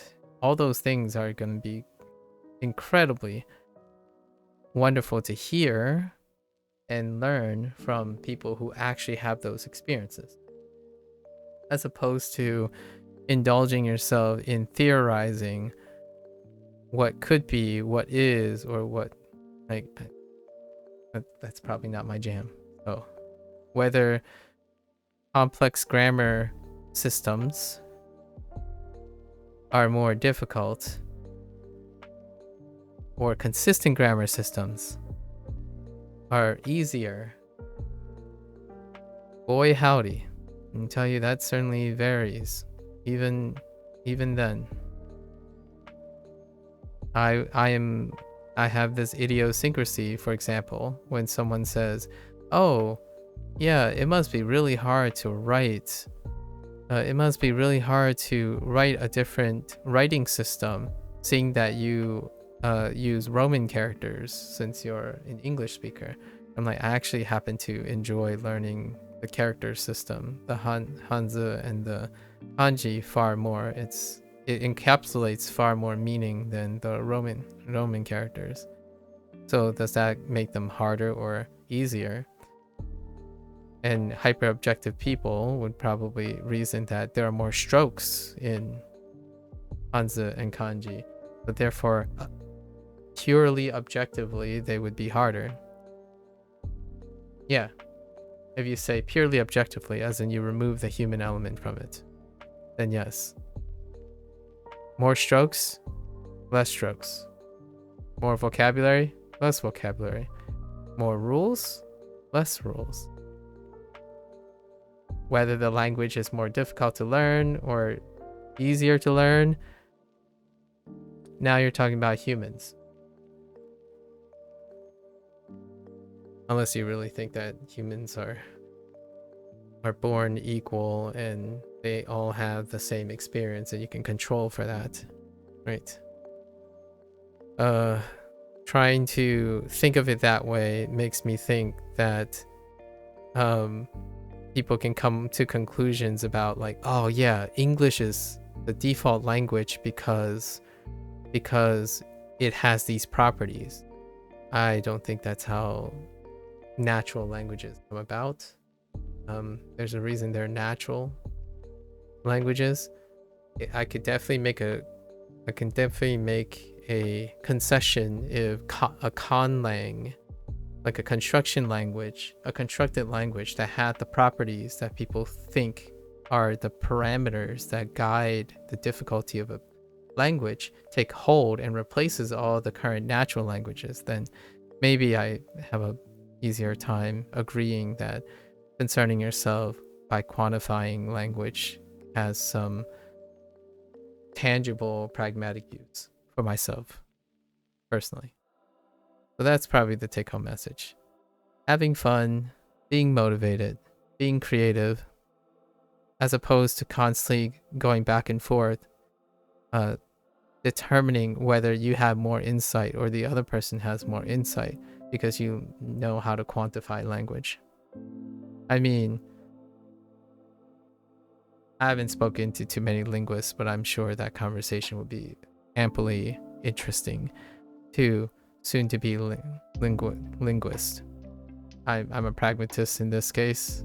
I have no background in linguistics, and personally, if a person is able to learn a quote-unquote very difficult language, that's amazing.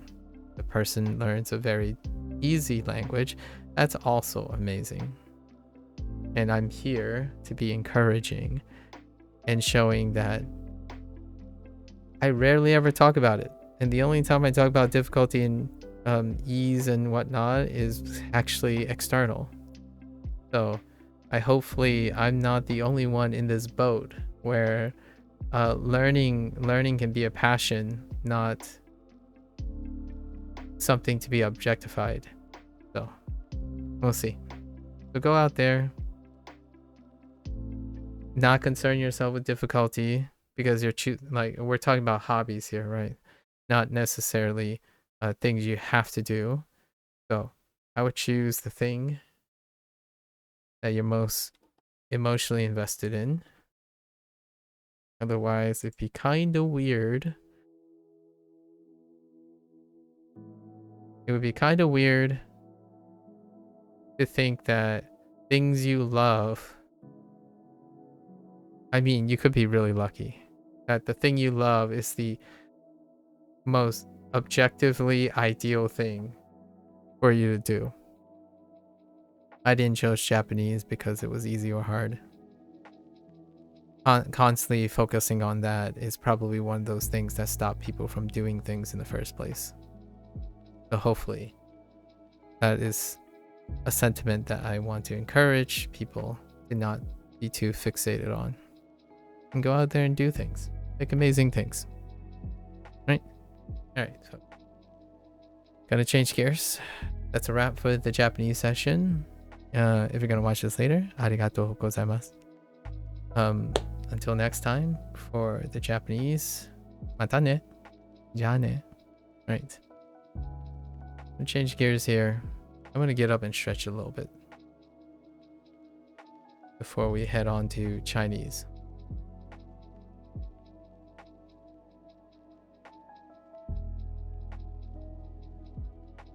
Thank you, thank you.